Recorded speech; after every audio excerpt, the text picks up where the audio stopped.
So magandang hapon muli, Mr. Chairman. I'd just like to pose a shortened list of my remaining questions from our first round for this afternoon's plenary. So una na po, Mr. Chair, Mr. President, on the Maharlika investment in the National Grid Corporation of the Philippines. Gusto natin maiwasan na masayang ang 19 billion pesos na investment na ginawa ng MIF sa NGCP para sa renewable energies.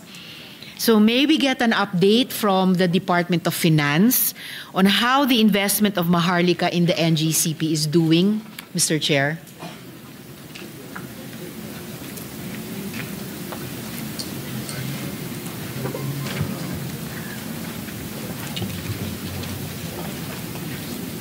So, insofar as the investment in NGCP via the holding company, which is I believe it's Synergy Grid, they're still doing the financial closing. So in the next few, I think depending on how complicated and how long the discussions between the legal counsels of each entities, we're probably looking at first quarter to second quarter next year. So yung 19 billion pesos po, Mr. Chair, hindi pa aktual na ipupuhunan na sa NGCP ng Maharlika kasi hindi pa na kompleto yung financial closing. So, correct. So okay. May mga negotiations pa hong mangyayari. So pwede pong magbago. Yun po yung estimated amounts, pero pwede pa hong magbago. Okay. So ano po yung mga particular na ninenegosasyon sa ngayon at alin sa mga aspeto nung ikokompletong financial closing ang pwede pang magbago? At least yung pwede nyong sabihin po in plenary habang umaandar yung negosasyon, Mr. Chairman. Yeah, the valuation, Mr. President, can still change. So yung po yung isa sa mga ninegotiate between government, Maharlika, and Synergy Grid. Okay. So pwedeng magbago pa yung valuation. Ibig sabihin pwedeng tumaas o even bumaba yung halaga na 19 billion pesos na investment, Mr. Chair. Pwede pa ho. Magbago ho yun. Okay. No? Ano yung magiging basehan ng pagbago ng halagang iyon kung sakali?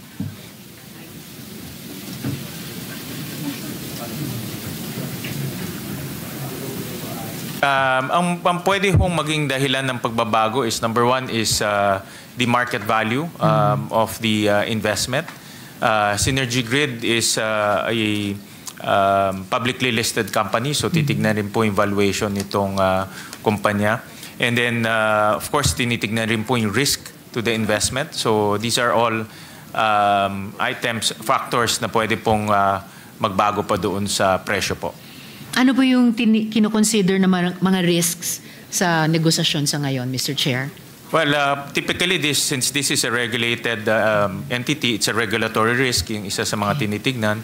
Of course, mga ganitong type of companies, they also rely on loans. So tinitignan rin po yung interest rate risk as well as currency risk. Kasi sa laki po ng investment, marami ho dito will be loan from the outside. No? So with the recent weakness in the peso, that's also another factor. No?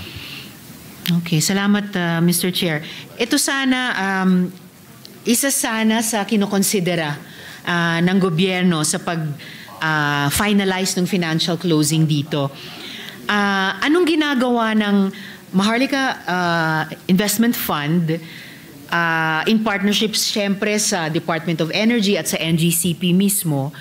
Anong ginagawa ng MIF para sa halip na coal-based electricity, renewable energies na kinontrata niya ang pwedeng i-transmit ng NGCP na in fact delinquent sa ngayon? Pwede po bang humingi sa kanila ng detailed technical report bilang bahagi din ng oversight ng Senado sa MIF, Mr. Chairman? Insofar as NGCP and the transmission company is concerned, ang negosyo ho nila mag-transmit lang ng kuryente. So the contracting of the generation, typically ho, ang nagko-contract are the distribution utilities. So binabayaran lang po yung NGCP ng wheeling charge in terms of electricity transmission. Pero yung kontrata ho is between the distribution companies and also the generation companies. So it's the call of the distribution companies kung bibili ho sila ng mas maraming fossil fuel o mas maraming RE. Pero ngayon ho, meron ng RPS, Renewable Portfolio Standards, ang DOE. So they're mandated to contract 5% of their total electricity outputs from renewable energy. No? At tumataas ho yan over time. No? Opo, Mr. Chair. At kasama naman ang DOE sa pag-finalize nung financial closing, di po ba?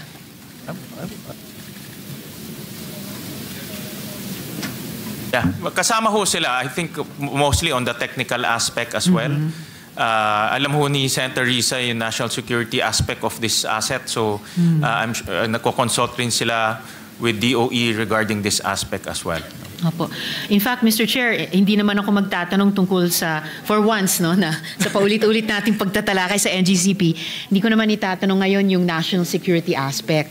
Mas yung dahil recently nagkakaroon ng mga problema na ipasok sa grid ang mga na-generate na renewable energies. And meron din pong recent policy shift sa Department of Energy na nababahala po yung mga renewable energy advocates. Alam po ito ng chairman na parang bibigyan ulit ng espasyo ang coal-based electricity sa kanyang dating preferred status, sa halip na mas i-push talaga yung pag-mainstream ng RE sa ating energy mix, simula pa lang dun sa pag-upload sa grid.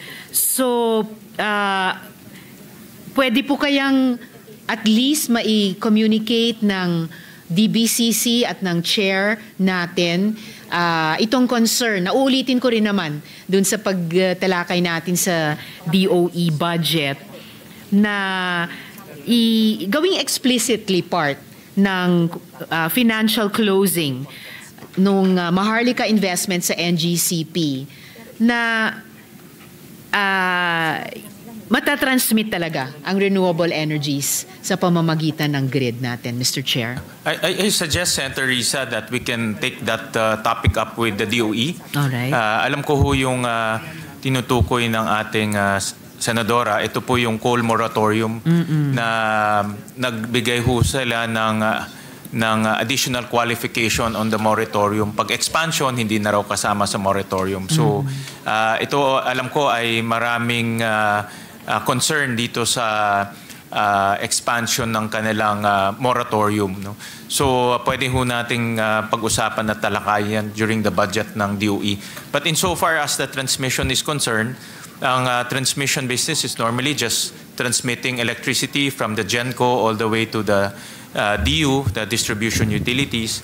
Ang distribution utilities ho talaga ang merong desisyon kung saan sila bibili ng kuryente o anong uring kuryente ang kanilang bibilin. I understand, Mr. Chair. But then again, certain language can be introduced dun sa financial closing on the part of national government para higit na i-encourage yung pagpapapasok ng renewable energies sa grid natin. In the detailed, pwede po bang makatanggap ang Senado ng detailed technical report bilang tulong sa atin, sa oversight natin sa Maharlika moving forward, Mr. Chair? Yeah, andito po ang si Secretary Recto who sits as an ex-officio chairman of the Maharlika. So, pwede ho silang magbigay ng mga technical reports. For example, maganda ho yung tanong nyo, yung evaluation report, kung ano ba ang ginamit nilang evaluation methodology on their investment, as well as beyond the evaluation. For example ho, ano ba ang, from a national security aspect, ano ba ang benefit ho sa atin. No? So, we can request a report in confidence, I'm sure confidential Sure, yan, Mr. na Chair. isubmit ho sa Senado. Okay, maraming salamat po, Mr. Chair.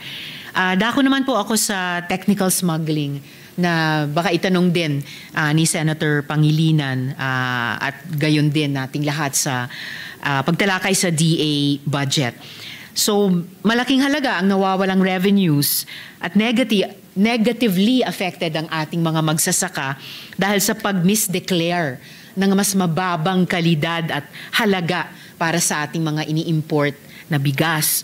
So, ang pagresolba ng issue nitong technical smuggling, ito po ba ay nasa taas ng priorities ni Commissioner Nepomuceno?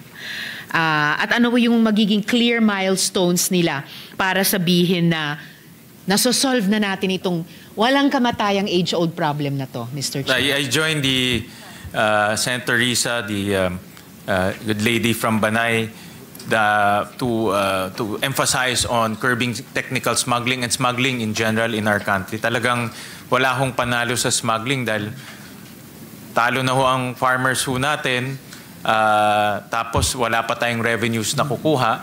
No? So, hindi ho talaga tayo, wala hong nagbe-beneficyo ho dyan. Medyo bumababa ho yung presyo pero hindi naman sustainable dahil maraming farmers ho ang nadi-display. So,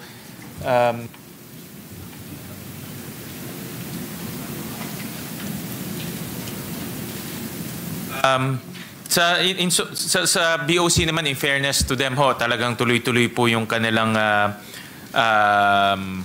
pagsugpo dito po sa smuggling sa ating bansa. So to date, ang value ng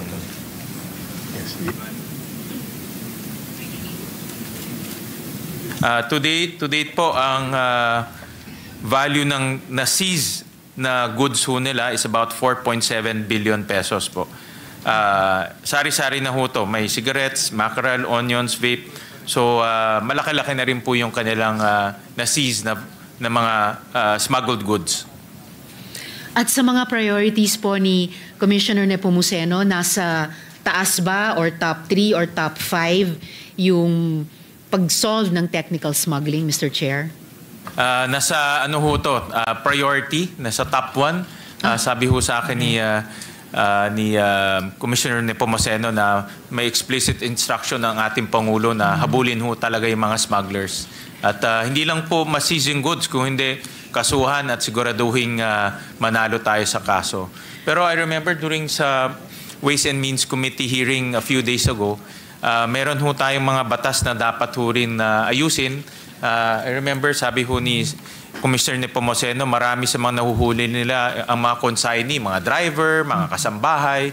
So hindi ho sinusulat yung mga totoong consignee. So dapat ho talaga i-revisit yung mga batas ho natin para po habulin yung mga totoong smuggler. Hindi lang po yung naglalagay lang ho sila kung sino-sino as consignee para hindi ho sila makasuhan. And I think sinimulan din nating on our end, Mr. Chair, solusyonan yan, lalo na halimbawa nung ipinasa natin yung anti-economic sabotage law na may mga marami at mahalagang input din mismo ang Bureau of Customs. Correct. So isa rin yung sa mga gagamitin nila o ginagamit na batas para po habulin yung mga smugglers po. And mabuting mabalitaan na number 1 priority itong pagsulba ng issue ng technical smuggling ni na Commissioner Nepomuceno. Ano yung magiging milestones nila sa pag-achieve nung number 1 priority na iyan? Clear milestones para sabihin na achieve nila, Mr. Chair. Aside from doon po sa mga seizures na ginagawa nila, yung prosecution as well as conviction. Admittedly ho, like for example, nung nagkaroon ho kami ng hearing tungkol sa smuggled tobacco at vape, admittedly napakababa po ang conviction. Mataas po ang seizure, mga thousands. Natatandaan ko, thousands po yung seizure. Pero pag lumakad ho tayo doon sa wheels of justice hanggang conviction, less than 1% lang ho nako-convict. No? So maraming nahuhuli pero halos kakaunti lang po yung conviction. So yun po yung challenge natin sa BOC and sa BIR na taasan po yung conviction. Together with the DOJ, of course. Yes. talagang dapat ho mayroon pong makulong rin sa mga smugglers. Salamat, Mr. Chair. At nung binanggit niyo yung DOJ, naalala ko, sinabi din ng dating DOJ Secretary na at that time, several months ago, pinagtatrabaho niya yung mga tao ng DOJ, halimbawa sa Philippine National Police, para yung case build-up ay mas mahigpit. And I don't know, perhaps kung ginagawa na rin nila or pinaplanong gawin DOJ with BOC para itaas nga po yung percentage ng convictions, Mr. Chair.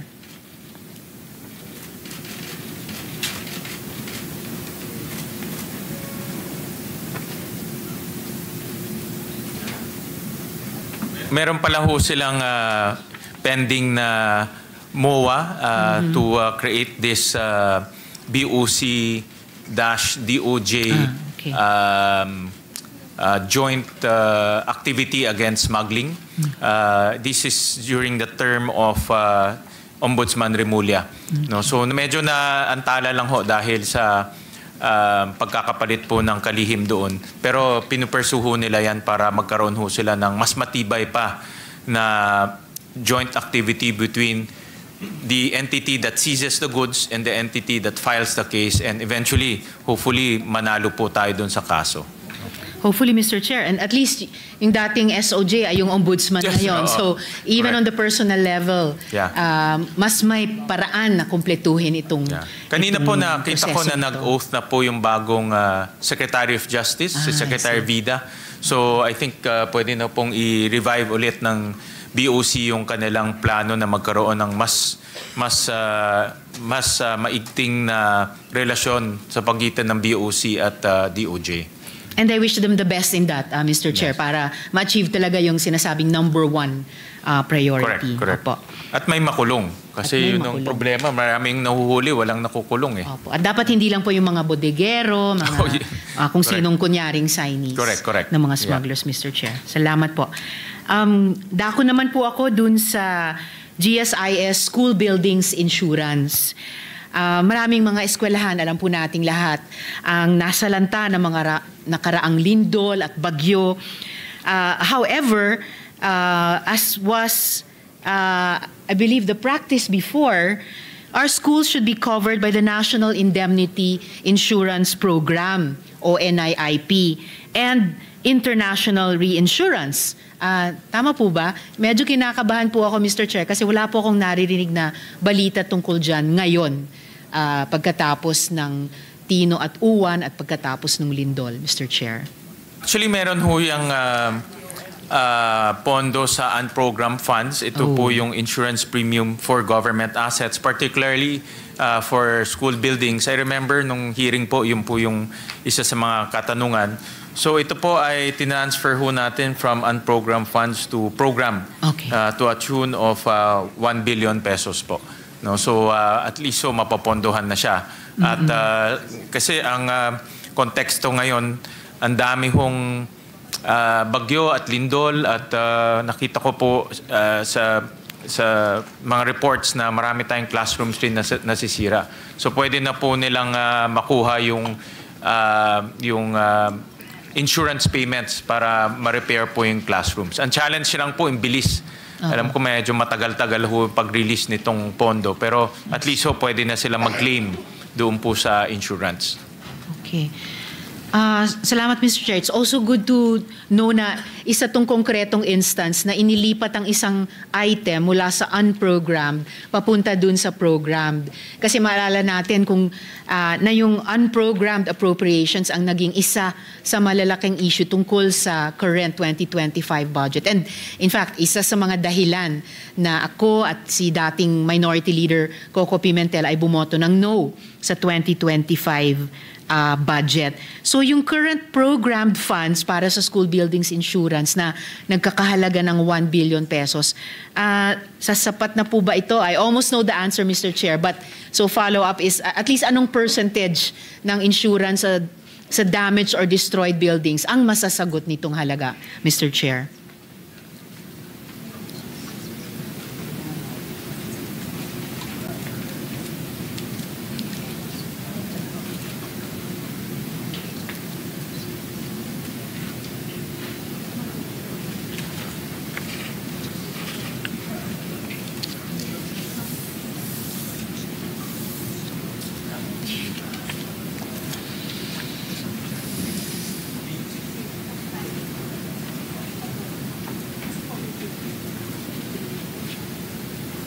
doon po sa existing, yung this year, 2025, according to our National Treasurer, kaya naman pong ibayaran ng mga damaged schools. Okay. No? So, may mga binigay na data sa atin.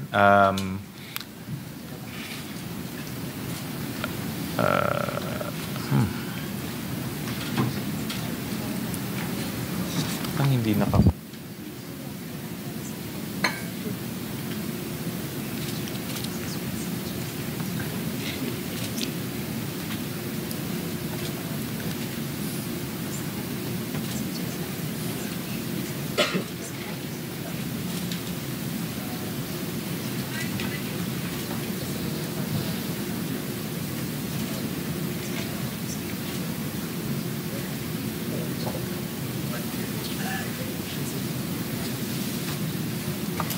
Actually, ang good news... Naku, ibig sabihin may bad news, But, Mr. Chair. Actually, let's hear the napag-usapan good namin news sa first. hearing to ni National Treasurer. Ang good news, so kaya naman with the current 2 billion premium payments to GSIS to cover all the claims of DepEd insofar as classroom is concerned. No, kaya naman po kasi malaki po inilaan ho natin, almost 2 billion in terms of premium payments. Okay. Ang bad news ho, matagal lang ma-access. No? Ganong katagal yung matagal, Mr. Chair? Actually, parang more than... Yeah, kasi ang proseso ho kasi, pag may bagyo, si DepEd pupunta ho sa site, i-assess niya.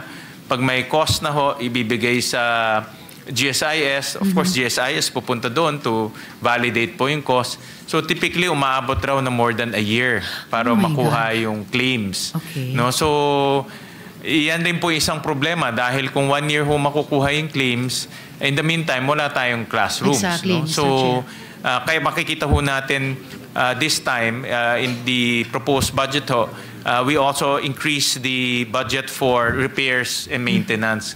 Kasi may mga classrooms ho tayo na pwedeng gamitin, hindi lang nagagamit dahil sira siya. No? So, yun po yung ano. Wala po bang pamamaraan po, kahit sa ilalim ng dating NIIP, na sa ganitong ka-urgent na emergency situation na hindi lang isa o iilang school buildings ang apektado, kundi widespread ang damage or destruction na medyo pwedeng mapabilis? Or, Mr. Chair, yung sinabi niyo pong 2 billion pesos, kayang sagutin ng in the magnitude of 2 billion pesos yung premium payments ng GSIS. Kung bukod pa po yun, dun sa 1 billion pesos na inilipat sa programmed fund, I don't know, pwede po bang i-advance muna yung 1B and then i-cover within 1 year at the latest ng GSIS? Ibig sabihin, ano po yung paraan na kaagad matulungan yung mga school buildings na mag-reconstruct o mag-repair, Mr. Chair? Actually, Mr. President, Her Honor, kaya ho namin binawasan rin yung amounts from 2 billion to 1 billion kasi parang mas mabilis pa ho pag naglagay tayo ng 1 billion to repair of classrooms. Kasi kung mag-aantay ho tayo ng 1 year plus para makuha yung reimbursement o yung claims, tapos magre-repair pa lang tayo, napakatagal ho. No? So in the meantime, yung classrooms hindi ho nagagamit. So I think we should request for a report sa ating Bureau of Treasury kung magkaroon ng cost-benefit analysis and also a report whether itong binibigay natin sa GSIS in the form of premiums talagang nakakatulong sa pag-re-repair ng ating mga classrooms. Kasi we need to assess baka kung 1 year plus ho natin makukuha, napakatagal ho.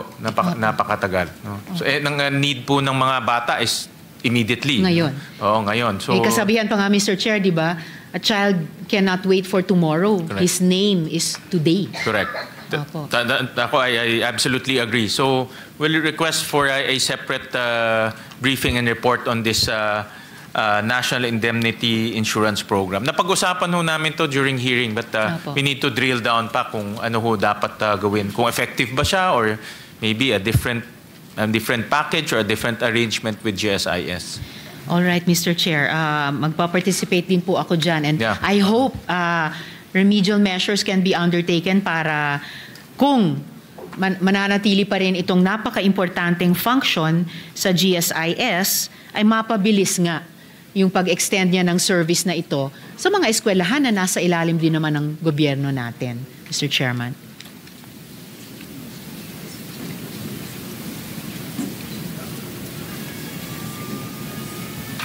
Apparently ho, itong program only started last year.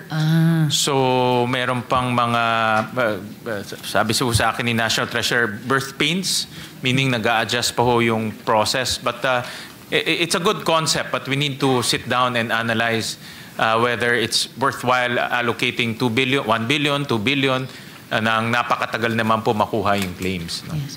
Well, I agree, Mr. Chair. Allocating billions or a sufficient amount for the upkeep, repair, reconstruction when necessary of school buildings sa ating natural disaster-ridden country, kailangan may paglalagakan talaga siya. And we have to find the best place, kung GSIS man yan or iba man yan, and for them to make a quick response. Correct. I agree. Salamat, Mr. Chair. Dako naman po ako sa regional development councils and ang walang kamatayang flood control projects. So maalala natin na itinigil ng Department of Finance ang mahigit kumulang na 70 billion pesos na halaga ng flood control project sa 2025 GAA. So, nagkonsulta po ba ang DBM at saka ang DOF, Mr. Chair, sa DepDev at saka sa Regional Development Councils bago inaprubahan in the first place yung mga proyektong iyon? At ano po yung algorithm naman ng DepDev para mag-conclude na itong proyekto, nag-a-align nga po siya sa River Basin Master Plans, Mr. Chair? Hindi lahat dumadaan.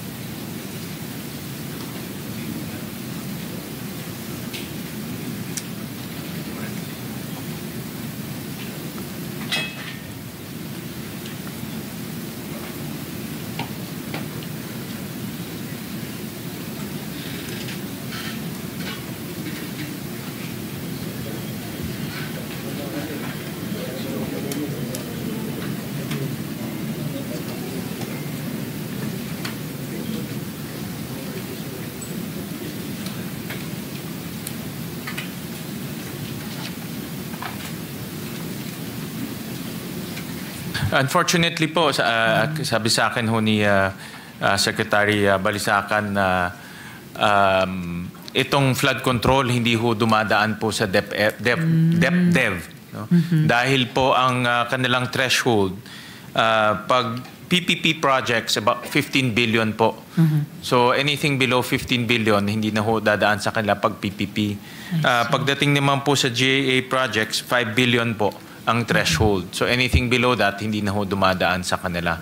So hindi ho nila nare-review yung mga plano pag mas maliit po yung mga projects na ina-allocate po ng Department of Public Works. And alam naman po natin, Mr. Chair, yung napagalaman din po natin kahit sa Senate Blue Ribbon Committee investigations, yung notorious practice of so-called splitting projects. Opo, para maging mas mababa, mag-slip under ng threshold na subject na sa vetting ng DepDev or ng ibang Sa national expenditure agencies. makikita na ho natin doon yung ibang mga projects na na-identify ho natin. No? Isang project lang ho siya pero napuputol siya into many phases. No? Yes, Mr. Chair. At sa ganung paraan din, hindi lang DepDev ang nalulusutan, pati ibang mga ahensya, halimbawa tulad ng DENR, dahil spinlit ang isang halimbawa, mahabang daan, halimbawa sa isang mountain range, may nadadaan ng mga ecologically sensitive areas dahil bumababa di umano ang financial threshold nila, bumababa din equally yung eyes on the proposal ng iba't ibang mga ahensya. And ngayon kaya nadadagdagan yung pagtingin natin mismo na nagtatrabaho dito sa Senado, bukod sa ating mga kababayan, kung gaano kahalaga yung eyes, particularly ng DepDev at ng mga regional development councils. So kung kung dadaan na yung ganitong kahit yung ganitong mga proyekto sa DepDev at sa mga RDCs, ano yung meron na bang or ano yung maaring buwing algorithm ng DepDev para sabihin, okay, binet namin itong proposed project against yung, halimbawa, River Basin Master Plan and check, it will qualify, Mr. Chair. Doon po sa mga pagdinig ho natin, nasabi ho ni Secretary Dizon na by 2027 ho, sisiguraduhin niya na maayos na ang proposals ng Department of Agriculture, Department of Public Works. Balita yun, Mr. Chair. No, malayo, ang layo. So, 2027. kailangan, inaayos ho nila first of all yung mga policies nila on local government coordination. Dapat ho, may totoong shovel ready na. Ibig sabihin, may plano, may feasibility study. At inaayos na rin ho nila yung master plan for this project. So makakaasa ho tayo, pagbigay ho nila ng budget for 2027, marami na pong reforma pagdating po sa propose ng project.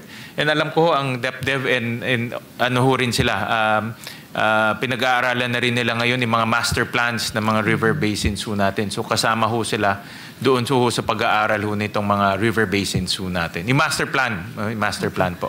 And I'm sure, Mr. Chair, and I hope kasama doon yung DNR kasi sinasabi din nila na hindi lang infrastructure-based solutions ang kailangan natin, dapat kasama at minsan, no, depende sa proyekto, nature-based ang solutions sa pagbabaha dito po sa ating bansa, Mr. Chair. Actually, marami hong revelations nangyari dito sa flood control. Narinig ko, sinabi rin ni Secretary Dizon, marami sa mga flood control ni plano wala no? So kung plano wala, definitely yung master plan wala rin, no? So marami dito parang patse-patse po yung mga projects pero hindi alam kung talagang makakatulong o hindi. So ito po yung kinokorek ngayon ng DepDev, DNR as well as DPWH, no? Salamat, Mr. Chair. Kasi yung sinabi niyong ganyang mga proyekto, walang engineering plan, may financial plan lang. Kaya po nagbunga ng hindi ng flood control kundi ng corruption at yung mga pagdurusang dinadaanan ng mga kababayan natin ngayon. Mr. President, if I may interject. Yes, with the permission Mr. of, President, Senator Estrada. Risa. I think the presiding officer is busy. Senator Estrada is recognized. Thank you. Just only one question, Your Honor. Kung magkakaroon ba ng partisipasyon ang Regional Development Council dito sa mga flood control projects, magkakaroon ba tayo ng mga ghost projects? Kung tinitignan ho namin, yung batting average ng Regional Development Council, less than 30% lang po or around 30% ang projects na na-approve ng Regional Council na napopondohan ng GAA. So ang ibig sabihin ho dyan, kahit na ho nag-usap-usap yung mga LGUs, hindi ho napopondohan yung kanilang mga projects. But in a perfect world, sana ho ganun. No, dahil ang Regional Development Council, kasama doon ang LGUs, DPWH, DNR, lahat ng mga regional agencies nandoon ho. So doon sila dapat nag-uusap-usap kung ano po yung magandang project sa kanila.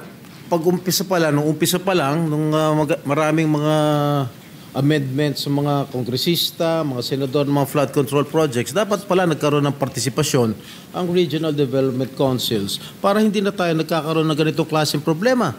Dahil sino ba ang mga mastermind ng mga ghost projects? Di ba yung mga engineers dyan sa mga DPWH? Hindi naman mga senador, hindi naman mga congressman Tama ho. Kailangan ho talaga, mas maganda ho talaga dumadaan sa Regional Development Council. Kahit na ho yung meron ko, kasi alam niyo naman, bilang dating mayor, meron tayong mga City Development Council, Provincial Development Council, kahit man lang dumaan doon para at least vetted and coordinated yung project. Kasi sa pagkakalam ko, I'm sorry, Senator Risa, yung mga mayors na napaglaanan ng pondo ng mga flood control projects, hindi nila alam na meron silang mga flood control projects sa sarili nilang bayan. Am I correct? Di dapat naabisuhan yung mga local government units na meron silang ganitong klaseng flood control projects. Parang sa Quezon City na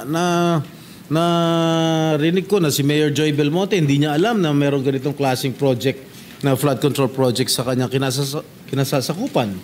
Dapat talaga na bilang isang mayor, o bilang isang governor, bilang isang local chief executive, alam nila kung ano nangyayari sa sarili nilang bayan o sarili nilang probinsya. Hindi yung nabubulagaan na lang sila. Bakit meron palang flood control project dito? Hindi namin alam. Ghost project na pala. Tama ho, I agree with you, Senator Jinggoy. Lumabas yan sa marami nating pagdinig dito sa Senado. Katulad po yung sa Oriental Mindoro na billions yung project sa hometown ng governor pero hindi rin alam ng governor. No? So, hindi nako-coordinate po sa local government units itong mga project na ito. So, dapat po talaga ma-coordinate kasi at the end of the day, ang local government units ang sumasagot kung may problema doon sa lugar. Kung mayroong baha, kung mayroong ine-evacuate, sila ho ang sumasagot. No? Dito ba sa 2026 budget, mayroong mga flood control projects? Zero. Wala ho. Zero ho. Walang flood control. Mabuti naman. Thank you very much, Senator Risa. Very welcome, Mr. President and Senator Estrada.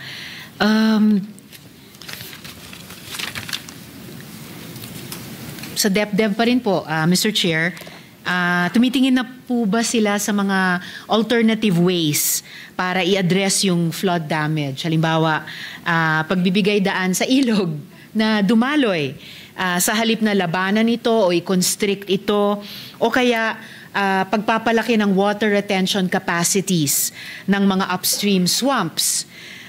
Ang DepDev ba nagko-consider na rin ng mandatory insurance coverage against flood risks, Mr. Chair?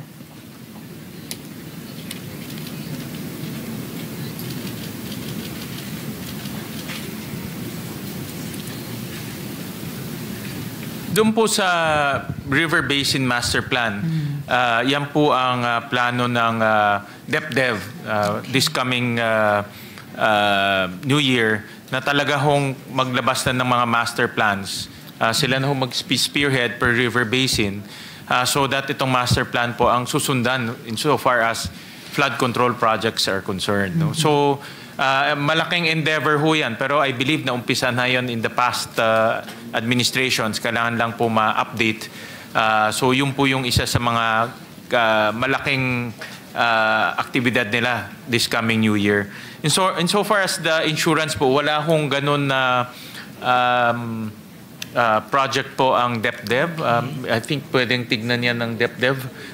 Tignan ho nila kung how we can inject an insurance coverage dun po sa mga flood-prone areas or affected areas by mga ganitong climate change.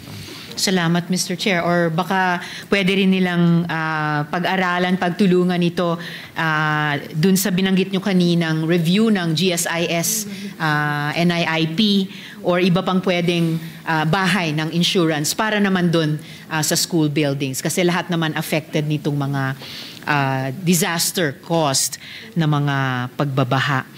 And I hope as far as yung New Year's plan ng DepDev na talagang i-champion yung River Basin Master Plans, I presume and I hope na katrabaho nila doon yung DENR na matagal na rin.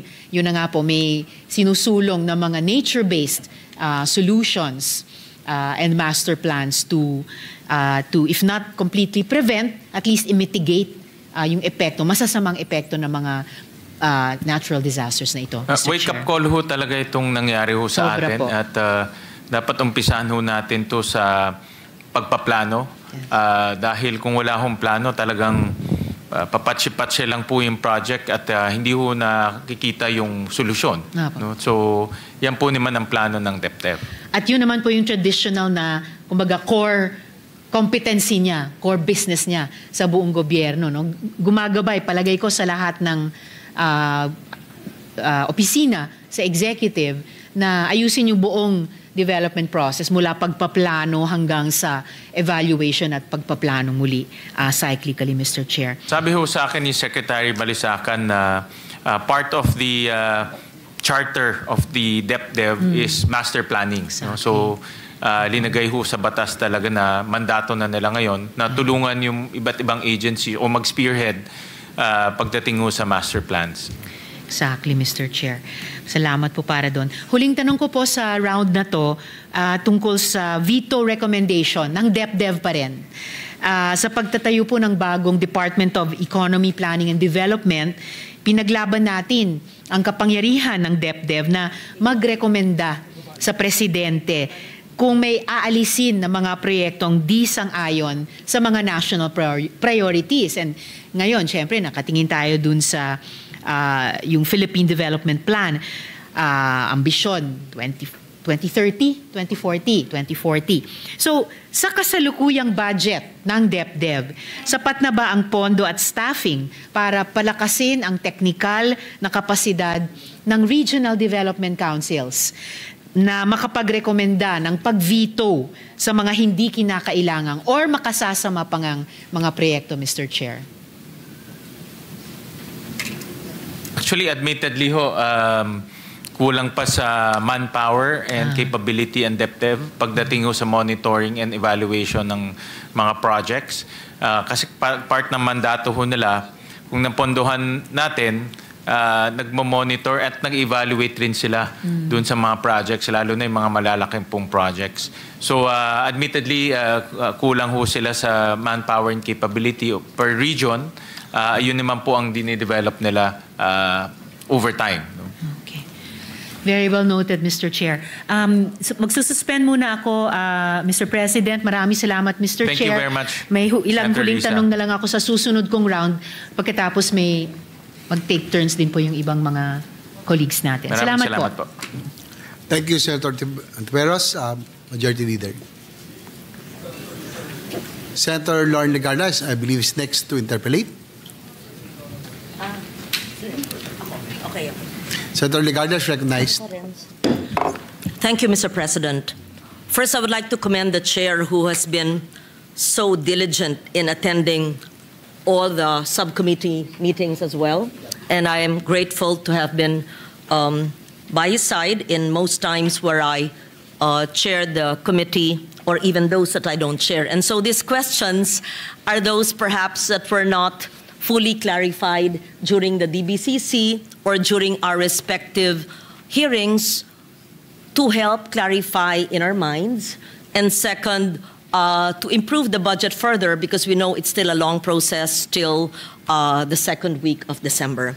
Having said that, Mr. President, may I start with the National Expenditure Program as submitted by the President that was used as the basis of our budget hearings because at that time the GAB was not yet transmitted to the Senate. This was used by the Committee on Finance. And eventually, of course, the GAB was transmitted to the Senate. And in my understanding, the basis of the Committee on Finance report, as we have it, would have been the NEP. Let us clarify that. I mean, at least our hearings, where we ask the questions of the committees and the agencies. So from the DBCC to the individual agencies, the House General Appropriations Bill was not yet transmitted, but then the committee report of the Senate, in my understanding, we used the NEP or did not follow the GAB insofar as the realignments of the DPWH. Let me just clarify what I mean. Because during the budget hearing of the DPWH, we were informed that the budget of that agency, upon its own recommendation, was pruned from 880 billion to 624.48 billion, or a reduction of 255.5 billion. So to have a total picture of the House GAB and for transparency, before we proceed to deliberate on the budget of each agency, may this representation, Mr. President, try to understand, since the programmed new appropriations under the NEP that was submitted and the GAB that was transmitted to the Senate by the House carries the same amount of 4.4, more or less, trillion, can we say that the cuts in the DPWH budget were realigned to other agencies, programs, activities, departments, and funds. Kindly inform the Senate which agencies, departments, or funds were augmented from the DPWH cut of 255.5 billion and for what purpose? And may we know the recommendations of the Committee on Finance on the said increases. That's so that we understand it, because people ask us, it was cut there, there was a recommendation, a list in the House GAB, the Senate is adopting the House GAB, or do we have another recommendation for the cut of 255?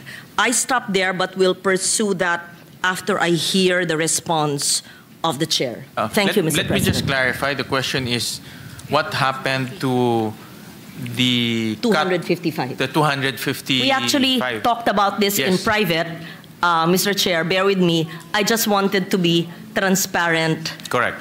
Yes, pero pinag-usapan na natin Tama yan, po. and I think I mentioned to you that I will ask this. Thank Yes. you, Mr. Chair. The NEP was cut by 255 billion to be exact, by the House of Representatives, and it was reflected in the General Appropriations Bill. And the 255 was distributed in various departments in terms of increases. And they also have several decreases within the agencies. So in short, in 255 po, the 255 was spread to various agencies in the form of increases. Yes, you're correct, Mr. President. Even some of our colleagues would be asking us in the process, saan napunta yung 255? Perhaps it would be best to put into the record, because from here up to the BICAM, it would change again. And I think we owe it to everyone to say where the 255 billion that was cut from that agency, where was it actually placed? I think we have a list of that. Thank Mr. you. President, the good thing about this budget cycle is everything is uploaded.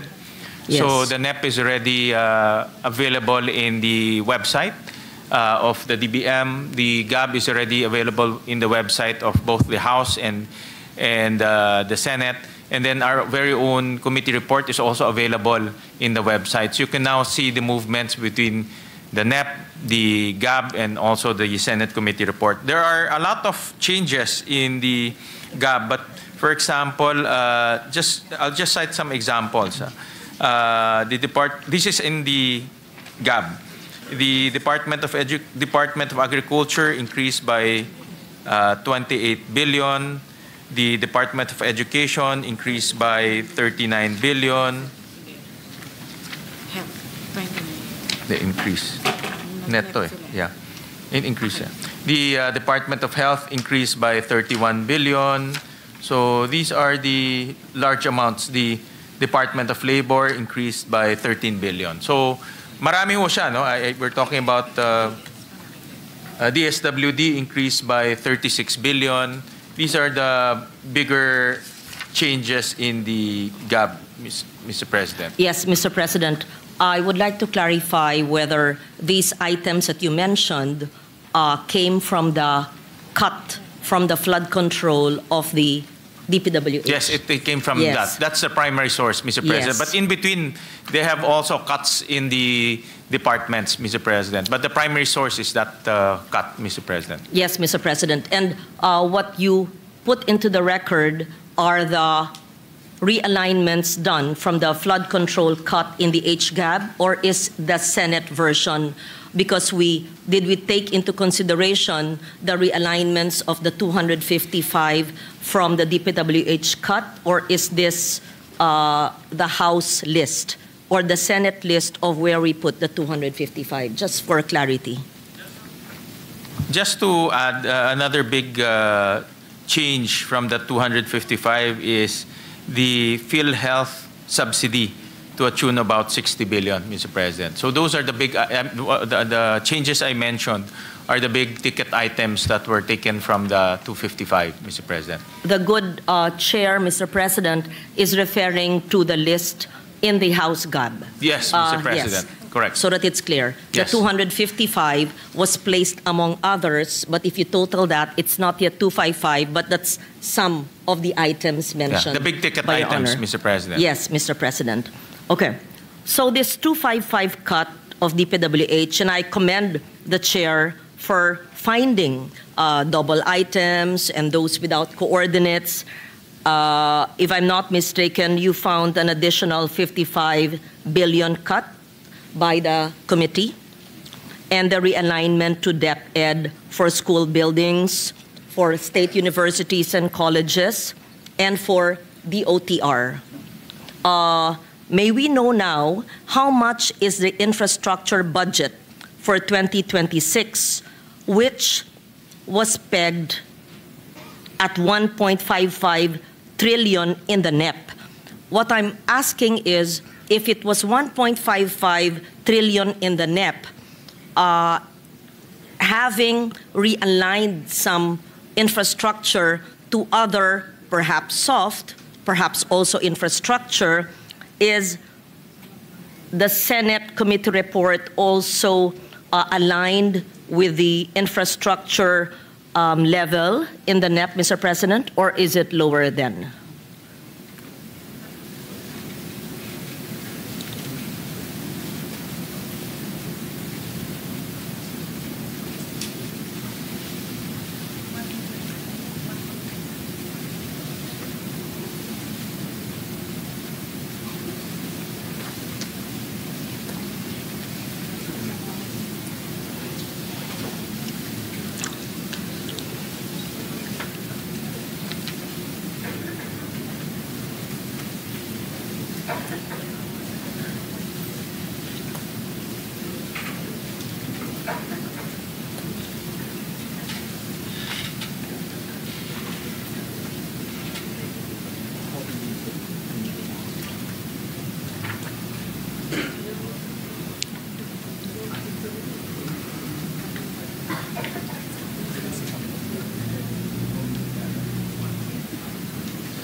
Mr. President, in our computation, the infrastructure spending is about 1.4 trillion pesos, Mr. President. It was down from about 1.5 trillion pesos, Mr. President. Thank you for that information, Mr. President. So just so that it's clear, in the NEP, it was 1.55 trillion, and in the Senate committee report, it is down to 1.4 trillion. Mr. President. Yes. Thank you for that information. May we know now, Mr. President, what are the measures, interventions that the economic team, the executive department will adopt to ensure that the GDP target growth of 5.5 to 6.5 as originally conveyed in our DBCC will be achieved, if at all? We realize and we know that they've tried to scale it down. We must find out, it's very challenging, almost near to impossible, that we must grow 7% in the fourth quarter to achieve the 5.5% growth rate, which was originally targeted by the end of the year. So may we just come to reality and try to understand in this last quarter what growth are we targeting and what do we need, because if we are to recall our projections for 2025, we had projected a growth rate of 5.5. That means in this fourth quarter, because of the lag of the previous quarters, we'd have to grow 7%, which is, I think, very unrealistic and near to impossible. Yes. I agree, Mr. President. I think hitting 6%, even 6% for the last quarter, it's impossible already, Mr. President. To date, for the first 3 quarters, we grew at around 5%.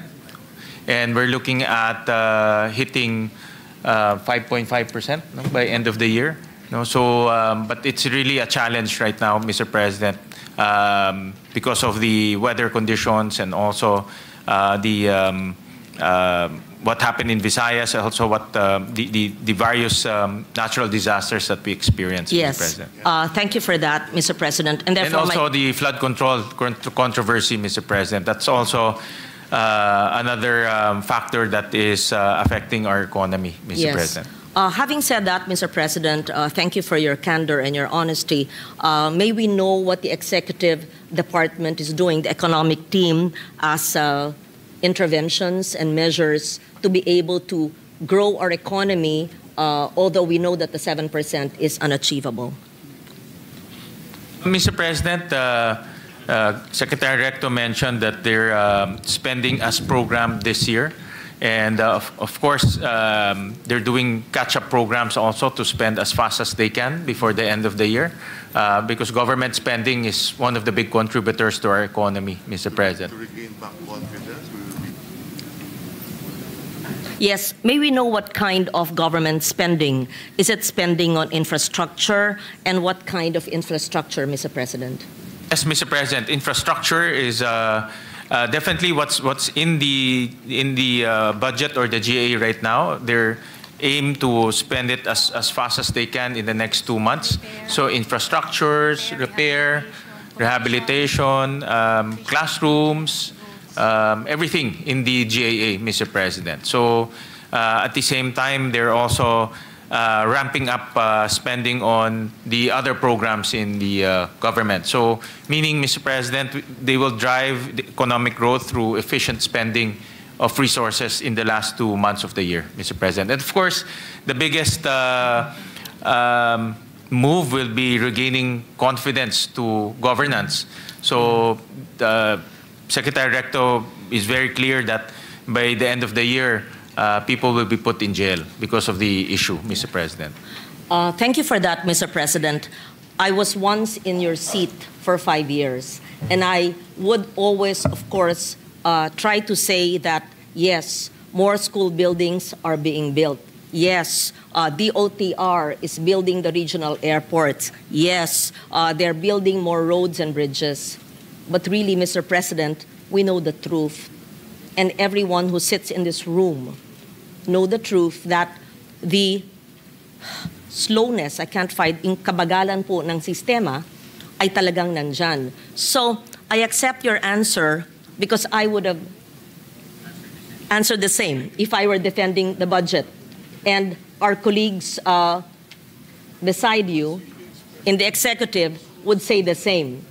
But when we speak to each other at the back, I see Senator Recto nodding, he would say, ang bagal talaga. I don't have to put into the record our frustration in our committee hearings. Senator Bam, in his frustration, saw how slow, almost nil, was the construction of classrooms. We know how probably frustrated the DBM secretary is because they thought by ramping up infrastructure spending, it would lead to a greater robust economy, but it did not happen. So may we know how are we supposed to believe your answer, Mr. President, which I would have said myself?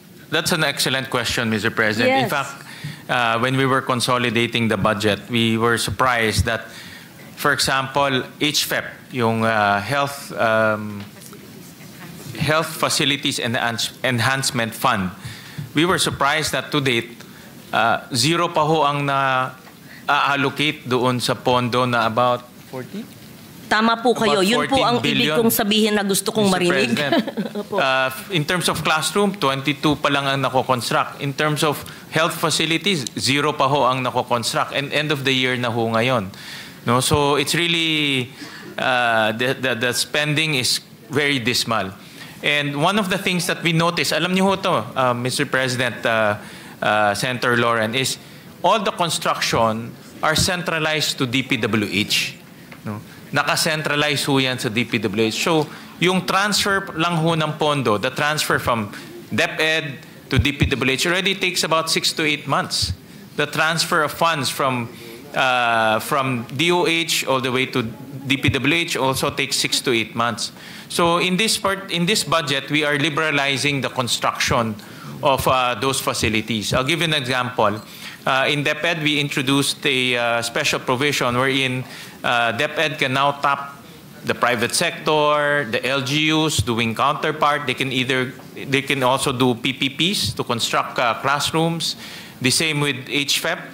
The DOH can download funds to the LGU so that the LGUs can also construct. Yung TCAS naman, yung mga construction ng mga kampo ho natin, we gave it back to the Department of the DND, the Department of National Defense, so that they can do the construction on their own. So it's not centralized anymore. We liberalized the construction so that everyone can construct all at the same time. Yes. Thank you for that answer, and appreciate the Chair's intervention in the implementation of the budget, which will be contained in the GAA of 2026. However, my question earlier was, how are we going to increase spending and reach the highest possible growth rate para makahabol po sa susunod na kulang-kulang na 2 buwan na lang kung ang bagal nga ng pagpatupad ng mga proyekto sa lahat ng ahensya ng gobyerno. And I don't say this just for this year or last year or this administration. It's been like this for decades, Mr. President. Ang bagal-bagal ng whether it's education or health or infrastructure in the DPWH, it's dismally low. So what kind of measures, interventions is the executive economic team doing to utilize the resources efficiently and effectively, Mr. Chair? Another intervention, Mr. President, that ano nito, no? Nagawa na? Ito, sir, nasa kanila na yung pera. So, kailangan maubos nila. Yeah. So the DBM already downloaded 1.3 trillion pesos to various agencies. So in other words, nasa agencies na ho yung pera, no, for the last quarter. So it's really, in other words, there's no more time lag insofar as documentation is concerned, because the money is now in the hands of the agencies, and the agencies' job now for the next 2 months is to spend, no? Spend. Wisely. Yung gagawin nila. Yes. Wisely, of course. No? Yes. Thank you for that, Mr. President. Perhaps what we could do, which is part of your job as chair, is to not just wait for 1 year, perhaps at the very least a quarterly oversight on the spending and implementation, obligation disbursement, and actual oversight on the agencies lodged with the biggest allocations for infrastructure. So we see how the local economy is benefiting, if at all. It's an excellent suggestion, Yes. Mr. Chairman, that the oversight should not be limited, or should not come at the end of the year. No, we can do it on a quarterly basis. So we'll Even practice monthly. that. I will join you with monthly oversight. Yeah. Enero, ito. At kasasabihin po nila, wala pa. Hindi sa wala pa. Na-release na nga ng DBM ng last quarter. So ang gagamitin nila sa Enero, yung na-release ng 2025. So dapat ginagalaw na. So you can actually do monthly so that the agencies are on their toes. Mr. President, we'll take that suggestion, and we'll take the excellent suggestion to heart, and next year we'll implement that. Thank you, Mr. President. Again, as we ourselves know, the government target, the projection of 5.5 to 6.5% projected GDP for this year, 2025, will not happen. May I know how the projected revenue collections and the fiscal deficit for 2025 will be affected? Because based on the 2025 BESF, when we started this year, and during our DBCC, it was said that, and it's very clear, that 1% increase in our GDP will translate into 34.1 billion in additional revenues. Does it therefore mean a decrease in GDP will also translate into a lower revenue collection because of the non-meeting this target?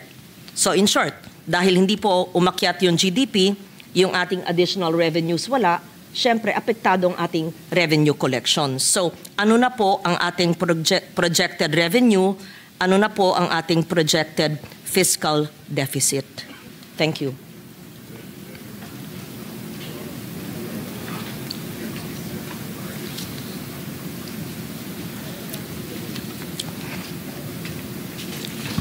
Admittedly, Mr. President, that whenever our growth goes down, our revenue collection also goes down.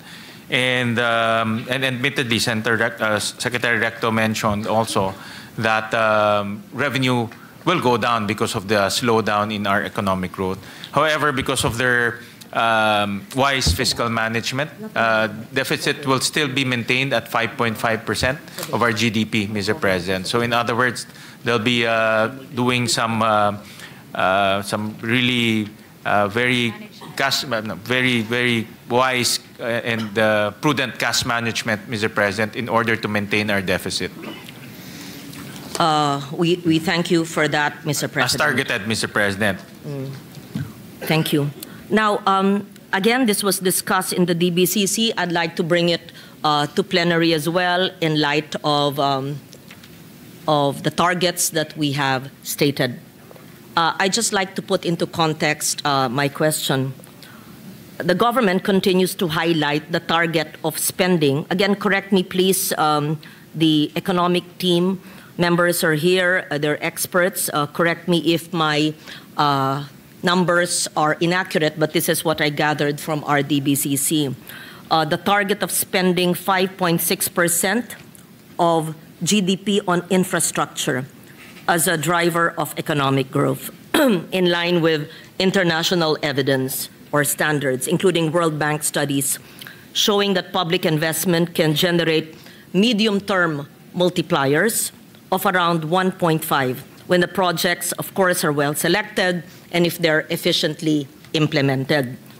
There are growing questions about whether current spending levels truly translate into effective and high-quality infrastructure, given all the issues that we are also aware of, and the leakage, systems loss, corruption, and the slowness, everything put into the picture.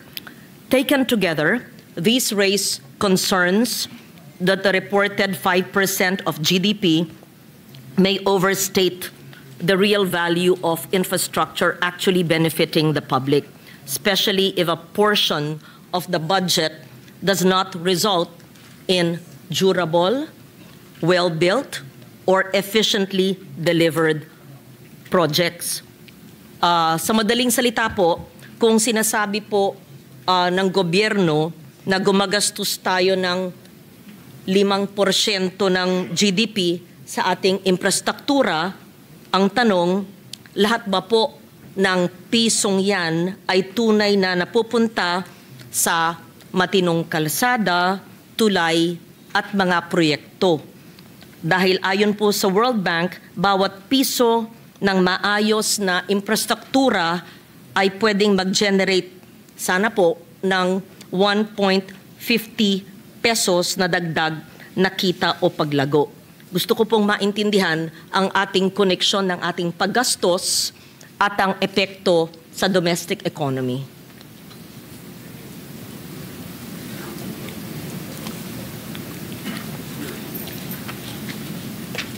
Actually, if the flood control issue did not happen, we were on track to spend at the very least 5% of our GDP to infrastructure, and that has been the plan of government even during the prior administration, to maintain it at 5% at the very least or more.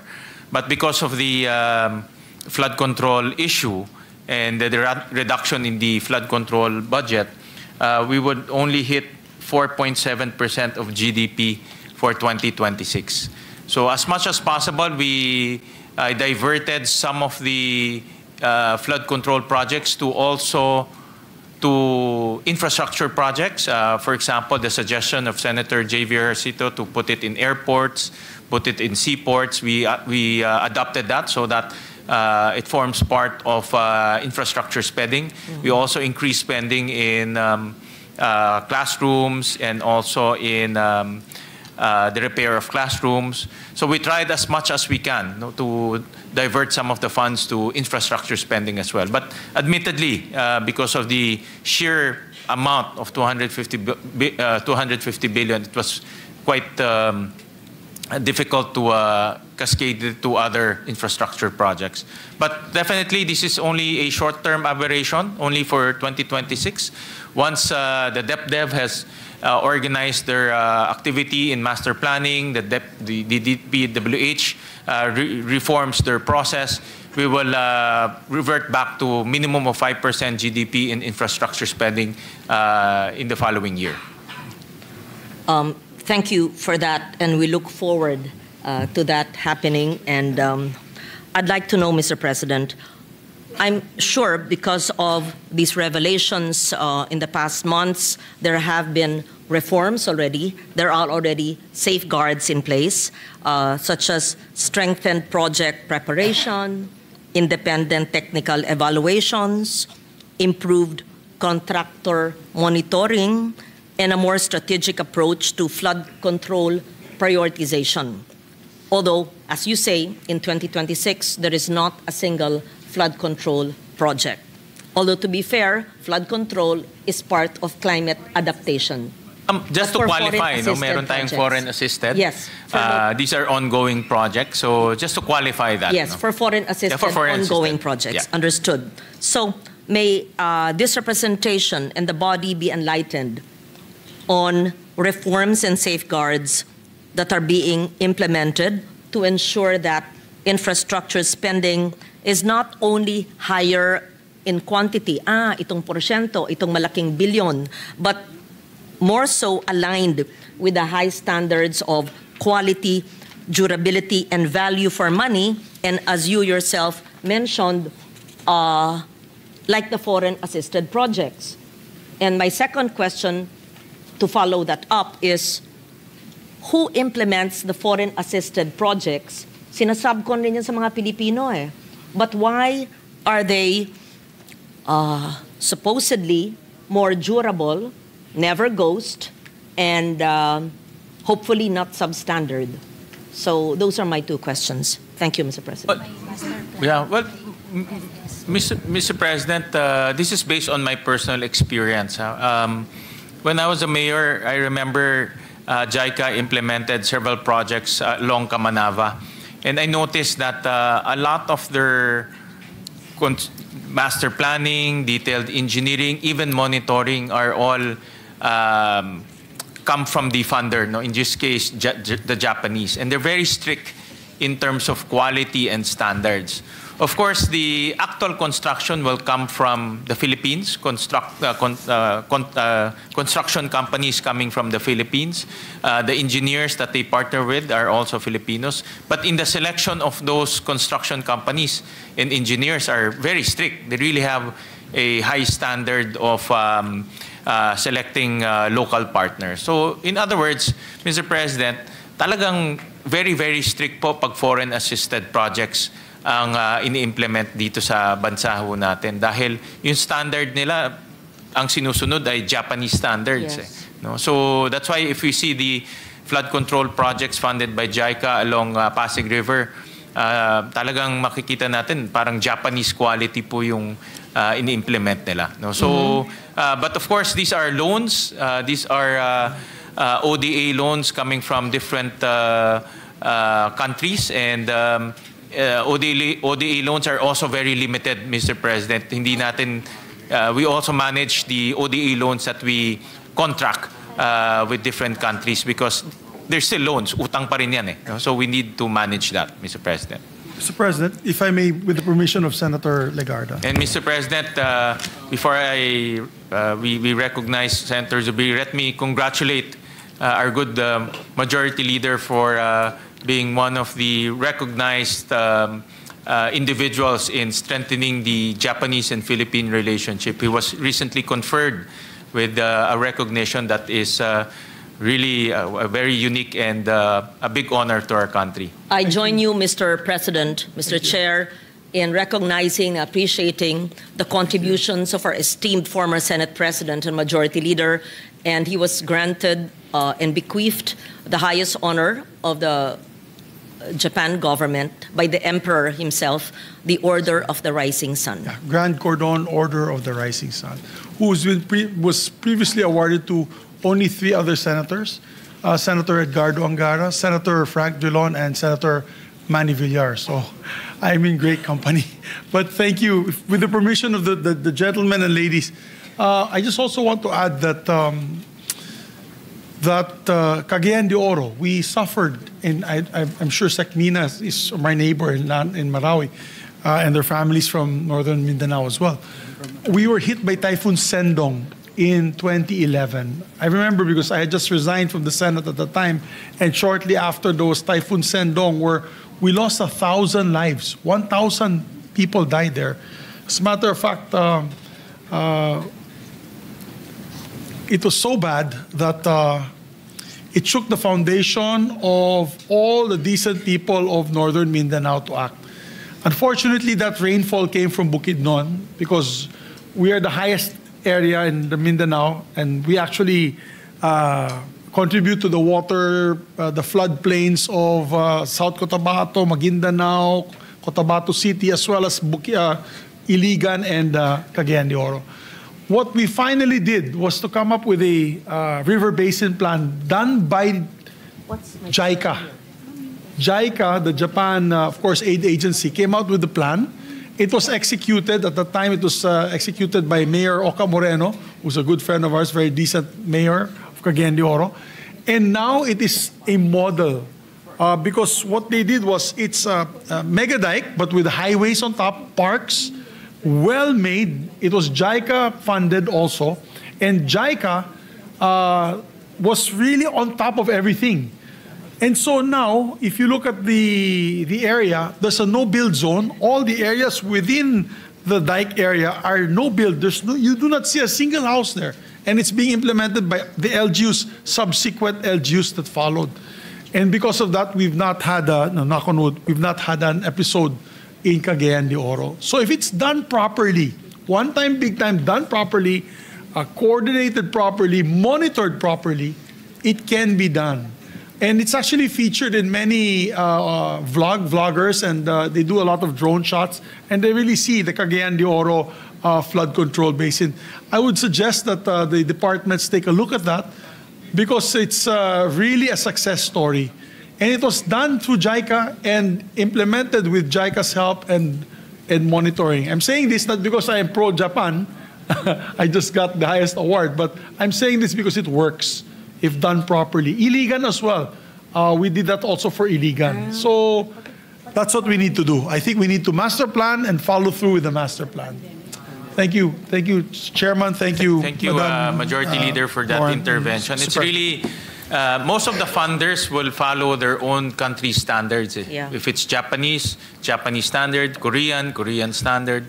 And part of their activity is to make sure that the quality is of high standard. I think the idea there, Mr. President, with the permission again of the two, is that hindi pacha-pacha.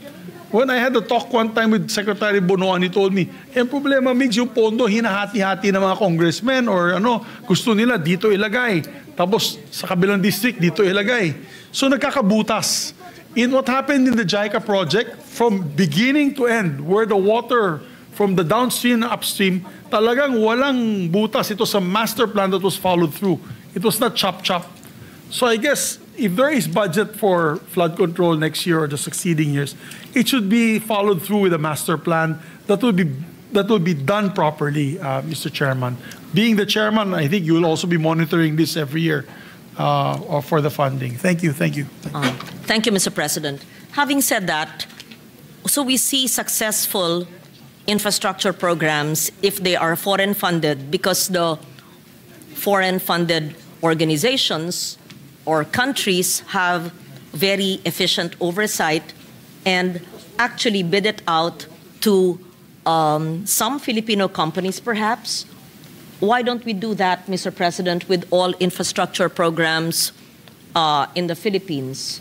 Why don't we use the same procedure, similar use of organizations, contractors, suppliers, procurement processes, the same program management, oversight being done by foreign assisted projects? What kind of interventions can we do for this, for next year's budget, so that each and every peso spent will be spent as if it was from a foreign assisted project? Paano po? Kasi nagaganap naman sa Pilipinas ng maayos kung gugustuhin po. I think that's the plan of Secretary Dizon this coming New Year's, to make sure that the implementation of projects is also almost as similar as foreign assisted projects in terms of planning, doing the detailed engineering, execution, as well as monitoring, all the way to operationalization of the project, Mr. President. So, narinig ko yan po yung kanyang plano. And when the DPWH budget comes in, we can also scrutinize or ask him about his plans on reforming the process. Thank you for your answer, Mr. President. I join you in anticipating the implementation of projects the way others can do it efficiently. May I quote, Mr. President, statements this representation has made way back. Magsimula po tayo noong October 12, 2016, noong International Day for Disaster Risk Reduction. May I quote myself? We must invest in disaster risk reduction.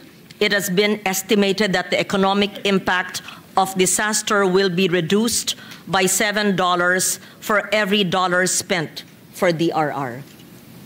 May I read again the Agos Summit on Disaster Preparedness, where I was keynote on July 8, 2017.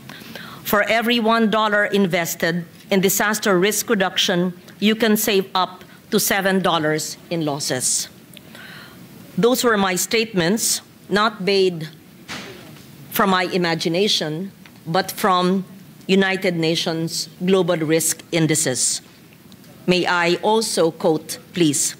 Investment in disaster risk reduction generally represents a large saving in terms of avoided losses and reconstruction costs, with cost-benefit ratios ranging from 3:1 to 15:1, or higher in some cases, according to a study published way back in 2015 in the UNDRR's Global Assessment Report on Disaster Risk Reduction. Also, the World Meteorological Organization, or WMO, both the UNDRR and WMO are Geneva-based organizations, believes that $1 invested in prevention could save $7 in recovery. Having said that, Mr. President, may I know, in the way this 2026 NEP was crafted, may I be enlightened, educated, may I feel how the 2015 UNDRR and WMO reports, which are data-driven and science-based, utilized to come up with the National Expenditure Program, which we are studying and contemplating on now.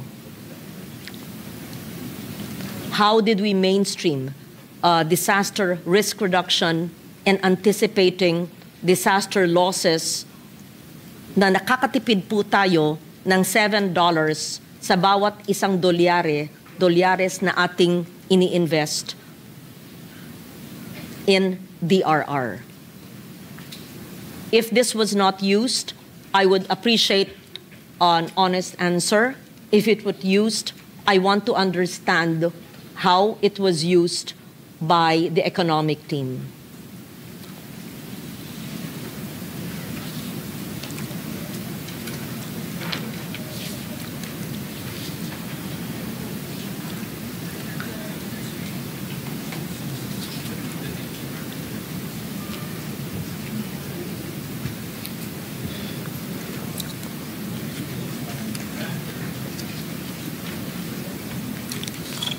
ba? Relevant pa. Dahil Okay naman ba? Pwede na po. Huwag na. Apo, yun po yung kanina ma'am na tinanong. Oh, ano susunod? Ito. Huwag na to. Ito. Ito. Thank you, Mr. President, for that question from Senator Lauren. For the 2026 NEP, the budget for adaptation is about 844 million pesos, and the budget for climate mitigation is about 139 million. Anto? Sorry, Mr. President, I didn't see the legend. Let me just repeat. For 2026 NEP, the budget for adaptation is 844 billion pesos. For mitigation is about 139 billion pesos. So the total is about 983 billion pesos for both adaptation and mitigation, Mr. President. Thank you for that. When you compute the 844 billion for adaptation, this is only a small percentage of the trillions of pesos budget. May I be enlightened, Mr. President, on what are examples of the 844 billion climate adaptation projects and whether it is mainstreamed in government agencies, especially the infrastructure agencies? And may I be enlightened as well how the economic team mainstreams DRR and CCAM in planning for the succeeding fiscal years? Well, Mr. President, just an initial answer.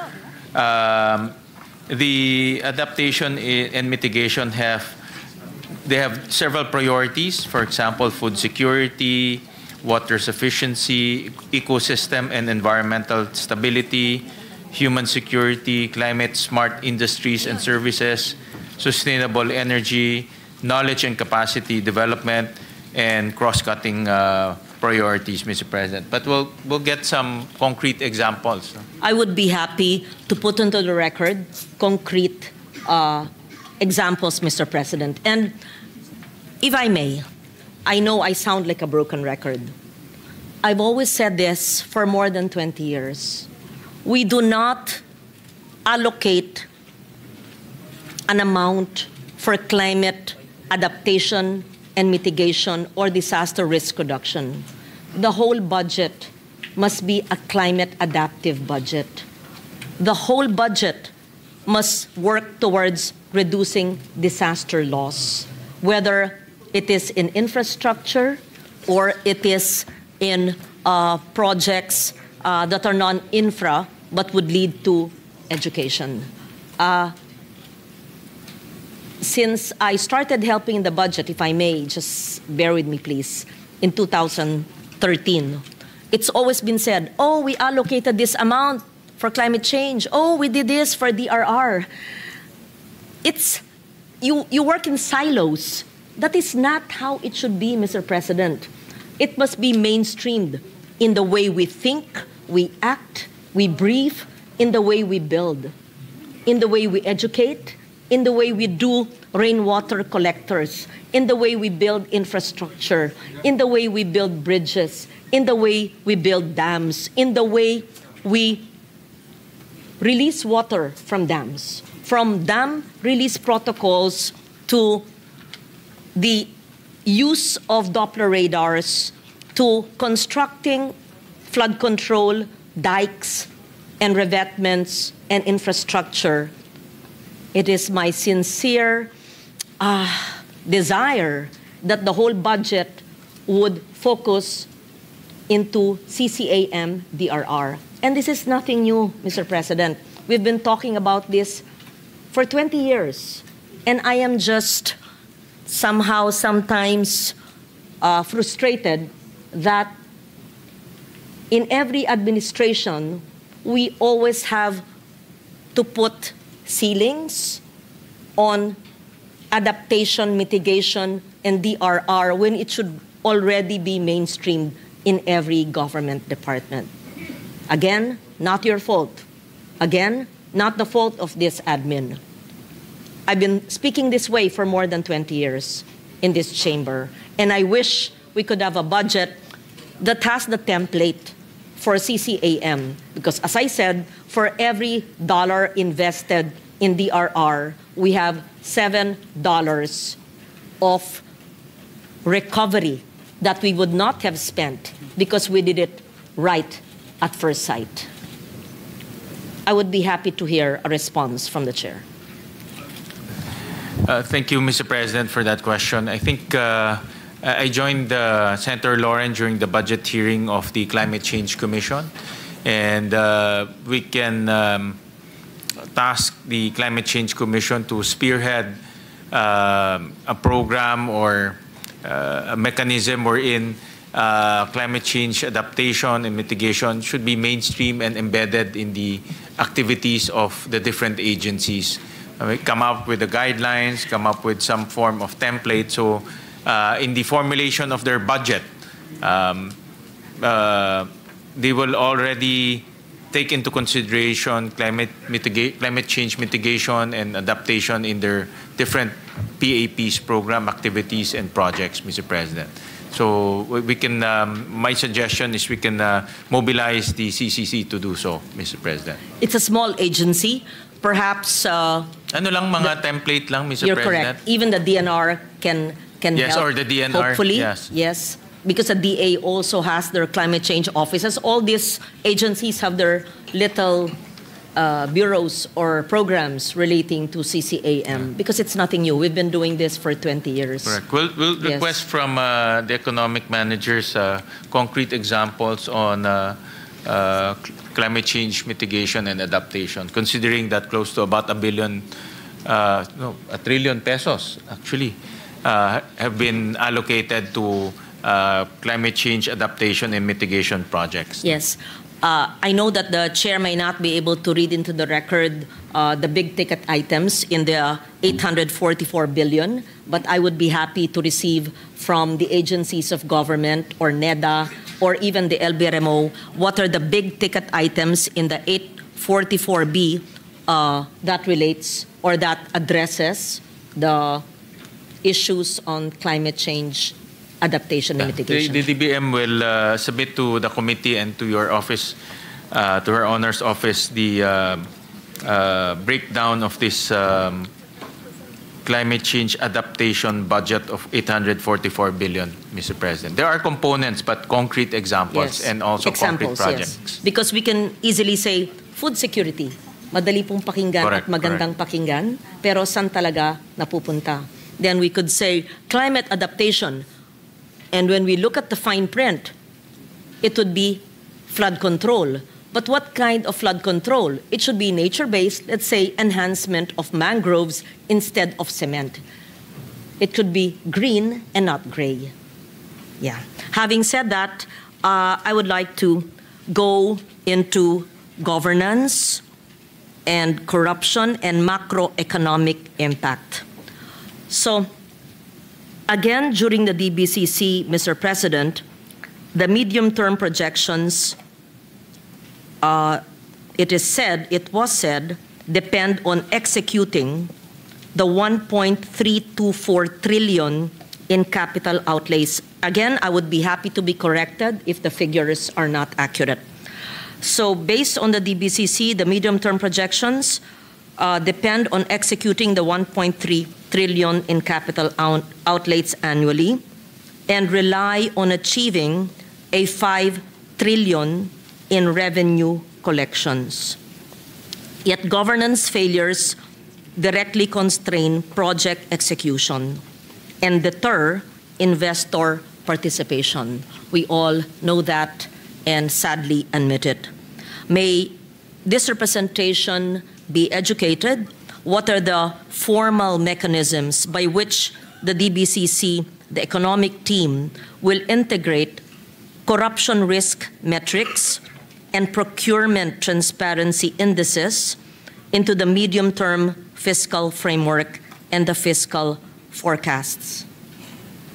Should the 2026 budget include perhaps a dedicated allocation, perhaps, I don't know, 5 billion for a substantially enhanced independent audit mechanism as a safeguard against ongoing governance scandals and project failures. I just want to understand what is the game changer that will ensure that we will reach our targets and not speak 1 year from now of the same governance failures. Thank you, Mr. President. Well, Mr. President, for one, during the budget of the DPWH, we also talked about how to prevent the same issue from happening this coming 2026. And one of the things that we included in the 2026 Senate Committee report is a fund of 2.4 billion pesos for pre-audit, Mr. President, of all DPWH projects. This was recommended by the COA, the Commission on Audit, and at the same time, the DPWH accepted this proposal during that hearing where you were there, Mr. President. So we carved out 2.4 billion to fund COA's pre-audit activities in DPWH. At the same time, DPWH will be using modern technology to make sure that ghost projects will not happen again. So they will use satellite technology that can pinpoint exactly where the projects are, technologies that can be used to validate the projects that are being implemented. So the use of technology will be a key reform that the DPWH will be doing this coming new year, Mr. President. We can also use the following provisions under the new Procurement Act. Secretary Pangandaman mentioned to me that under the new Procurement Act, there is an enhanced transparency and accountability mechanism, Mr. President. This is one will be the open data contracting that will ensure open access to procurement processes and contract implementation. The other one is participatory procurement. Empowers observers and civil society organizations in independent oversight and monitoring rules and beneficial ownership disclosure. Mandates declaration of beneficial owners to detect conflict of interest and prevent circumvention of blacklisting, Mr. President. Those are the mechanisms, Mr. President.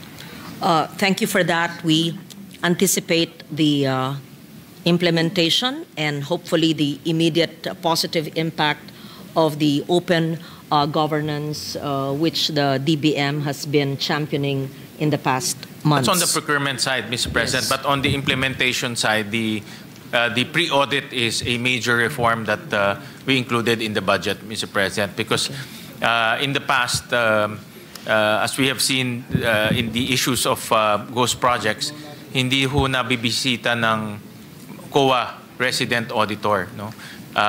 Because sa dami pong projects, hindi ho nabibisita lahat. Bayad na, hindi pa rin nila nabibisita. So we're reversing the process by adding more funds, getting more auditors on the ground. So bago po mabayaran yan, definitely mabibisita na nila. Thank you for that, Mr. President. I know I would like to ask now about budget alignment and project integrity. And allow me to read just the context of my question. The total budget proposal submitted by the national government agencies reached 10.101 trillion. Again, let the executive department correct my figures if it's not accurate. Yet the national expenditure program allocation is constrained to 6.793 trillion, a reduction of 3.3 trillion or approximately 33%. The Department of Budget and Management has cited strict parameters for crafting the NEP, including, and I always hear this term, shovel readiness. Projects must have completed feasibility studies and procurement plans. The prioritization of project completion over new construction. I'm happy to know this. I hope that the unfinished multipurpose and health centers and DepEd school buildings, etc., and bridges will have priority over new construction. And the assessment as well of agency absorptive capacity. And this is often the problem. However, the Senate post-budget hearing summary reveals systemic integrity issues. You yourself have flagged billions. I will not belabor the issue. You mentioned about missing station numbers, etc., and incomplete technical documentation.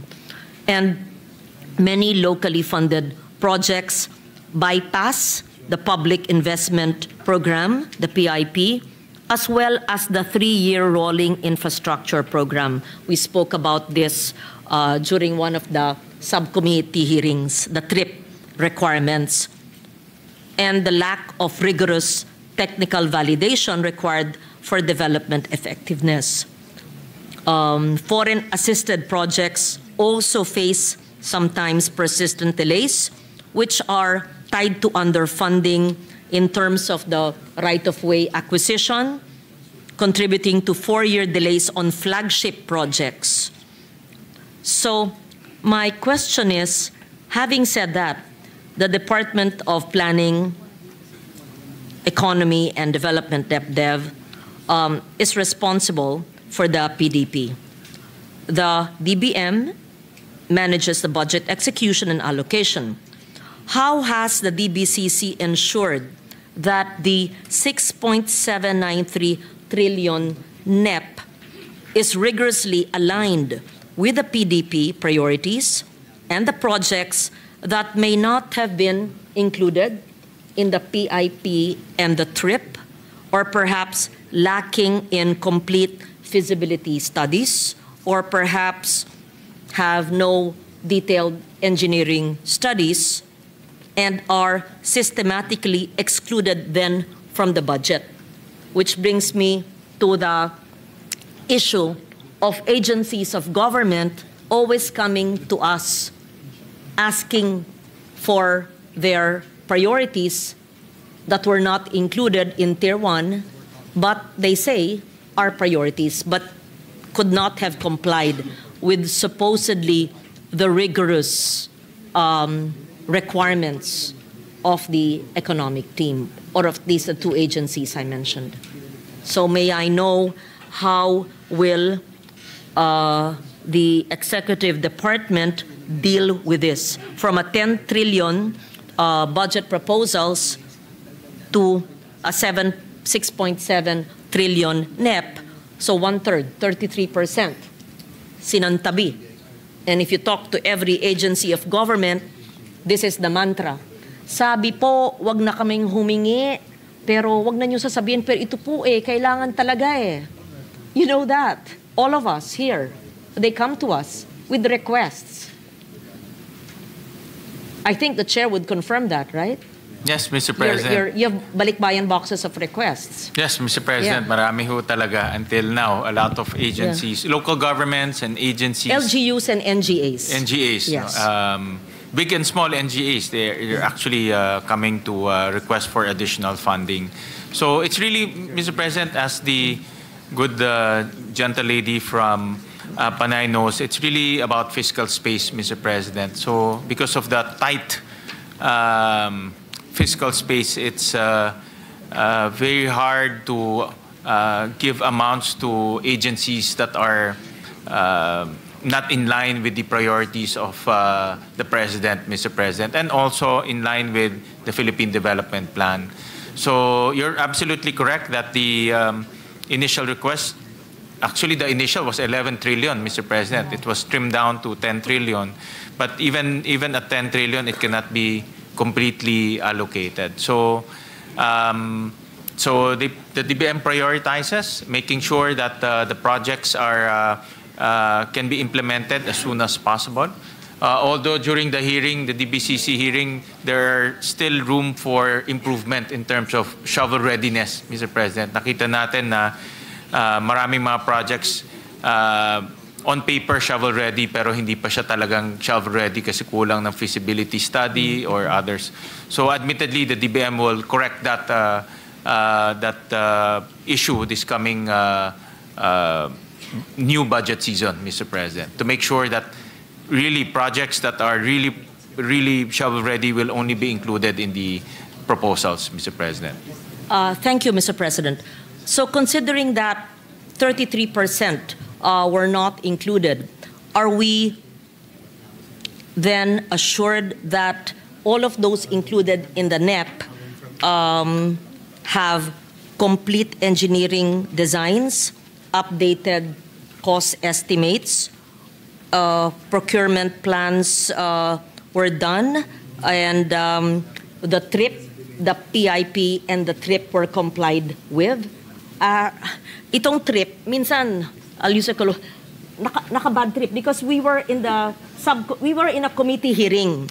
And a small agency, wag niyong sisihin. Ang sagot po ng DBM, again, kaibigan ko ng DBM, kasi walang trip. Naawa ko sa maliit na ahensya, o sige na, National Museum, kaya tinanong ko ngayon, sa bawat hearing, may trip ba kayo? Kasi requirement daw yung trip. And these are multi-year projects. And the answer was, the allocation for 2026 was put to 0 because there is no trip. We were all confused and we asked for a memo on the trip. But I'm happy there should be a Mr. trip. President, There should be a trip. But then, pag multi-year project at nabigyan nung nakaraang taon, hindi bibigyan ng next year, nakatiwangwang yung building kasi walang trip, hindi ba iniisip yon na at least multi-year? So, again, back to my question. Huwag magagalit ang DBM, gusto ko lang maliwanag kasi. Oo, lahat ba ho na nasa NEP ay merong nakapasa sa DepDev na PDP, PIP, merong TRIP na maganda naman, dapat kasi talagang pumapasa dyan, at may feasibility studies na detailed engineering designs, which are requirements. Because yung 33%, diba, hindi na naisama. 3.3 trillion, hindi na isama. We assume na yung sinama ay compliant po. O baka hindi pa rin naman. Just so that we are aware, and if we need to cut any further, we still have the time to cut between now and our passage of the Senate version. Well, Mr. President, I can confidently say that the projects in the DPWH, in the Department of Public Works, under the committee report, has the minimum documents to become shovel-ready. No? Because we also included in the committee report the station numbers of all the projects there. No? So in order to have a station number, kailangan merong detailed engineering, merong ring feasibility study at iba pang mga dokumento. So lahat ho yan meron na sa DPWH projects. And we also remove yung mga doble. How much did we remove yung mga doble-doble? How much? Yung mga doble-doble? How much? Magkano nga? Yung mga duplicate projects, no? Projects that appeared, let's say, in 2024 GAA, 2025 GAA, then reappeared in 2026. We remove all of those. And that amounted to about 4 billion pesos, Mr. President. So, in other words, this list of DPWH projects are vetted properly. Since nawala na po yung flood control projects, nawala na rin po yung issue of not being shovel-ready. No, because yung flood control, that's the component, or that's the group that is actually problematic because wala siyang feasibility study, wala rin siyang detailed engineering. So problematic ho siya. So nung tinanggal ho siya, naiwan roads, bridges, we mandated DPWH to give us the station number. So we're very confident na these are, meron na ho mga detailed engineering itong mga projects na ito. Thank you for that. May I just say this, that the exclusion, yung pagtanggal po ng flood control at yung pag-retain po ng ibang infrastruktura, I think it does not assure us that the others that are remaining actually complied with all the stringent measures. But I hope that they did. May I therefore be assured if the TRIP has effectively become a gatekeeping mechanism for inclusion in the National Expenditure Program? Simple po. Lahat pa ho ng proyekto sa NEP na na-carry po sa GAB na inaaral po natin ay napasa po ng TRIP. Yeah, well, I was given the answer given to me by Secretary Pangandaman. It's a mandatory requirement. So all agencies should fulfill the TRIP, the 3-year rolling infrastructure program. However, Mr. President, admittedly, not all the agencies are complying. In fact, some agencies doesn't even know about the TRIP, Mr. That's President. why. So what do we do? May we know, Mr. President? That brings me to my the core issue here. Of those included in the NEP, how many have not complied with the TRIP or the 3-year program for multi-year programs that were actually studied by DepDev?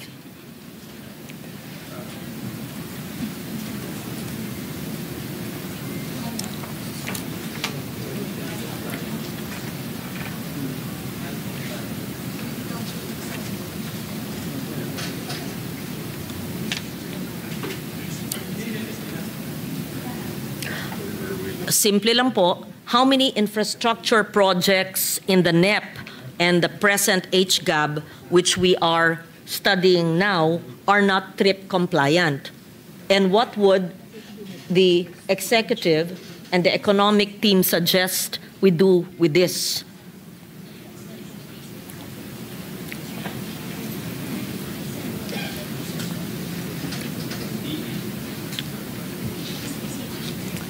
If the agencies are not even aware, then how were their projects included in the NEP if they're not even aware of the existence of a requirement of the DepDev and DBM?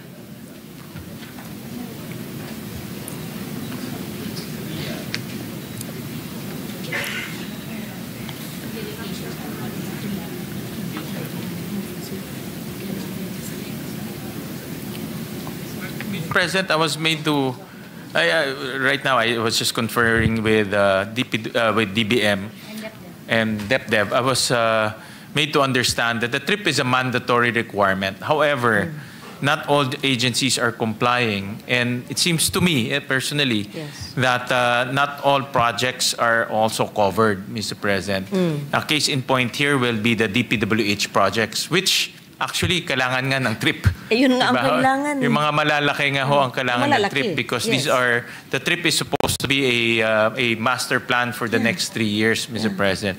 So we'll urge the DBM and also the DepDev to review this practice, the TRIP practice.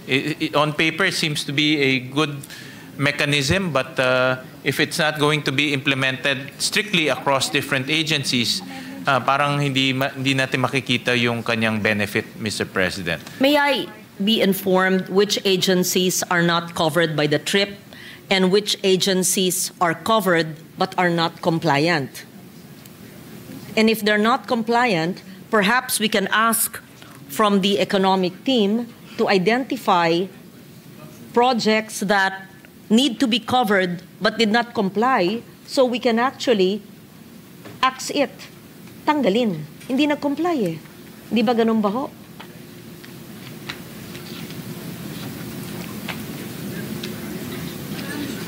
And replace it or realigned further to support other budgetary approach. Not in line with how we craft the budget, Mr. President. So, again, Mr. President, it's a mandatory document. However, DPWH is not covered, or sorry, DPWH is covered but not complying, Mr. President. So the DBM and DepDev really need to review this mechanism and be strict in the implementation of this mechanism. The President's office has already Isn't that the most important government department that must comply? Because the trip would mean they have feasibility studies, they are shovel ready, they went through the proper procurement plans, and if they are non-compliant, I don't have words to Well, say. Mr. President, it needs to be reformed. The trip, if if the DBM and DepDev decides to continue with the trip, then we need to reform it and make sure that it's implemented across different agencies. It's also, Secretary Balisacan also mentioned to me that there's also a question of interoperability between departments because, for example, in DPWH, ang dami pong projects. So instead of submitting to them the feasibility one by one, it will be done online and electronically. So that's also another thing that they are resolving. But admittedly, Mr. President, you're absolutely correct. The implementation is uneven as of this point. Do we therefore, Mr. President, review all the infrastructure projects we are currently reviewing contained in the NEP and HGAB and take into consideration the inclusion of infrastructure projects that did not go through the process as mandated, not by the legislature, but by the executive department itself? Why mandate something that is not followed? It's not followed.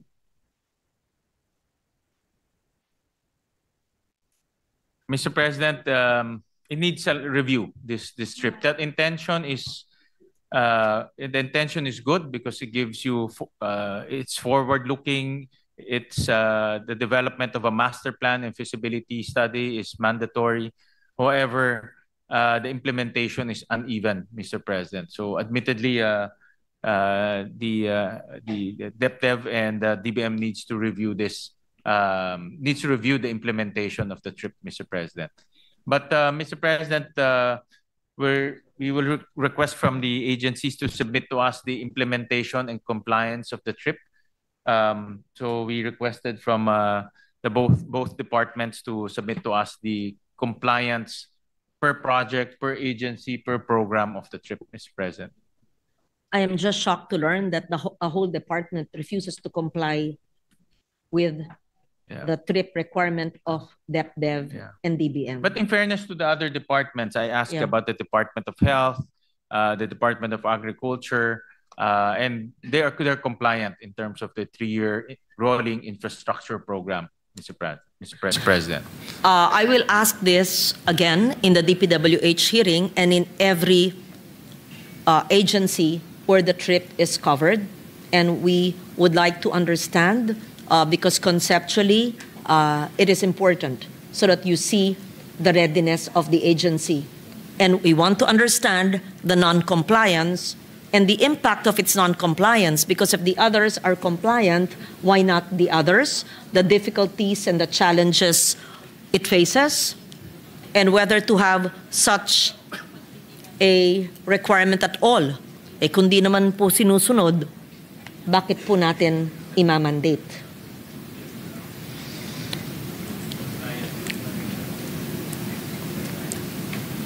Thank you, Mr. President. I requested the agencies to submit to us the compliance report on the trip, Mr. President. Thank you. I proceed now, Mr. President, to a perennial problem. Again, as I used to sit there 10 years ago, the same problems persist. Low absorptive capacity and persistent project delays. 4-year delays suggest that government cannot effectively execute even current budget levels. Yet allocations remain high. May we know how the executive department plans to break this pattern of weak execution? What specific quarterly metrics will track project delivery rates, cost performance, timely completion, and contractor performance. Should budget utilization rates be monitored, as I suggested, monthly or quarterly rather than annually, and the withholding of funds from non-performing agencies to redirect towards faster executing entities, although I know this may not be possible if it's already line itemed in the GAA.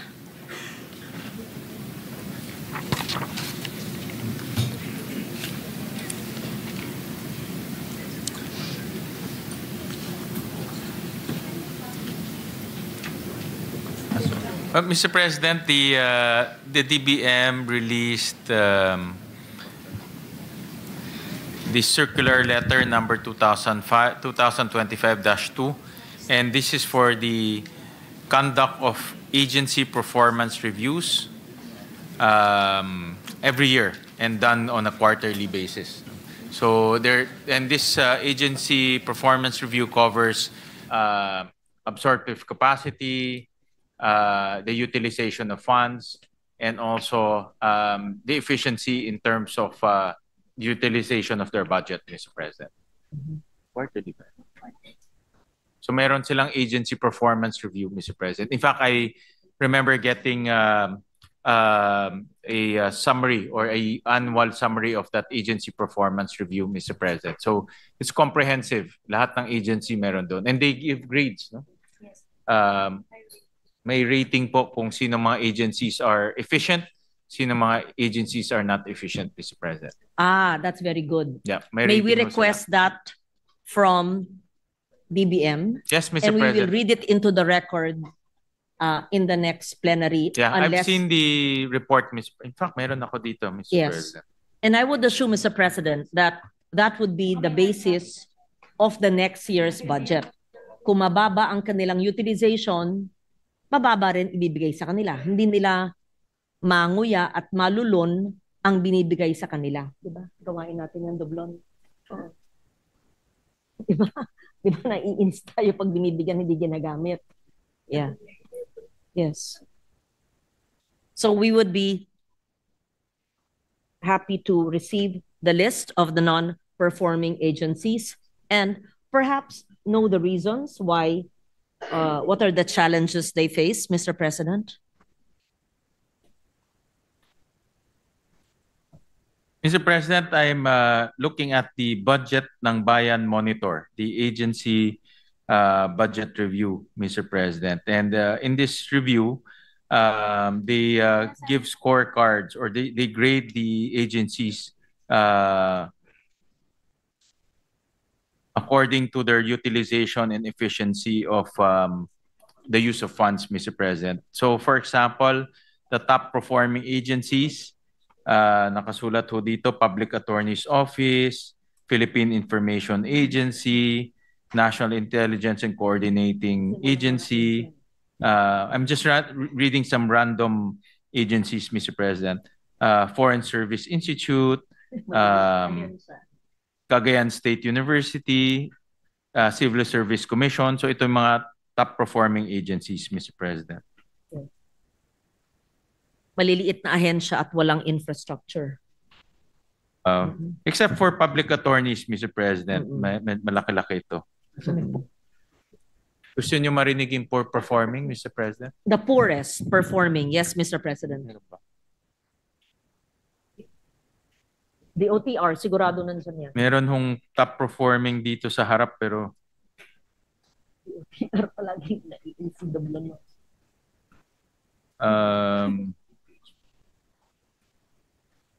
Hindi naman. Hindi makaya.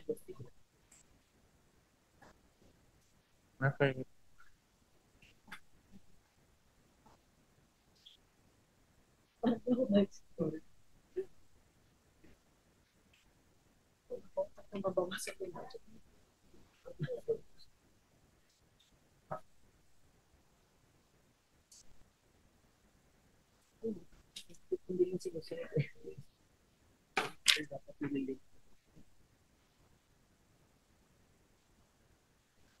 Pala, Mr. President. Okay lang, Mr. President. Okay lang, Yusek. Ito yung mga poor performing, Mr. President. Romblon State University. Wag na yung SUCs, mga government Cotabato agencies. Foundation College of Science and Technology. Government agencies. Government.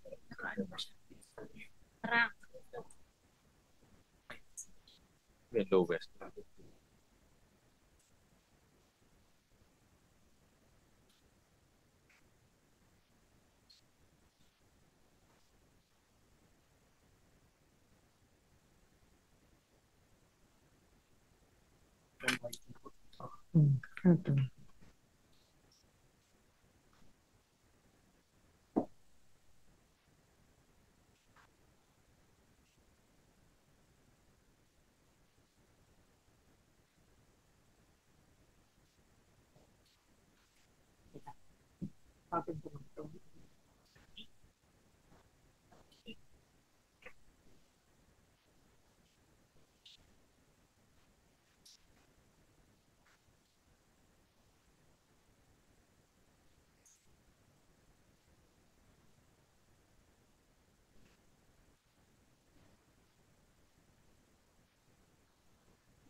According to the list, Mr. President, the lowest is Department of Migrant Workers, then the Commission on Higher Education, the Department of Housing,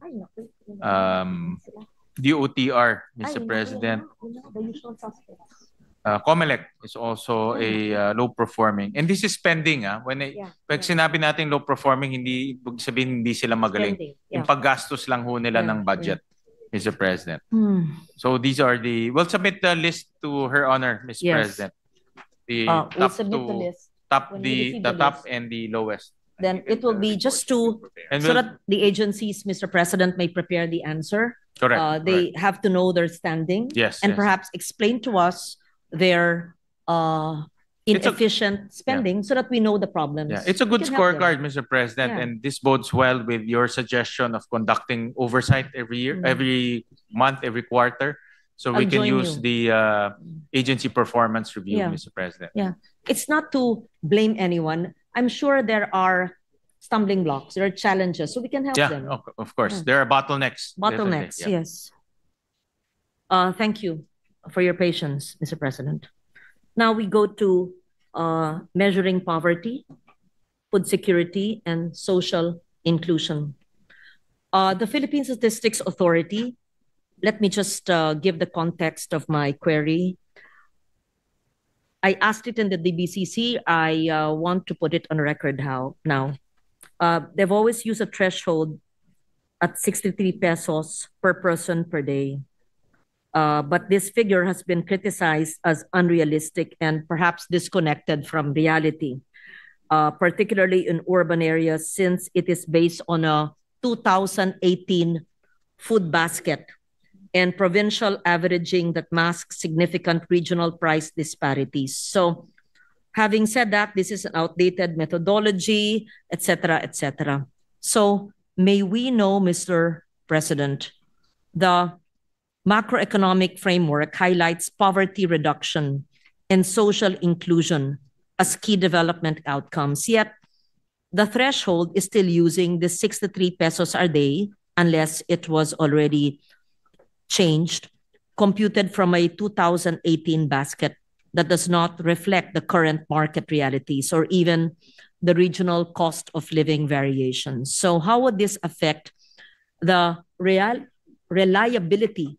Paano natin maaasahan ang mga ahensya ng gobyerno given the government's macroeconomic assumptions on consumption, savings, and the reduction of inequality if we use a 2018 PSA figure.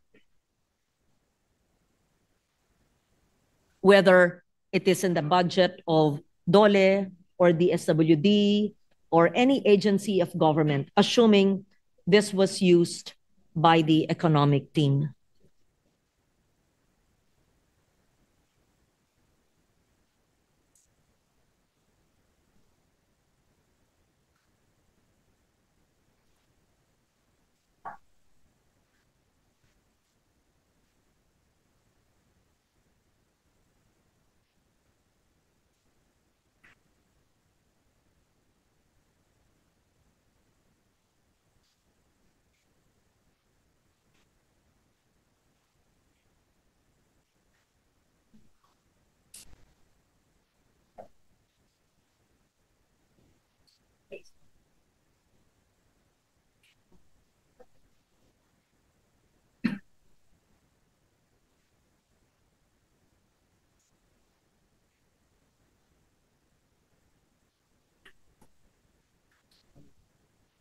$1.5.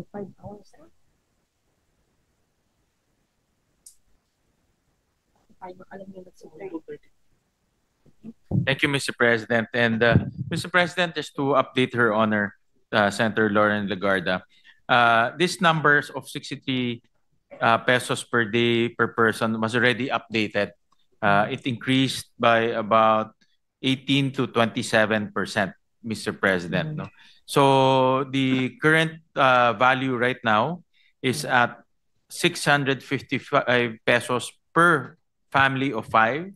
So if you divide that by 5, that's 131 pesos per day per person, Mr. President. So na-update na ho siya, Mr. President. Very good. Yes. Because in the DBCC, it was still, this was my question then, 3 months ago, and in between August and November, it was revised. We want to be informed and educated because at that time, it was still 63 pesos a day based on PSA figures. Does that mean, Mr. President, that the PSA had updated? Because I think there was an answer at the time that they said it was being updated, etc. So between the DBCC and now, the poverty thresholds were changed. Yes, Mr. President. It's no longer 63 a day. And what is it now, Mr. President? It's 655 for a family of 5. If you divide that per person, that's 131 pesos per day per person, Mr. President. So it was just recently updated, Mr. President, because the survey was just recently concluded or recently put together. Thank you, Mr. President. It more than doubled then. Yes, Mr. President. And also they adjusted the food prices, Mr. President. That's the most important. But does it mean that the inputs of every government agency relied on these updated figures? Mr. President, remember the NEP was made the first semester of 2025. It was submitted to Congress in July. Even if there's a NEP revised, it is not all agencies. But between August, when we deliberated on the NEP, and now the PSA provided the agencies with the amended poverty threshold. How could all agencies in 3 months amend their submissions when the NEP was already submitted to Congress by June or July? But Mr. President, we have real-time coordination with the PSA and DSWD. I think one of the most one program that will definitely be affected by this reduction in or increased in poverty threshold is the 4Ps program, Mr. President. So we coordinated with the DSWD on this aspect. With the PSA and the DSWD with this aspect, Mr. President. So mag-a-adjust ho kasi mga poverty-related programs ho natin. And during the hearing, I remember we asked the PSA about this poverty threshold, also with the adjustments in terms of the number of four-piece beneficiaries, and we adjusted it accordingly, Mr. President. Thank you for that, and I'm glad the good sponsor mentioned about the SWD and the four-piece program. Maaapekto din yan yung SLP program, yes, as well as not just AIX, SLP, but also the senior citizens pensions. I'm not certain how, which has been in a backlog for a long time. Perhaps the kabuhayan programs of DOLE would also be affected. Perhaps the OST's CES program, Community Empowerment and Grassroots-Based program will be affected, and many other food security programs of DA as well, and the other programs. I hope that, because I will ask each agency about the adjustment in the poverty threshold, because when they prepare their NEP for the July submission, and you said that the PSA had changed the figures, and this is a dramatic increase from 63 to around 135. Is it per person? Because it was 600 plus divided by 5 for a family of 5. So the agencies that prepared their budgets had the 63 in mind. I hope that it's not just the SWD, but I would be happy to be enlightened at the proper time how the agencies adjusted based on the poverty threshold levels of the Statistics Authority. Yes, since the PSA is the government's repository of poverty statistics, all programs of the government related to poverty, whether it's in the DSWD or the Department of Agriculture or the Department of Agrarian Reform, they will all refer back to this new poverty data, Mr. President. And the good news is poverty is going down in our country, Mr. President. So meaning income is going up, even though the threshold has gone up, but income is also going up because of job opportunities and also a growing economy, Mr. President. I will not debate with you regarding that, even if I may have a different point of view, Mr. President. Yes.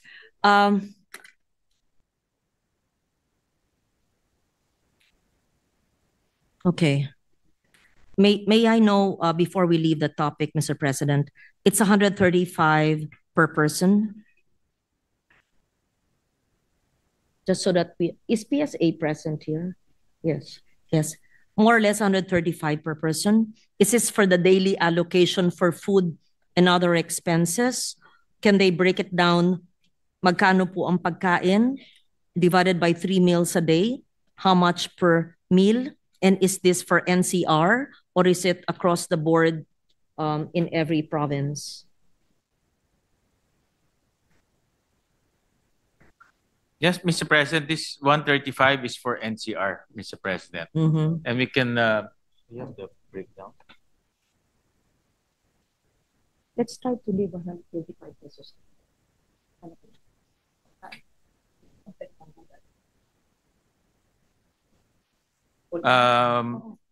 Out of the 35 peso per person per day, Mr. President, 85 pesos is allocated to food, Mr. President.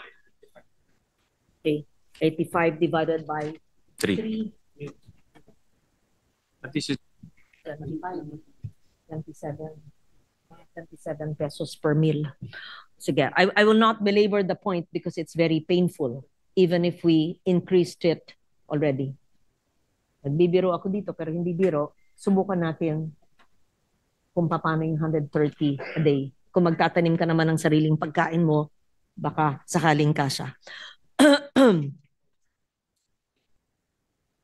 And my final question for the moment, Mr. President.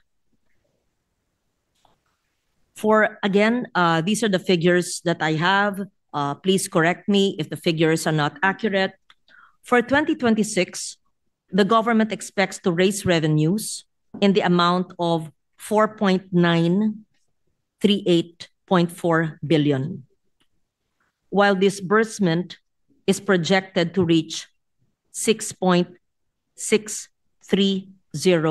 billion, or a deficit of 1.626 billion.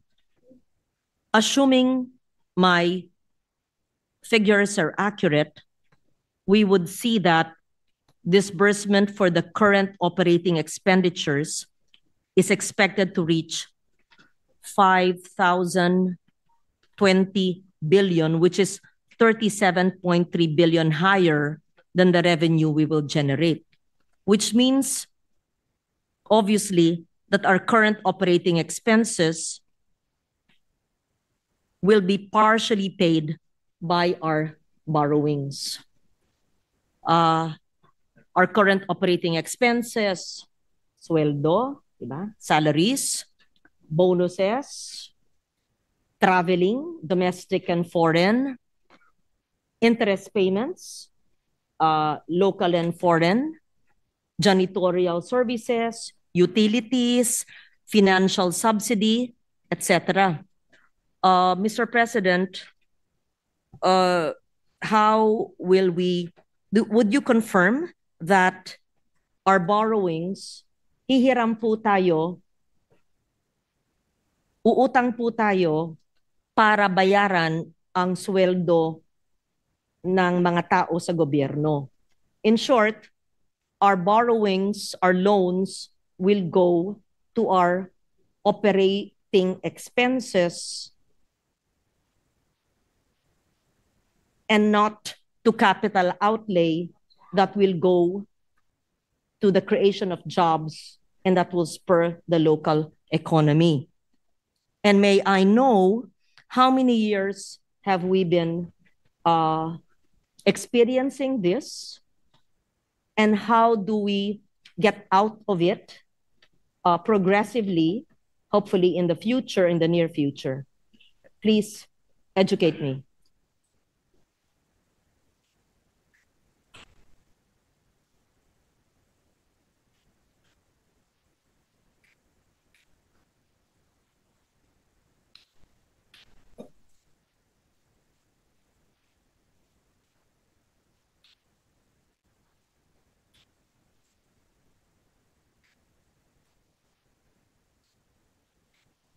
Saan yung listahan ko ng GOCCs na yun?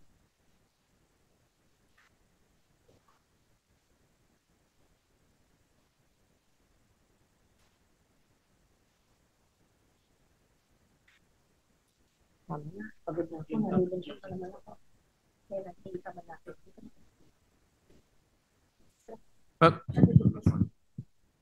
Mr. President, in an ideal situation, we only need to borrow for capital expenditures, meaning all of our collections should go to current operating expenditures, meaning for salary payments, pangbayad ng kuryente, pangbayad ng tubig, bonuses, all of that should be funded by our own revenues.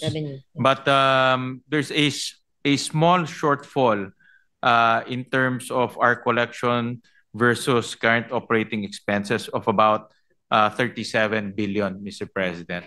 So it's a small shortfall. So two-prong approach, Mr. President. One is to collect efficiently, meaning our revenues, whether tax or non-tax, should be collected efficiently so that we can cover our current operating expenses. Number two is also cut on some of our current operating expenses.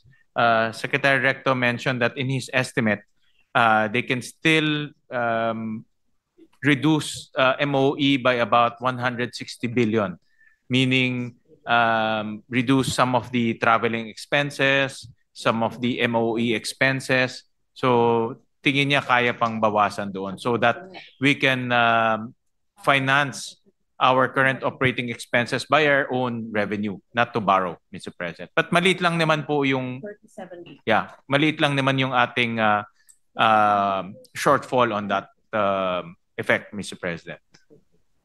So I believe that with the efficient collection, government can cover that, Mr. President. But you're right, Mr. President. In a ideal situation, we should not borrow to cover our current operating expenses. Mr. President, is the 37 billion for 2026 that will be brought about by borrowings, is it also because of extracting or borrowing or getting the reserves of GOCCs? Were we able to contract that or limit the utilization of borrowed money because we also used what we have, the reserves of government agencies, GOCCs? Yes, Mr. President, because that was allowed in 2024, Mr. President. There's a special provision that allowed the DOF to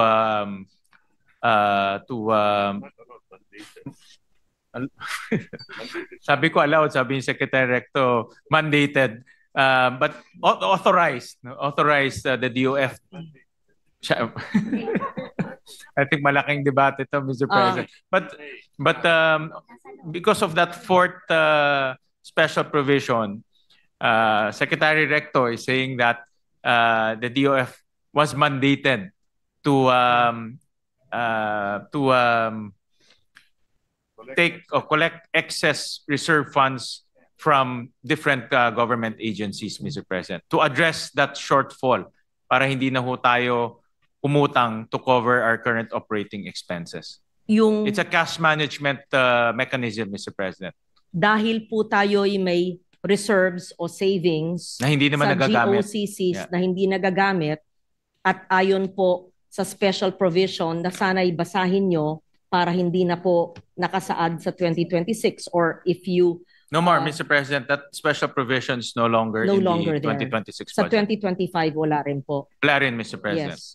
Can you read into the record the 2024 special provision? And do you, if you say that government was mandated to follow it because there was such special provision, but it will no longer be there in GAA 2026, and it is not in GAA 2025? It's in special provision. Anong number to?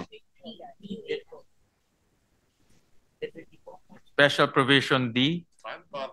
Fund balance of the government-owned and controlled corporations from any remainder resulting from the review and reduction of the reserve funds to reasonable levels, take into account the disbursements from prior years, Mr. President.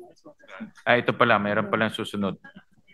The Department of Finance shall issue the guidelines to implement this provision within 15 days from effectivity of this act. Yan. Yan pala yung sinasabi ni Secretary Recto, Mr. President.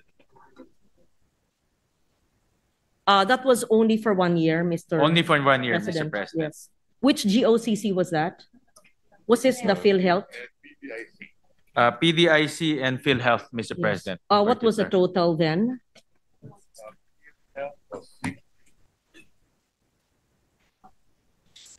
PDIC was how much, Mr. President?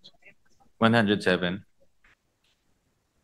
For PhilHealth, Mr. President, it's 60, and for PDIC, it's 107 billion, Mr. President. PDIC, magkano po? 107 billion. 107B. B. And PhilHealth? 16. Yes. Are we supposed to pay back PDIC for 107B? No, no need. Mr. President, according to Secretary Recto, no need to return the funds, Mr. President. They have more than adequate resources to cover what they need to cover, Mr. President. For PDIC. For PDIC. How about for banks. PhilHealth, the 60 billion? Yes. There's been a clamor, and the President has repeatedly committed to return the 60 billion to PhilHealth. Yes, reserves. Mr. President, in the Senate committee report, we're returning the 60 billion. It was also included in the GAP, Mr. President. Yes. Just to be clear, Mr. President, the NEP with the 60B, I think Senator Pia will question during her time in DOH, ayokong pangunahan si Senator Pia, that the computation may not have been accurate based on the syntax law, but let her explain that. And clearly, the 60 billion, again, I'm not certain if that's accurate, is not the payment for PhilHealth because that is the allocation based on the implementation of the sin tax law. So hindi po yun. Earmark na po yun. Yan, alam ng health advocate expert. So we're not referring to the net allocation. You mentioned, Mr. Chair, about the HGAB, which has another 60B. But the 60B from HGAB, Mr. President, came from the flood control, if I'm not mistaken. Please correct me if I'm wrong. It came from an agency, perhaps the DPWH flood control, which was moved pambayad utang sa reserves ng PhilHealth. Is that how it moved? So that it's clear. Because dalawang 60, first is the implementation of the sin tax law, which should not be claimed as the return to PhilHealth reserves. And the second, HGAB, yun ang pambayad utang. I just want to know where did it come from in the HGAB, and that's included in our Senate committee report, and we are grateful to your honor that it was included as well. I just want to be certain where did it come from.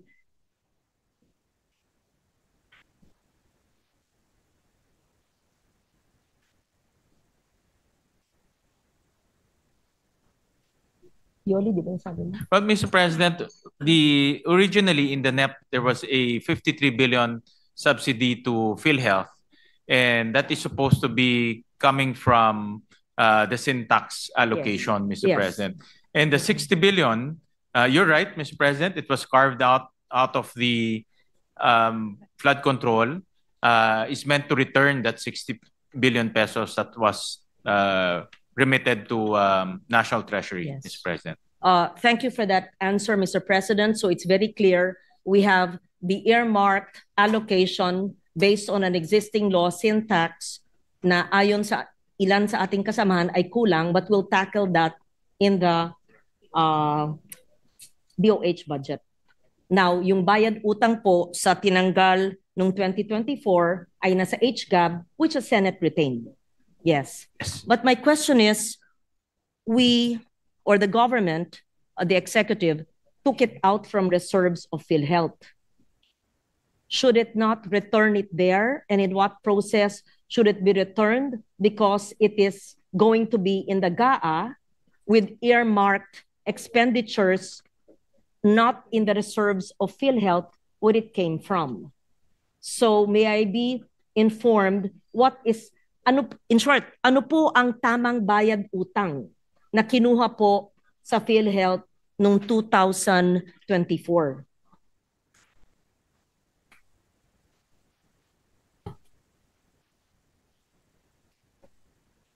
Okay, Mr. President, I was just clarified that the 60 billion that was taken from PhilHealth did not come from the reserves, Mr. President. It was a fund balance, meaning yun talaga yung natitira nila na actively being used for their case rates, Mr. President. So since it was substantial at that point, yun ang renimit sa National Treasury. So that will be returned in the same form as fund balance. The 2024 na kinuha po ng DOF, is it DOF? That took away from PhilHealth did not come from the reserves. No, Mr. President, that was what do you call it? It came from the operating fund balance. Fund balance. Okay. The fund balance. So it's a different fund from the reserve, Mr. President. The fund balance. So you're correct in saying that under the NEP of 2026 na 53.26B, hindi ito yung bayad utang. And then the 60 billion in the 2026 House Bill, GAB, ito yung bayad utang, but it is intended for benefit package improvement under the Universal Healthcare Law. Is it a lump sum? Is it already allocated, earmarked?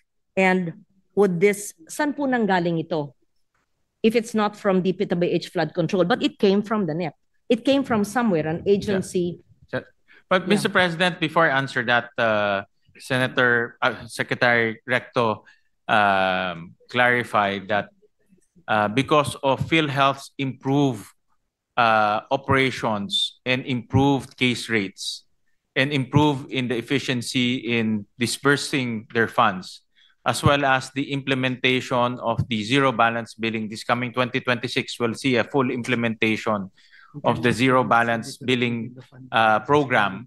The government decided to give additional or augment the PhilHealth with 60 billion pesos, Mr. President. So, so sabi niya hindi ho to bayad utang. No, kasi walang utang raw, Mr. President. So there's no utang to speak of, Mr. President. So, Pagtatanong tuloy si of course, that is the okay. So that's one, Mr. President. Number two, what you were mentioning, their next question, your other question, Mr. President, it came from the flood control, Mr. President, because the amount is about 255 billion. So 60 billion was carved out to be the subsidy of to be the subsidy to PhilHealth, Mr. President.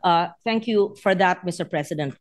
Just definition of terms so we understand.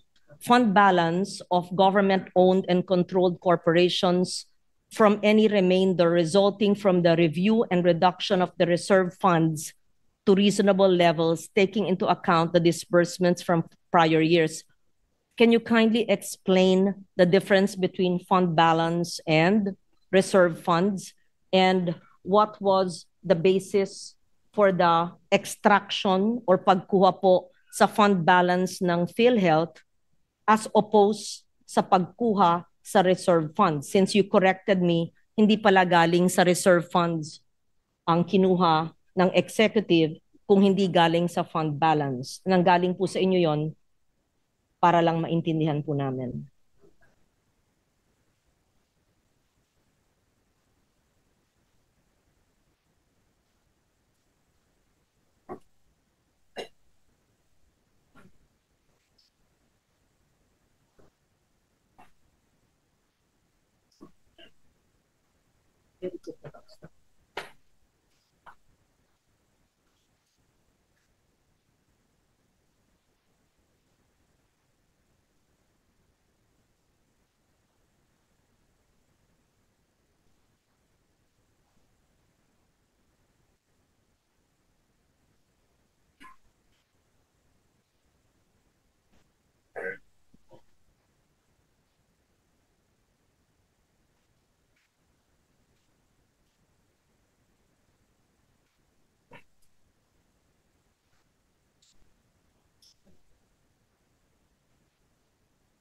May utang ang gobyerno sa PhilHealth kasi walang earmark allocation sa GAA. Wala. Ngayong taon. Wala. Ayun pa. Kailangan bayaran. Kasi galing sa syntax law, wala.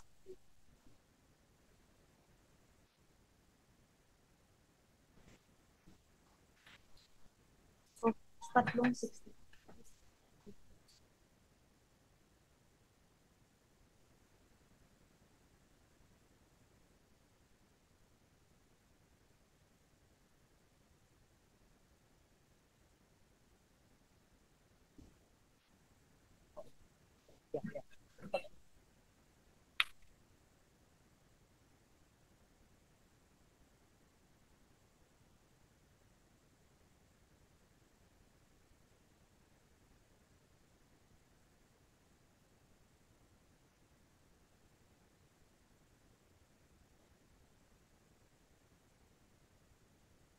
But Mr. President, sorry for the delay. I just want to make sure so that I can explain it as simple as possible. So the fund balance is the money available after deducting the expenditures for their case rates, Mr. President. So meaning benefits for their members, meaning ito yung natitira after their revenues, after their subsidies and after the expenses. So merong natitira doon close to about 480 billion at that time. And because of that surplus fund of 480 billion, the DOF, the PhilHealth remitted 60 billion from that 480 billion, Mr. President.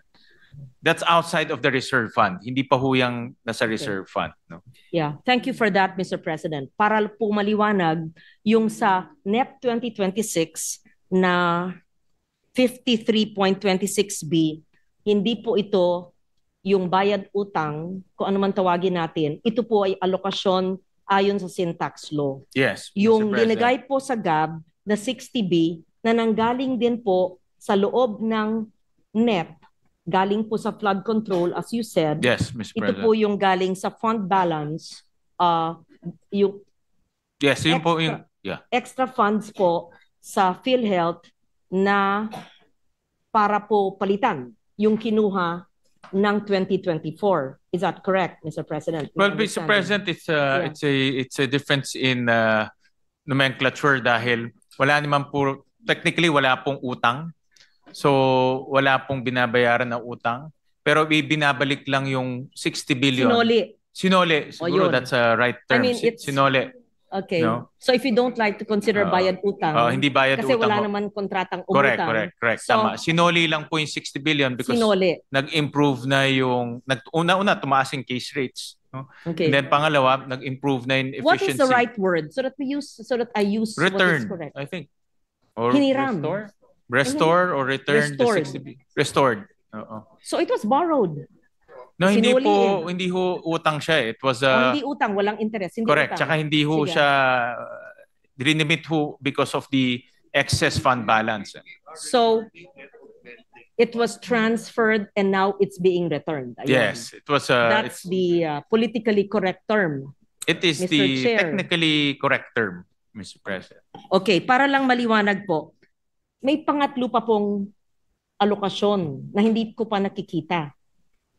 Ay yung earmarking po ng syntax law na nasa NEP ng 2025 ay wala po sa GAA 2025. I understand there is no subsidy for PhilHealth this year.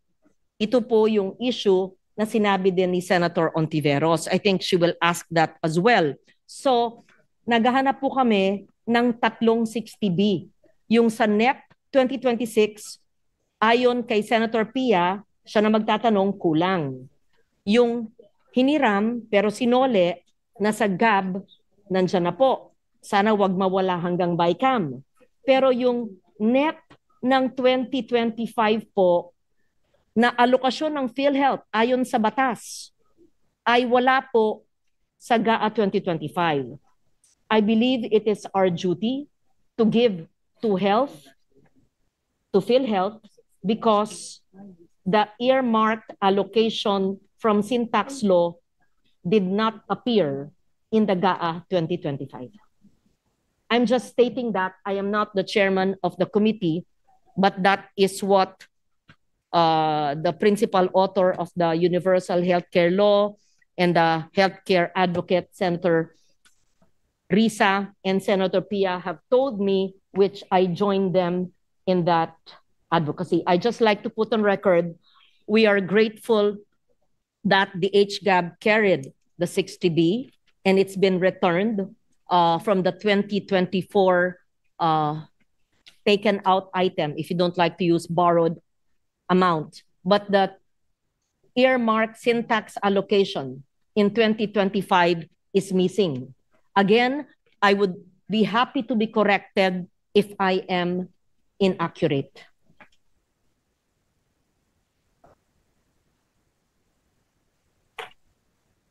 Well, Senator Lauren is absolutely correct that because Congress took out, I'm just checking the amount, about 74 billion pesos in 2015, no? 2025. So in other words, that 2025 allocation for PhilHealth is supposed to be remittances from Syntax, Siguro po, Mr. President. And that is nawala po yun. nawala yun. Tama ho kayo.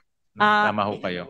Don't we owe it to the people, Mr. Chair, that we cut more in infrastructure that are not compliant with TRIP or coordinates, as you would say it, etc., and put back what was missing in GAA 2025. Para po naibalik na natin ng gobyerno lahat ng nawala sa PhilHealth. Yan po ay pag-uusapan natin. Admittedly, the amounts are quite substantial, no? 70 billion pesos. Pero I get the point of Her Honor, Senator Lauren, and definitely po na dapat lang ho natin ibigay sa PhilHealth yung dapat ibigay, no? Ayon sa batas. Kung At ayon sa nagkamali batas, po, yeah. yung Syntax, meron ho silang share doon. Yes. Kung nagkamali po at nawala sa GAA 2025, kayo po ang natalagang chair ngayon. At kayo po ay sumasang-ayon sa akin na karapat-dapat lang ayon sa batas ay nandun siya sa taong ito. Tingin ko po ating katungkulan na ilagay po doon. At kung hindi, tingin ko, hindi ako nagdidikta, ibalik, ilagay sa NEP 2027 na kasama pa rin yung earmark allocation dodoble dahil nawala noong 2025. Pag-aralan ho natin. Thank you for the suggestion. And thank you for pointing that out, Senator Lauren. It's a very good point. Important. Pag tinignan ho natin yung malalaking increases sa Senate version, unang-una sa edukasyon, pangalawa sa health. No? Dahil binibigyan natin ng napakalaking pahalaga po ang kalusugan ng ating mga kababayan. At especially after the pandemic, marami ho tayong mga kababayan talagang gustong makita na ma-improve po yung ating healthcare system. So pag-aaralan ho natin mabuti ho yan. Decision na ho to ng Kongreso at Senado. In fact, dahil Kongreso at Senado po ang nagtanggal ng pondo na yan in 2025. Hindi po ako pumirma ng BICAM kasi hindi po ako sang-ayon doon. Kaya po, pag-aaralan ho natin mabuti yan. Thank you for the openness of the chair. Thank you for agreeing with your colleagues. We just want to be compliant with the law and we mean well, but we are also understanding of the limited fiscal space. That's why we presented options to the body. Last na po. Warningan ako, 3 oras na po. Last na po. Binanggit po ninyo na uutang tayo para sa mga sweldo. Ay, magtatanong si... I'm sorry. Yeah. Mr. President, Senator Tiveros is seeking the floor for a short manifestation. Senator Tiveros, you're recognized. Salamat, Mr. President, at sa gentlelady from Panay at sa ating chair. Nagpapasalamat po ako sa pagtulak ni Senator Lawrence sa isyung ito at sa pagbibigay daan din ng chairman. Gaya ng sinabi nilang dalawa, we are talking of at least 3 important items here na may kinalaman sa PhilHealth. At nagpapasalamat ako sa kanilang dalawa, Mr. Chairman, lumilinaw na mayroong earmark proceeds from Syntaxes na dapat na ibigay sa PhilHealth itong kasalukuyang taong 2025. Mayroon pong item na pinopropose para sa appropriation ng Kongreso mula sa executive para sa PhilHealth ngayong susunod na taong 2026 at may pangatlong item na itinanggal noong 2024 sa kasalukuyang 2025 budget. Kung bakit katulad ni Senator Lauren, ako hindi po pumirma sa BICAM version nung nakaraang taon para sa kasalukuyang taon. At kalaunan, kami po ni dating Minority Leader Senator Coco Pimentel ay bumoto ng no sa kasalukuyang budget. Bukod pa dun sa napag-usapan namin earlier ni Mr. Chair tungkol sa unprogrammed appropriations. Pero yung usapin po ng termino ay napaka-importante. Hindi po ito nomenclature lang at hindi po sasapat ang pagiging technical lamang. We have to call a spade para matuto tayo sa ating mga pagkakamali o pagkukulang at hindi tayo uulit at ma-institutionalize din po natin ang best practices. At sabi din po kasi ng mga lola natin, cuentas claras. So ano man ang itawag ng DBCC o DOF ngayon na sasabihin nila, hindi po ito surplus funds. At I remember nung simula ng debating iyan, tinawag nila itong excess funds. Kung kinuha man nila ito o hindi sa surplus talaga ng PhilHealth. Pero naalala ko, hindi lang yung tayo, karamihan nating mga miyembro ng PhilHealth, pero PhilHealth mismo ay hindi magaan sa loob nila. May sama ng loob sa loob ng PhilHealth. Kinuha po yung 60 billion pesos na iyan. At ang anumang bagay na kinuha na sa tingin ng marami ay hindi dapat kinuha, ay dapat itala natin bilang utang. Kaya po may mga health reform advocates na nagkaso laban sa atin sa gobyerno, sa Supreme Court, at iniintay pa natin ang ruling doon. At palagay ko, at gusto kong maniwala, kaya iniutos pa nga ni Presidente na isauli ang 60 billion pesos mula sa national government pabalik sa PhilHealth. So, anong tawag ko sa isang bagay na iniintay nating iutos ng Korte Suprema at una nang iniutos ng Presidente na ibalik? Ang tawag ko po dyan, Mr. President, ay utang. And sana mauna na ang national government magsauli niyang utang bago pa iutos yan, harinawa ng Korte Suprema. So, I will be merely manifesting briefly about this issue this afternoon, pero itatanong ko ng mas detalyado pag-consider natin ang DOH budget, Mr. Chair, at itatanong ko rin sa panahong iyan sa DBCC o sa DOF, saan po ginamit yung 60 billion pesos na kinuha noon sa PhilHealth at ngayon, sa tingin ko lamang po, at ayon na rin sa utos ni Presidente at sana sa magiging ruling ng Korte Suprema, ay utang na dapat ibalik sa PhilHealth. So maraming salamat po, Mr. Chair, Senator Loren at Mr. President. Thank you, Senator Risa. And likewise, Mr. President, before Senator Loren resumes, just for the record, the total syntax collections for 2024 is 295.65 billion. So if we're to follow the law, earmark is 80% of the 50% collection syntax and sweetened beverage for PhilHealth and universal healthcare. Just for the record, Mr. President. All right, you may continue, Senator Loren. Thank you, Mr. President. Having said that, may we request the DBCC to submit, please, the utilization of the 60B that was borrowed but returned. Yes, or maybe it was not used because it's being returned. If it was used, may we know the utilization? Actually, I have it now, Mr. President. Thank you, Mr. President. 27 billion went to public health emergency benefits and allowances for healthcare and non-healthcare workers during COVID-19 pandemic. 10 billion for medical assistance to indigent and financially incapacitated patients, also known as MAIP. 4.1 billion for procurement of various medical equipment for DOH hospitals, LGU hospitals, and primary care facilities.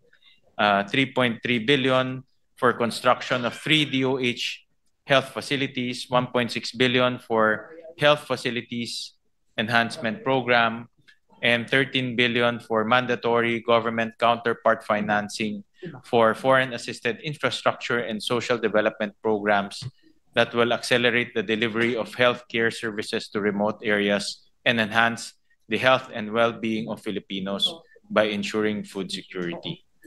So, yun po yung pinuntahan po ng pondo. Thank you for that and being ready with that, Mr. Chair. Just a heads up to DOH, I'm sure our colleagues will ask them if they, because of their very low absorptive capacity, especially since you mentioned they created or built health infrastructure for needy populations, etc. I hope they were able to do that. And I hope the funds are not with them still with half-constructed health centers and hospitals. So just so that they will be ready to explain to the body the utilization and implementation of such. Huli na po, dahil binanggit nyo na hihiram pa tayo ng 37.5 billion at sabi nyo ito'y maliit naman na amount para gamitin sa operating expense. Simple thinking, di ba ho, pag uutang pa tayo sa household para lang sa operating expense, di babaan na lang natin ating gastos para wag na tayong umutang. Mr. President, that's why Secretary Recto proposed in his estimate that MOE across different agencies can still be cut by about 160 billion, Mr. President. 160B. Yes, Mr. President. Yes. And so that is that's making expenses more efficient. May we know whether that is already contained in the Senate committee report? No, Mr. President, I just this was just confirmed to me today, Mr. President. We're happy to note that the 160B cut in operating expenses, and that, of course, from 6.793 trillion with our cuts in questionable infrastructure projects and a further cut in operating expenses kung saan po tayo makakatipid. Does it mean, Mr. President, that we do not have to use our borrowings or our loans for salaries, utilities, and whatever operating expenses of government, Mr. President? Theoretically, yes, Mr. President, because as I noted earlier, the balance between revenues and current operating expenses is negative 37 billion, Mr. President. So theoretically less. So we don't have to borrow 37 billion to finance our operating expenses, Mr. President.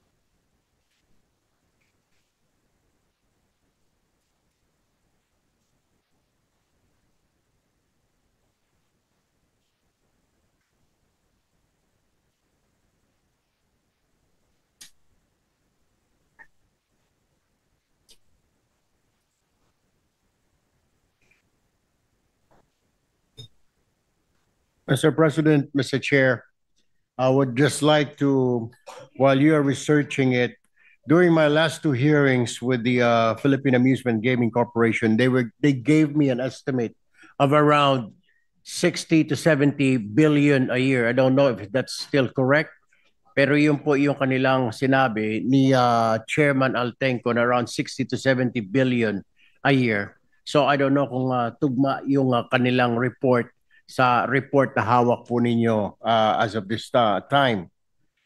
My follow-up question will be, doon po sa 60 to 70 billion na ikang revenue ng PAGCOR from online gambling, how much yung napupunta po sa national budget? Well, Mr. Chairman, merong kasi marami rin pong revenue na nakukuha ang gobyerno, not only directly from online gaming, but also from, let's say, yung mga income taxes, yung mga withholding taxes. So may mga ganun rin po. So just to put it on record, ang direct benefits from electronic games is about 231 billion pesos, Mr. President. For example, ang nakukuha sa franchise tax is about 10 billion. Ang nakukuha sa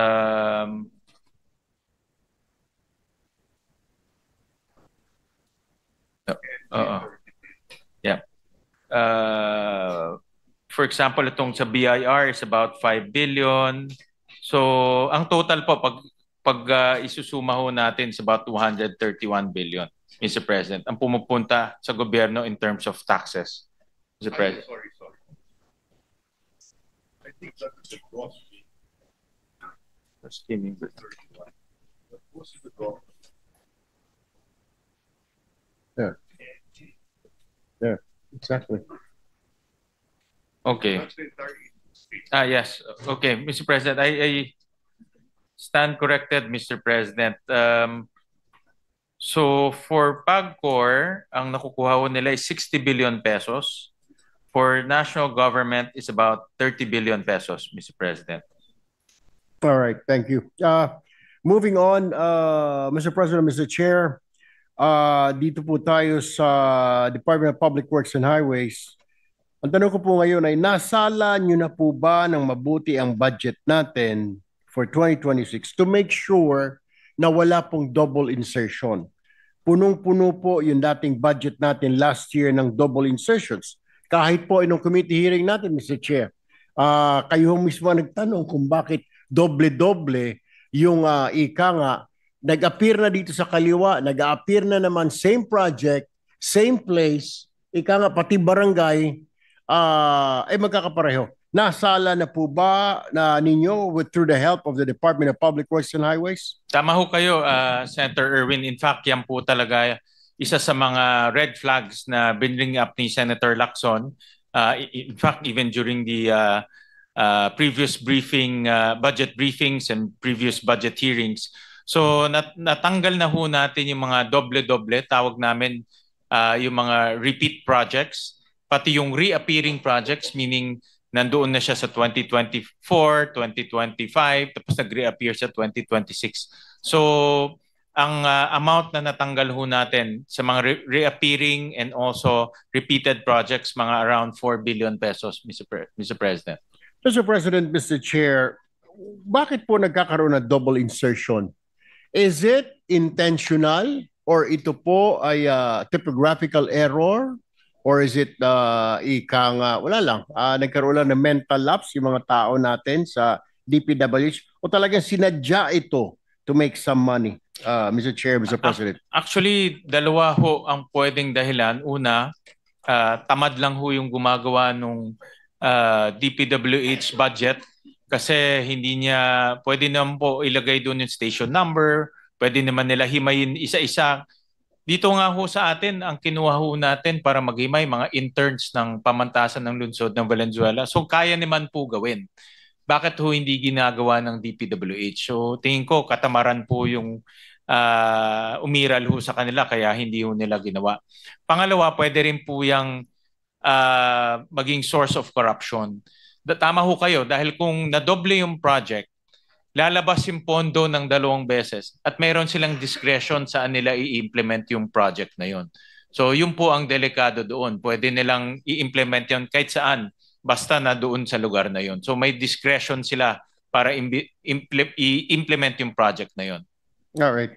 Thank you, Mr. President, Mr. Chair. Kanina po, while I was sitting on my desk, marami po ako natanggap na mga text messages na mga line of questioning daw baka pwedeng itanong sa ating chair ng finance mula po sa mga OFWs natin. They were asking, on-program appropriations, meron po ba tayong program appropriations for this year, for 2026?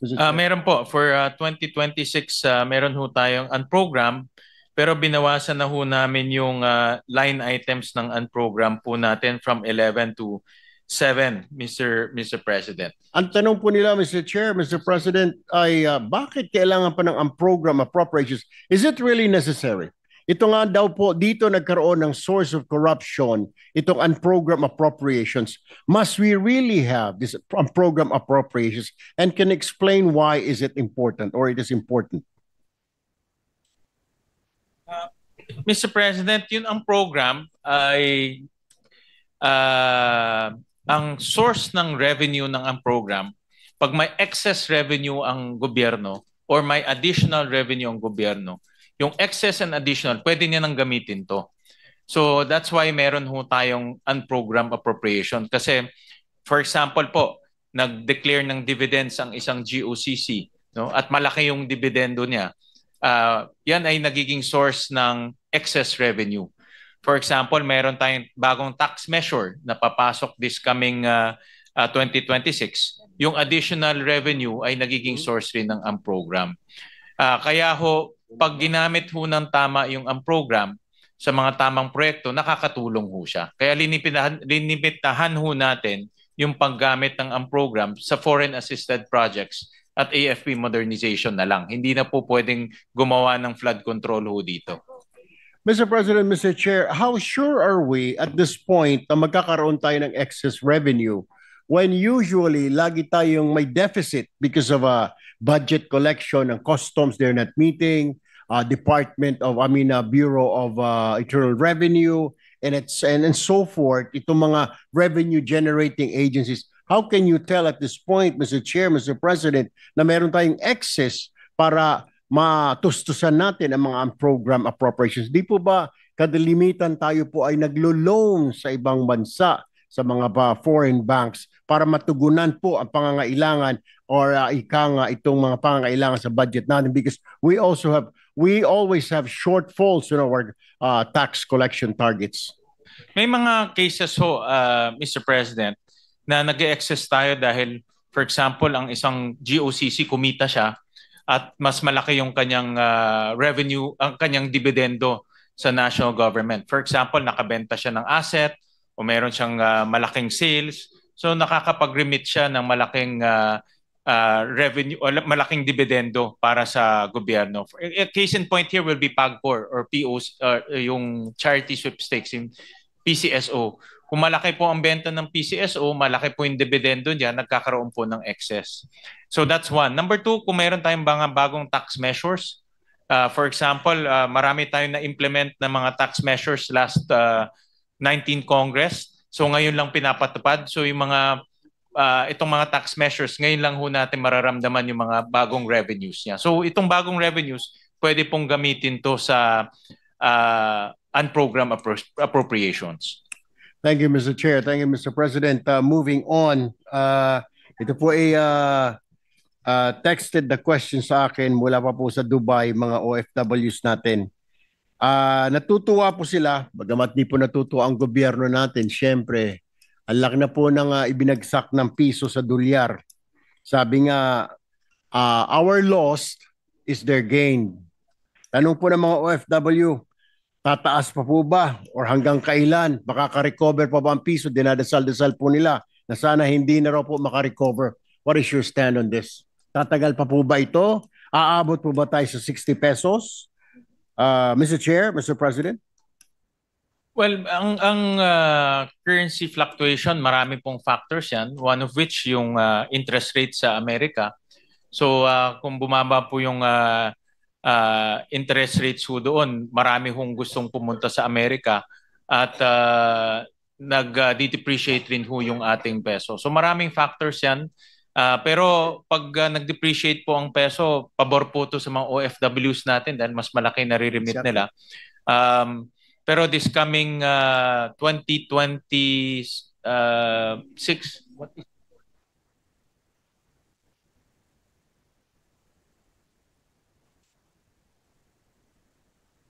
So ang forecast po for 2026 is between 55 to 58 pesos per dollar po ang estimate ng ating DBCC this coming assumptions this coming 2026. Kaso lang maraming caveat ho yan, no? Kasi maraming factors pagdating ng currency. That's one aspect na napakahirap po ma-predict dahil marami pong external factors. So Mr. Chair, Mr. President, are you saying hindi po inaasahan natin itong sudden drop ng piso? Hindi po natin napag-aralan o nabantayan na ito po ay babagsak at this time, at this point?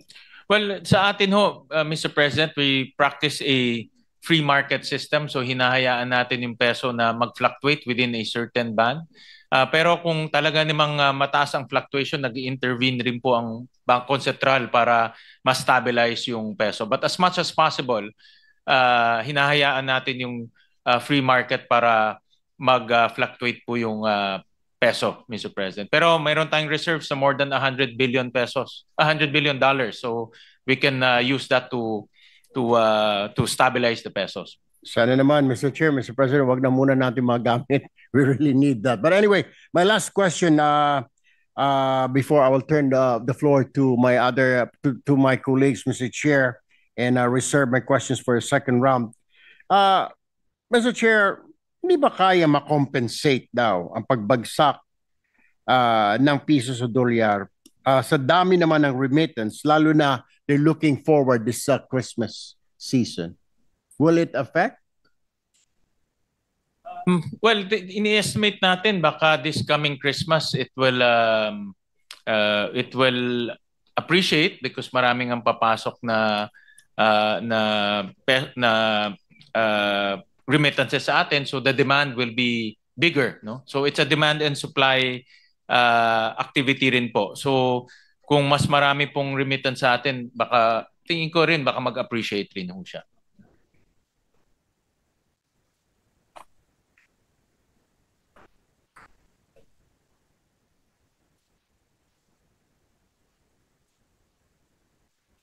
Isa rin po, sabi ni Secretary Recto, isa rin dahilan kaya rin mahina ang ating peso dahil ang tourism natin hindi pa tayo nakaka-recover from pre-pandemic levels.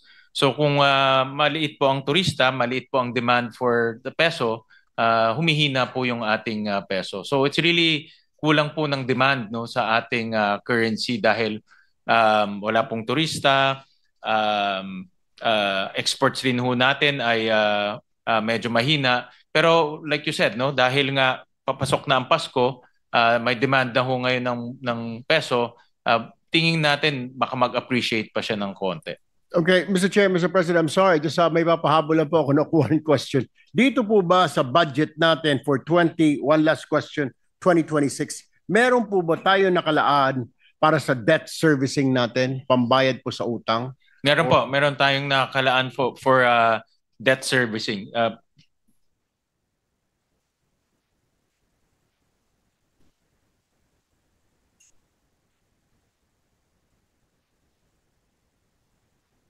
About 2 trillion ang naka-allocate natin sa debt servicing, both for interest payments and amortization po. Magkano po ang total na debt po natin para po sa kapakanan ng ating mga viewers? How much do we owe, external and internal debt?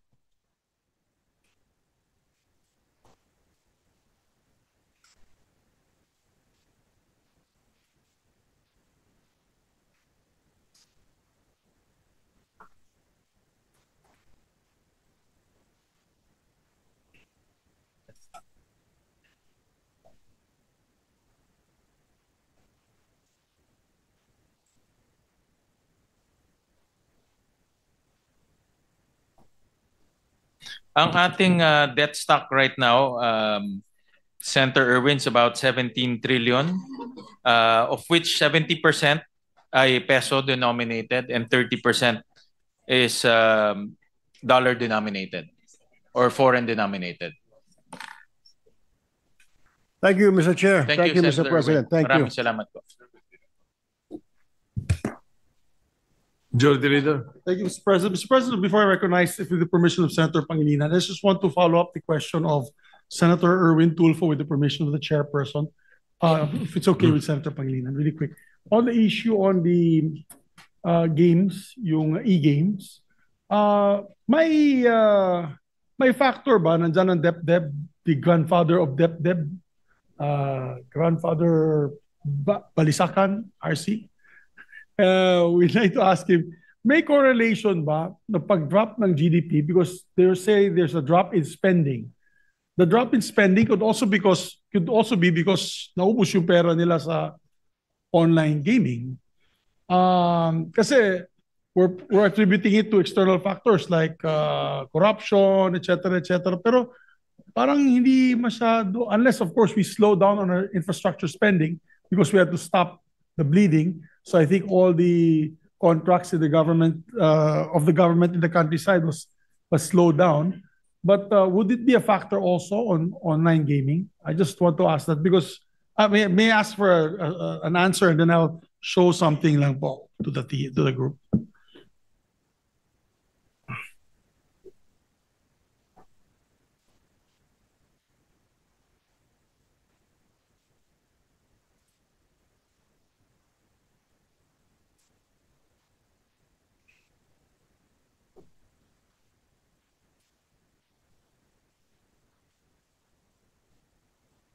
Well, Mr. President, I was conferring with Secretary Balisacan. There's no effect to our consumption because it's a very small component versus our total household consumption. So very minimal effect. And at the same time, when you talk about household consumption, that's also considered part of consumption, Mr. President. So it transfers from one. You're consuming from one thing to the other thing, Mr. President. Yes, pero di ba, it makes sense that if the padre de pamilya spends his money on the online gaming, and because he loses the money, or he doesn't make that money, he loses it. He doesn't take his children to the mall. They don't buy anything. They don't go to Jollibee. Bahay lang sila. There's a possibility that can actually be one of the reasons why the spending is down, right? Because your spending power is diminished if you lose online. And I'd like to just point to I haven't brought this out. This is the first time because I had this placed in the Pulse Asia survey. September 27 to 30. This is going to be the first time that I'm actually going to bring this out to the public. Nung September 27 to 30, napasama po ako ng rider question about banning online gambling. Nakalagay dito, how much do you agree or disagree with completely banning online gambling in the Philippines? Or yes, agree, strongly agree, and agree is 90%. Taas, Mr. President. 90%. Cannot say if agree is 5% and disagree is 5%. So ito po, all across to NCR, Balance Luzon, Visayas, and Mindanao is agree. Yung NCR agree is 96%. Sa tingin ko, mukhang maraming galit na pamilya. Opo. Yeah, Senator, Majority Leader, wala talagang kaduda-duda na nakaka-apekto to sa ordinaryong mamayan ho natin. Marami rin ako nakakausap. I talk to a lot of our ordinary citizens and nakaka-apekto ho talaga ito sa kanila. No? Kaya hindi ho kaduda-duda na marami rin ho sa kanila ay gusto hong mas gusto maband o mas gusto rin ho nilang makitang mabigat ang regulasyon ho dito. O kasi kung yan po ang posisyon ng gobyerno na highly regulated, dapat siguro gawin natin to parang sweepstakes. I think sang-ayon din si Secretary Ralph ito eh. We talked about it one time. Na there are betting stations na lang that they can buy their betting cards, scratch cards in these betting stations rather than the e-wallets. Kasi the e-wallets, pati sa mga barangay sa Bukidnon, of course, napapasama sila dun eh. Alit na nga ng income nila dun sa probinsya, lalo na sa highly rural areas. Pag nawala pa nila yung income na yan, hindi na sila makabawi, hindi na makatayo. They're baon lalo na sa poverty. So we're hoping that the good senator from Palawan, Senator Erwin, could come up with proposals on the bills so that we can already fast track this. Because obviously, if you get that number of people, that means maraming galit talaga. They're affected. Completely agree with you, Majority Leader. Ako rin personally, I see that on the ground. Tama ho kayo dahil yung mga mahirap pag na-addicted sila sa online gambling, domino effect eh. Affected yung family nila, affected yung pag-aaral, affected yung ibang mga kailangan nilang bayaran at napakahirap pong bumalik ulit dahil of course yung kanilang income hindi naman po ganun kalaki. So I totally agree with you na dapat tignan na talaga natin itong online gambling at kung paano po hindi ito kumalat sa mga mahirap nating at ordinaryong mamayan ho natin. Thank you very much, Mr. Chairman. Thank you very much, Mr. President. We'd now like to recognize our good distinguished colleagues from Quezon City and Pampanga, Senator Kiko Pangilinan. Senator Francis Pangilinan is recognized. Thank you, Mr. Senate President, and thank you, Majority Leader.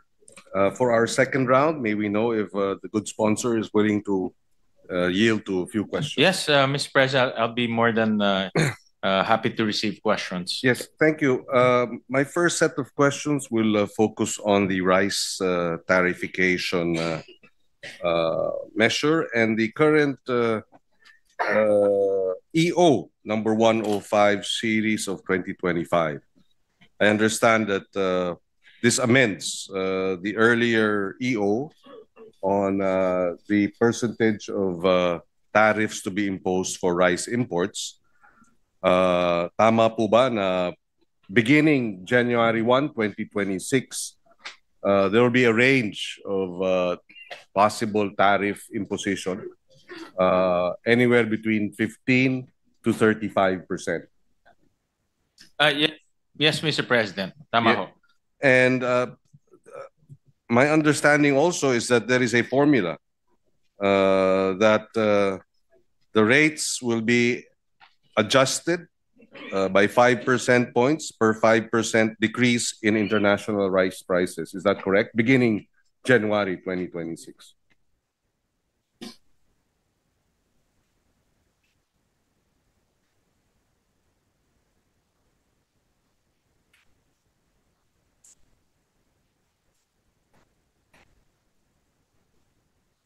Yes, Mr. President, Secretary Balisacan told me that yes, it will be linked to international prices. Yes. But as we speak, they're crafting the guidelines on this mechanism, Mr. President. Yes, and right now, I understand also that until the end of the year, there is this ban. Yes, Mr. President, may ban ho until end of the year. Yes, and because there is a ban, then and that's why I understand if the ban is lifted by first day of January, then the new tariff rates, depending on how it's computed, will take effect. Yes. Yes, Mr. President. Now, my question is, when we say decrease or increase, how do we determine that? What is the benchmark? Because, for example, clearly from the time that the EO 62 was imposed up until today, rice prices in the world market have dropped from about $560 per metric ton to around as low as at least maybe 2 weeks ago, about $360 per metric ton. It was an all-time high of about $720 per metric ton at some point in 2023 or 2024, early 2024. But now it's about pretty much half. So when we say decrease or increase, what is your, or again, is it still being computed? May we be guided?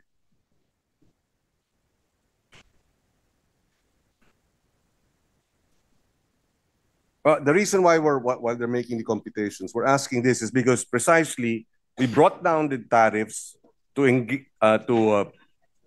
increase supply of rice in the local markets by way of enticing or encouraging importers to buy rice with lesser tariffs. Kasi mataas ang presyo ng bigas sa world market. Hindi ba dapat nung bumagsak na sa 360, hindi ba? From 360 from 540, hindi ba dapat sana yung 15% na-adjust na kaagad? I know we're doing that now.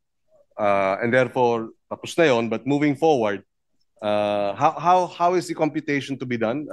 We'd like to better understand it. Well, Mr. President, the way I understand it is the objective is to stabilize local rice prices. Yes. And whenever international prices go down way below local prices, they will impose certain tariffs, no? In order to stabilize the prices, or in short, yung imported rice will not be overly cheap compared to the local prices, Yes, and because vice versa, it Mr. will have a President. direct impact on the incomes of our rice Correct. farmers, because why will we buy local rice, which is much more expensive to produce, when you can import it Correct. with very low tariffs? No? So yun. No? So the tariffs will be based on how much international prices will fluctuate, Mr. President. But the objective is to stabilize the local prices so that farmers will still make money out of that stabilized local prices. But at the same time, we will stabilize supply also through importation. Pero Yes. hindi ho ganun kamura or not sobrang mura na makakaapekto po sa ating mga farmers. Well, I'd like to, as was earlier mentioned by the good Secretary of DepDev, that they are still formulating the guidelines. Yes. The overall guidelines is still being formulated. But that has to be formulated in the next 2 weeks or month. Yep. I guess subject na lang to a submission to this representation and maybe the committee, so that we can better understand moving forward and prepare our rice farmers, our rice traders. The sector would be interested to know how this is going to affect the trading of rice and importation of rice by January, by first quarter. So, Mr. President, the Secretary Balikasan mentioned their target is hopefully by first week of December. The guidelines will be out already. Yes, thank you. And it has a direct impact also on the prices of palay locally. This is precisely why the concern is to raise tariffs so that domestic prices will go up. Yes, and right now with the ban,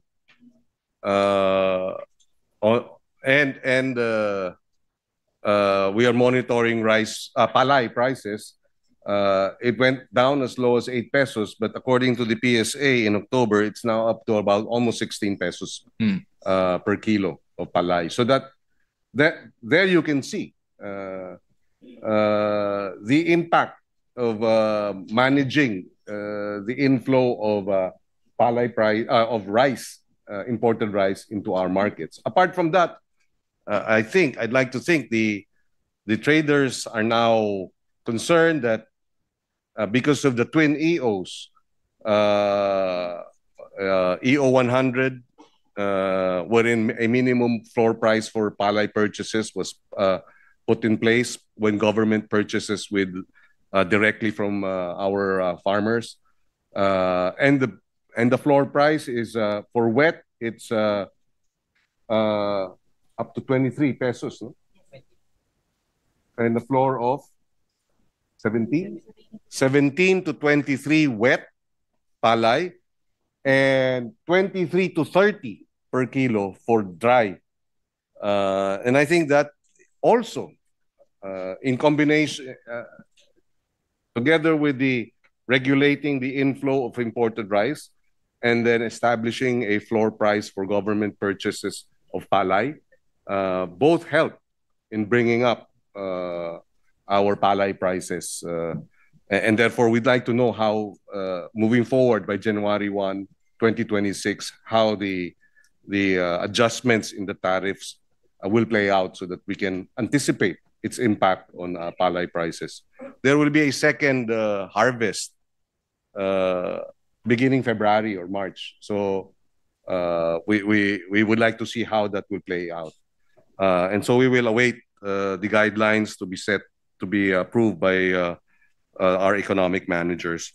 On the other hand, Mr. President, the drop in 15% of the tariffs definitely brought down our collection, our tariff collection. Do we have the data as to how much were foregone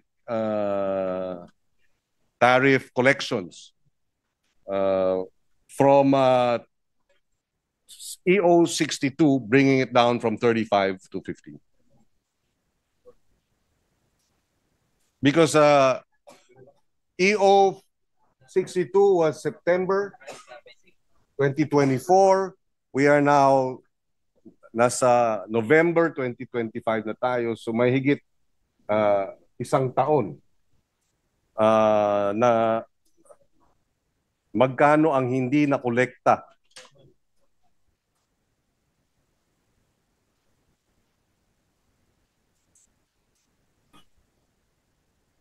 Some computations say about 25 billion. 29 billion. We ask this because these collections are supposed to go to the rice tariffication, mechanization, seedling production, distribution, assistance. And there is the new law, Republic Act 12078, provides that 30 billion are earmarked. So, kung hindi makolekta dahil nga binaba ang taripa dun sa 30 billion na naka-earmark, saan kukunin yung 30 billion? Well, Mr. President, Secretary Recto mentioned that on the average, the foregone revenue is about 2 billion a month by reducing tariffs from 35 to 15%. And the total foregone revenue has already reached 20 billion pesos, Mr. President. Yes. Yeah. So now the question is, does not this affect the mandate of Republic of 20078? Yes, that Yes. mandates a 30 billion allocation drawn from the tariff collections that will fund the rice program or the RCEF.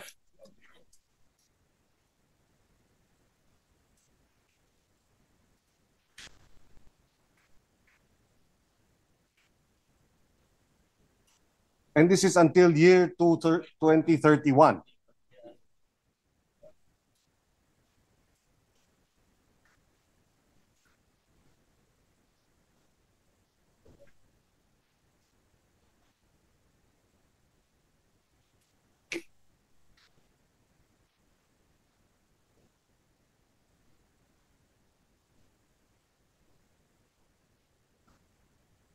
Yeah. But the 20 billion is just foregone revenue, but the agency, the DOF, still managed to collect more than 30 billion pesos. So, in other words, 30 billion can still be allocated to the earmark programs, Mr. President.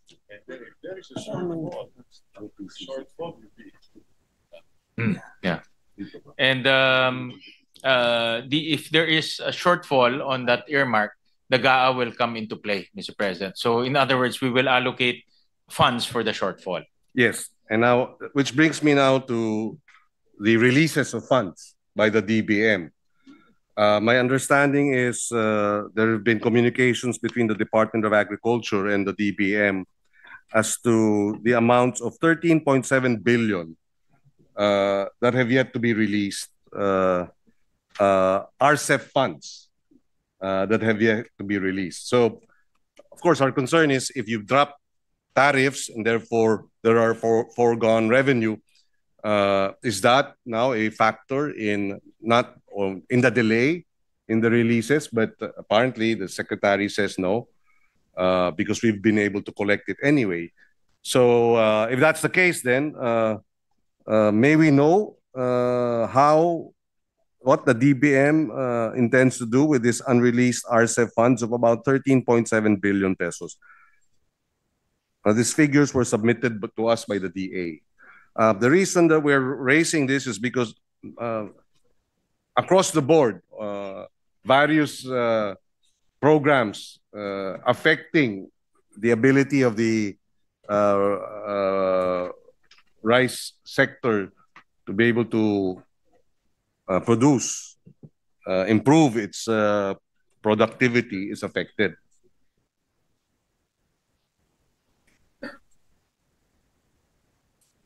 Mechanization, seeds program, RCEF training and extension service, rice farmer financial assistance, expanded rice credit, are all affected. One immediate example would be some of the farmers are saying the seeds program, kinakailangan yung seedlings sa panahon ng pagtatanim. Pero lumampas na delay na dahil nga hindi na pondohan. So pagdating ng seeds, tapos na yung planting season, hindi na umuulan, apektado, no? So may we know through the DBM what is the status of the unreleased funds? Well, the unreleased funds is recorded in the books of national government. So I think it's just a matter of cash management. So eventually it will be released later on. But I was advised by Secretary Recto that even there is an unreleased portion of 30 billion, DA continues to receive funds for their other programs to a tune of around that much, about 13 billion. So, and also to speak, we still have amounts in the unprogrammed funds that are being used for DA purposes. Yes. Well, in that case, can we be updated, perhaps not now, but before we approve this on second reading, as to, is it still the amounts that are unreleased? Baka pwedeng magkaroon ng prioritization, lalo na dito sa seeds program. Kasi apektado ang anihan pagka hindi na ibigay sa tama. Meron pang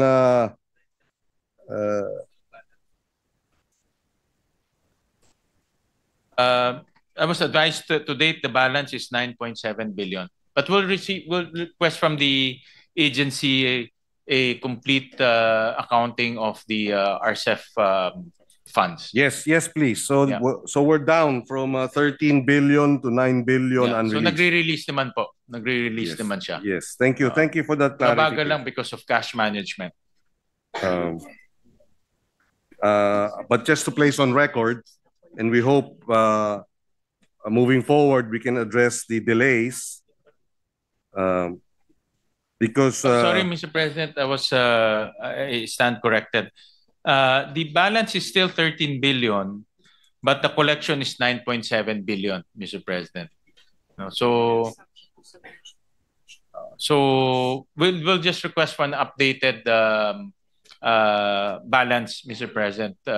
We'll furnish your office. yes, but just to place it on record, good sponsor, yung delay has ended up with several key programs being halted, the implementation. Yes. Mechanization support is on hold. The distribution of hundreds of hauling trucks and drying sheds are on hold. Training and extension programs of more than 18,000 beneficiaries are also on hold. And so all these will affect the performance of agriculture, the sector, Mr. President. And we'd like to see updates submitted maybe in the next 2 weeks. Yes, Mr. President, we'll request from DBM an accounting of the RCEP funds, including the collection and the releases, Mr. Thank you. President. We go on to another area. We raised this during the committee hearing that on the issue of smuggling, the Anti-Agriculture Economic Sabotage Law of 2024, when enacted, the law appropriated 500 million for its operations. And as of last September, during our first budget hearings, the fund had not been released. The DBM said this will be raised with the OP, if I'm not mistaken. But may we know if the funds have been released by the DBM? 500 million, 1 year later, had not been released.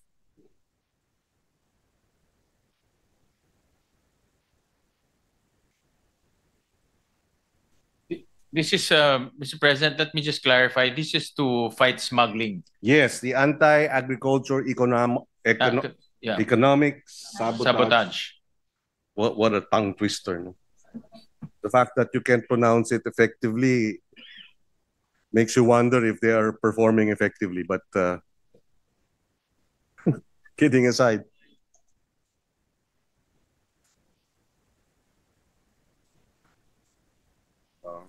Wala dito. Wala pa rin po, hindi pa rin release. I was just advised by the DepEd, by the DBM, Mr. President. Again, may we have an update as to when this is going to be released? I asked this during our budget hearing in September. It's already November. Seryoso ba tayo sa ating kampanya laban sa smuggling? 1 taon at mahigit na, wala pang pondo. Yung anti-economic. Actually, matagal na ho nga yan. I remember when we were discussing the tobacco smuggling, apparently tobacco is included in the list of products that this anti-smuggling group can look into. But apparently, since this is lodged under the Office of the President, I was advised by the DBM that the Office of the President has not requested for the funds yet. Therefore, it has not been released yet, Mr. President. My understanding is the Economic Sabotage Council, Anti-Economic has requested it. It's already been requested.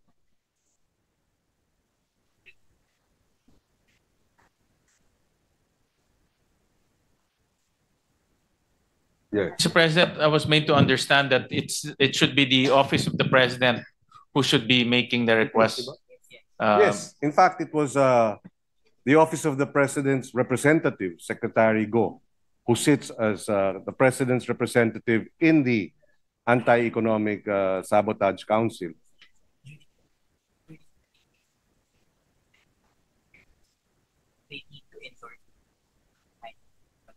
I was made to understand, Mr. President, wala pang request ang OP. Because it will be under OP, and therefore OP should be the one requesting it to On create record, that council. also on record, Secretary Amina Pangandaman, in our budget hearing, said that, what is it again? The OP, and they already did, no? That the DBM had to endorse it to the OP. Has the DBM endorsed it to the OP? Parang it's a chicken or the egg question, Mr. President. Sinasabi nila wala pang request, so hindi nila So again, before we approve this on second reading, can we have a yes, clearer... we'll update 2 things, Mr. President: the balance of the RCEF and also a status report on the Anti-Agricultural Smuggling Council, Mr. President. Yes, please, because a clear. Better if in 2 weeks' time it's released before the second reading approval, because. And may I also request from DBM to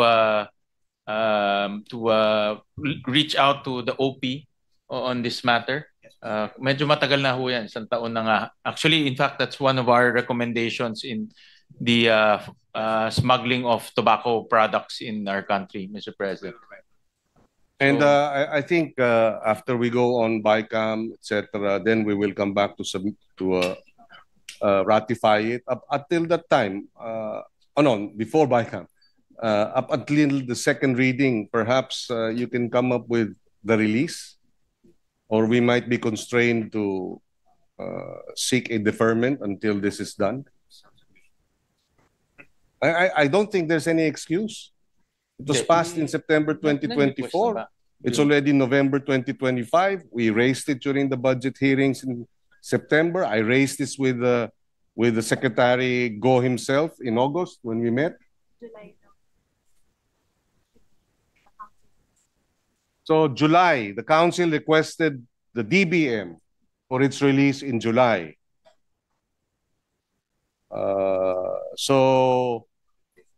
Well, Mr. President, we advised the DBM to coordinate with the OP, and considering that the letter of request was sent July, then there's no reason for them to withhold the release of the 500 million. So we'll And more so if tagal na ho yan eh. and more so if Secretary Recto will now be the executive secretary. Yeah. So I'm sure the new executive secretary will look into this and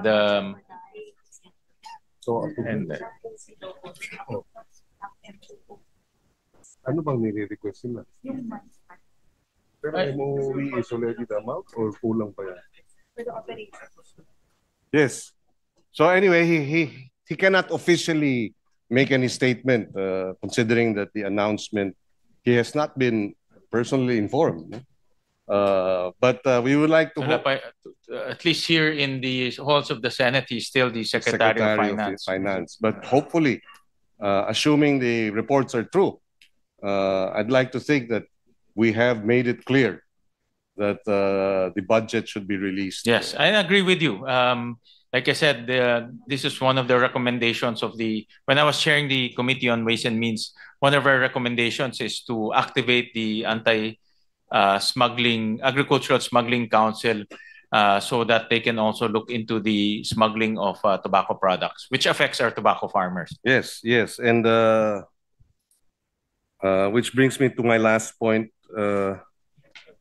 Until now, we haven't jailed any wala pa yata, Mr. smuggler. President. When, again, I will reiterate, the non-bailable offense of economic sabotage is 10 million pesos worth of agri-products. We have been confiscating billions of agri-products that have been smuggled. In the last 10 years, because the original law was 2016, non-bailable na yon. Pinalakas pa natin nitong 2024. Pero hanggang ngayon, wala pang nakukulong. Yung bodegero ang nakulong.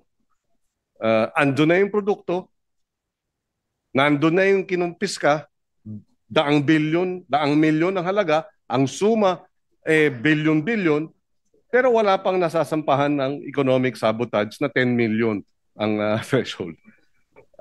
Which is, for me, para tayong tinatawanan ng mga smuggler at mga financier. And this is most unfortunate, especially for our farmers and fisherfolk. Just the other day, I received the report of the Department of Agriculture, BPI, the Bureau of Plant Industry, because we were able to do an ocular on seized frozen chicken declared as chicken poppers. Value is about 12 million, again, above the threshold. And just the other day, the frozen chicken is positive for salmonella.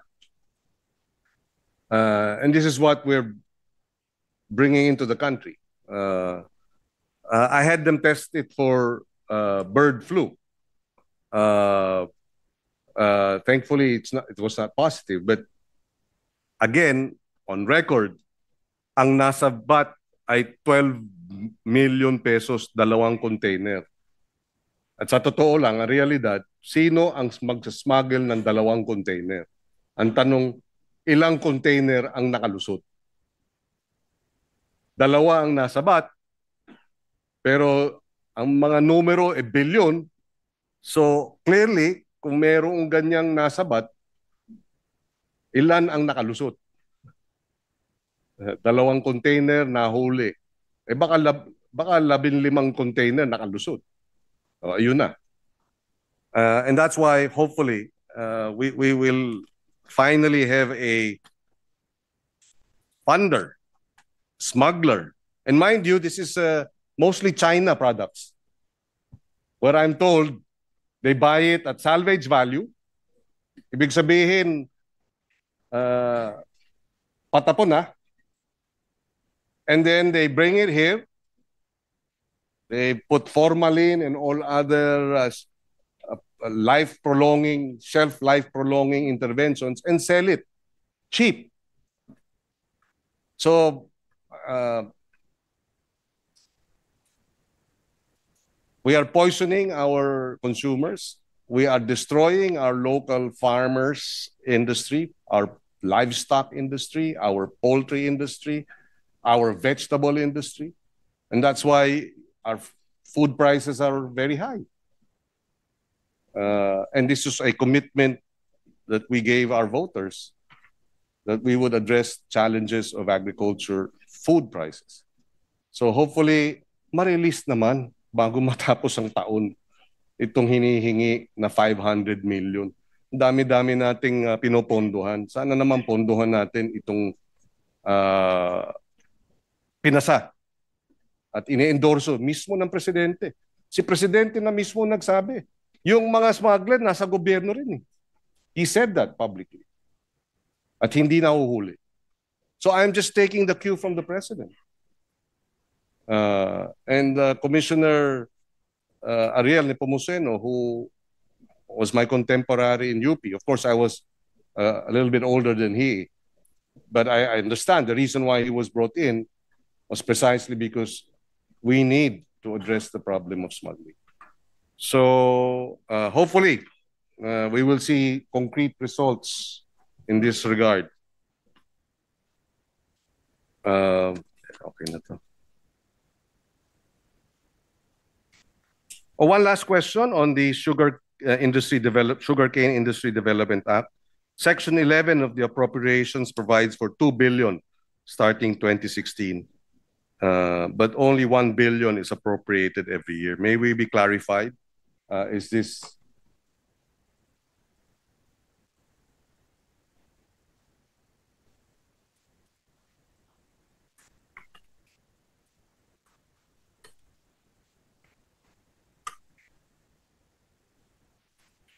under Office of the President by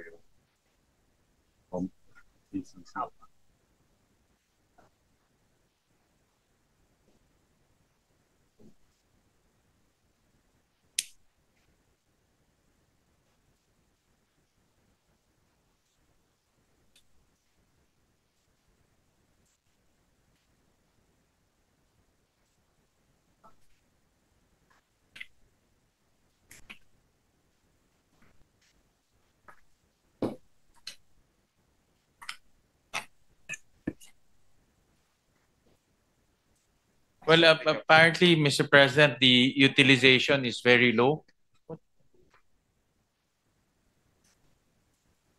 utilization is very low? Yeah, pero alam nila. So perhaps I will raise this question with the Department of Agriculture. Yes, apparently the utilization is only 50 to 60%, Mr. President. So, so that's why the DBM does not give them the entire amount, Mr. President, because of the utilization. So it's an absorptive capacity issue. Okay, of course, it's mandated by the law. But having said that, and I understand the nuances of executive offices and agencies, and yes, many agencies are unable to absorb the funds allotted. But then we will then take this to the Department of Agriculture, of which I'm the one defending the measure. Correct, Mr. President. Yes, but thank you for this interpellation.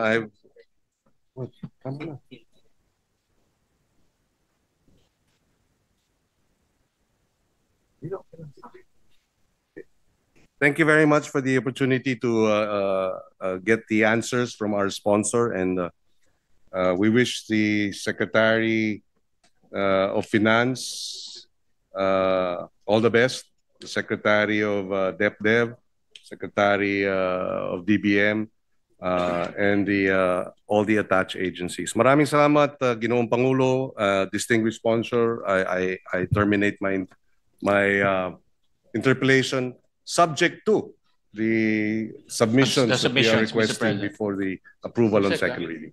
Thank you. Thank you very much. Thank you, Senator Thank you, Senator Kiko, for your interventions. Maraming salamat po.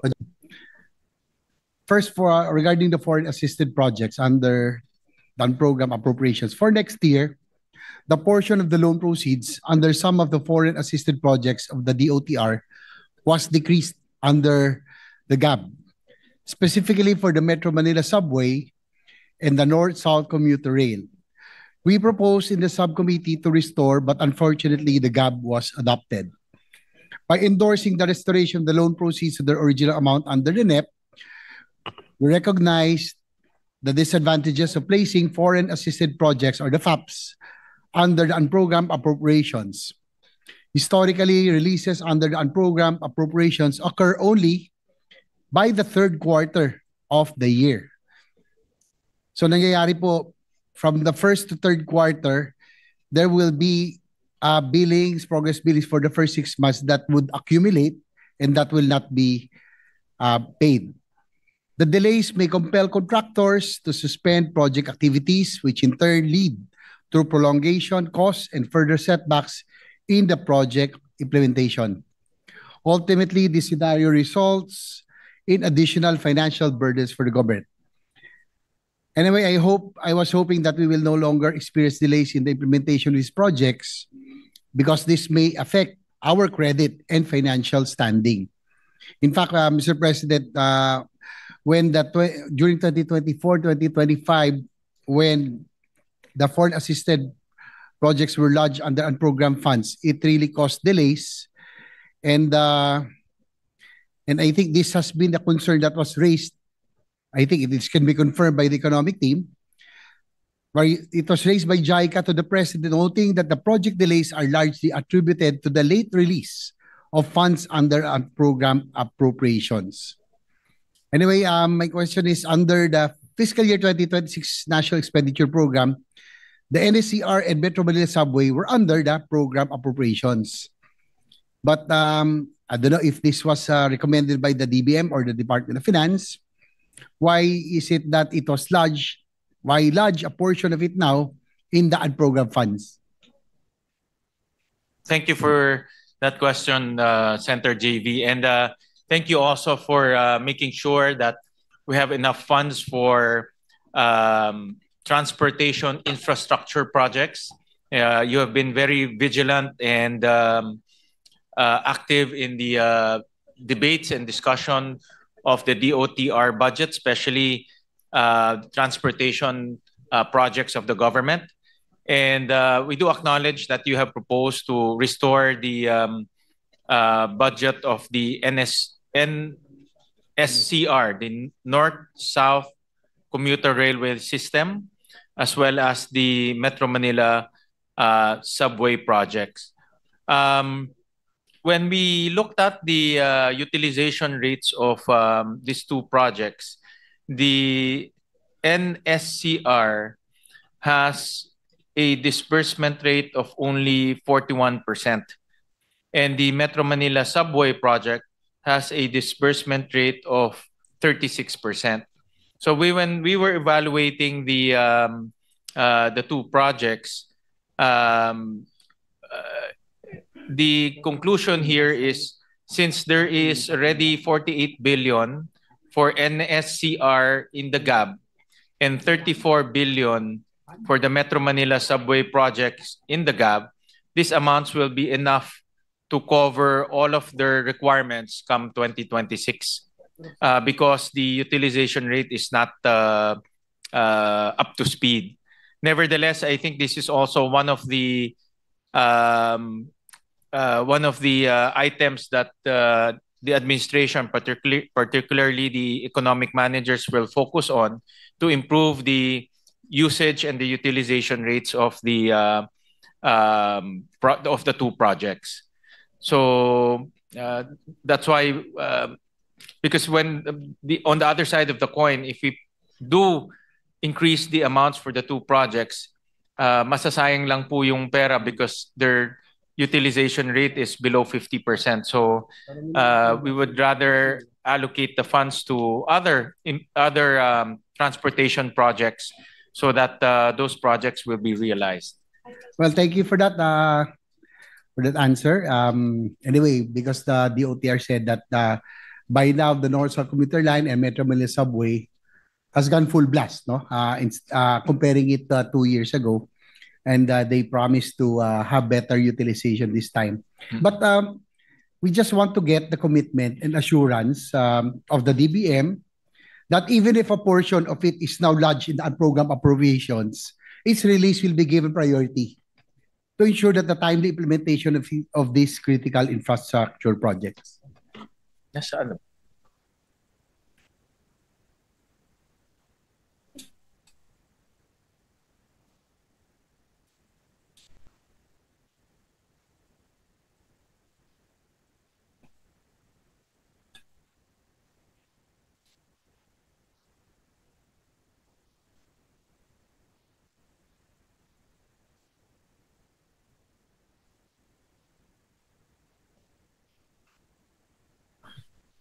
Mr. President, I'm truly honored na yung bagong DBM OIC kino-coach po ako, no? Baptism of fire, Mr. President. Nagulat rin ho siya na pala yung OIC, Mr. President. No, so it's truly an honor. Yusek Toledo, na-promote ka lang in last 10 minutes. No?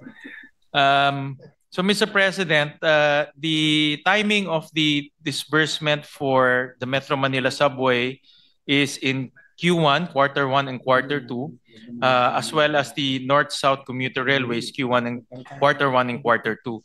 The good thing about our setup in the unprogrammed appropriations, Mr. President, is we limited it to only 3 items: foreign assisted, GOP counterpart, and the military.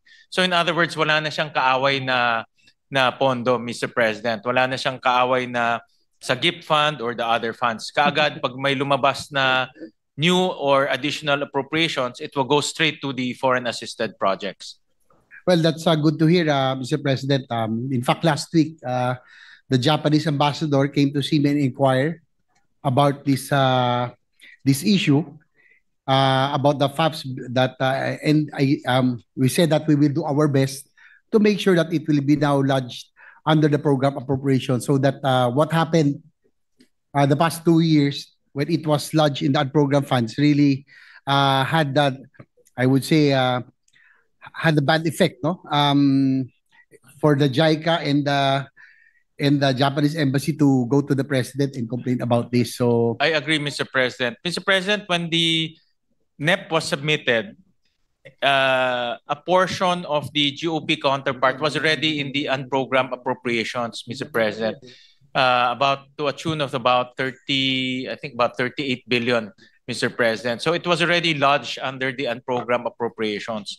So it was a significant amount. So it's very difficult for us to move it to the program. What we made sure is the timing of the release.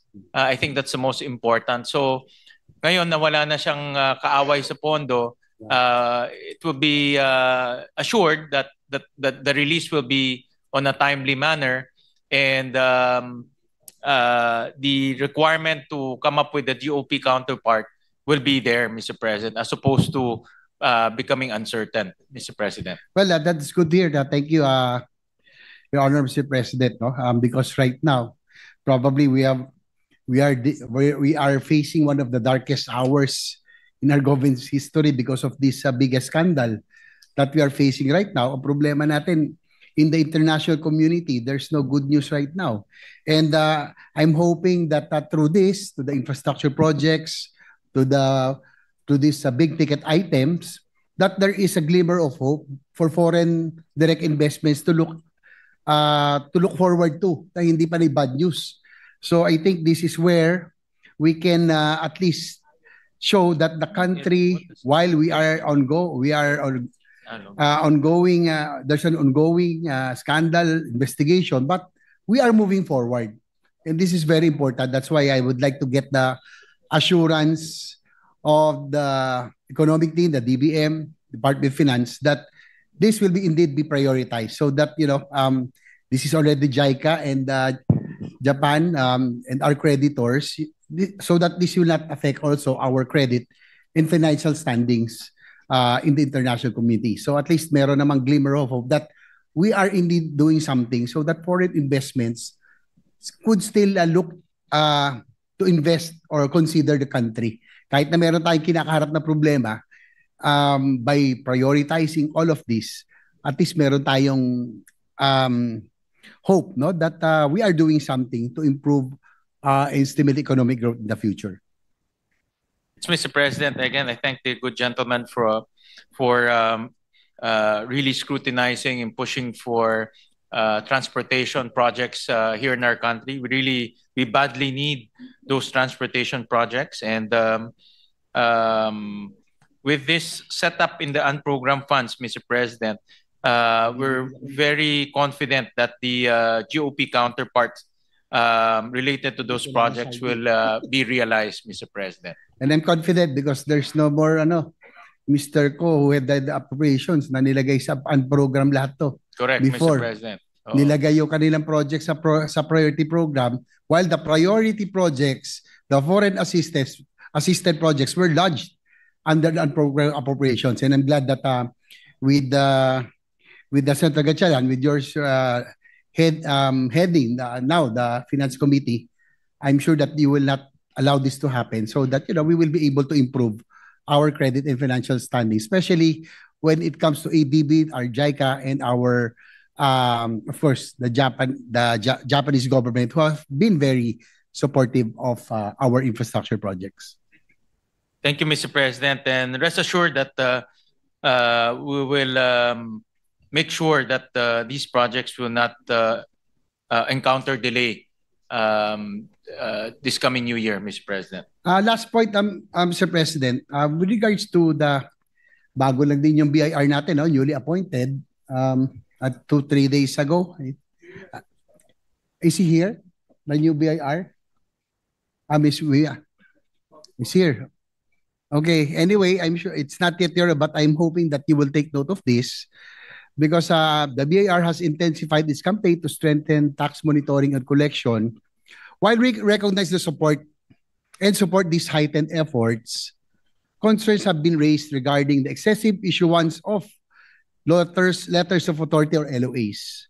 It was brought to our attention, particularly in the discussion with the European Union ambassador, the chambers of American and European chambers of commerce, even our colleagues, Senator Zubiri, that the Lord had the chance to talk to them, and that they complained that the excessive use of LOAs by the BIR has raised serious concerns among foreign investors.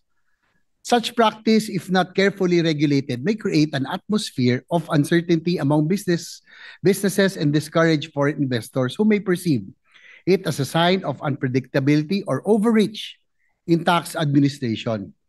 It is therefore important to strike a balance between ensuring compliance and maintaining a stable and investor-friendly business climate.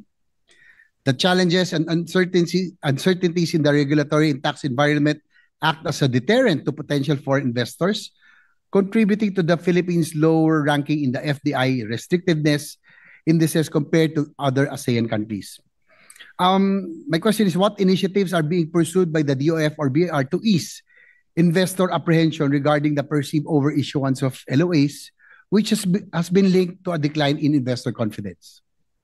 Thank you, Mr. President. In fact, I raised the same issue during the organizational meeting of the Committee on Ways and Means, because I remember among us senators, this issue came out during our conversation that the LOAs are weaponized. Sabi nga ni Senator JV na weaponized siya.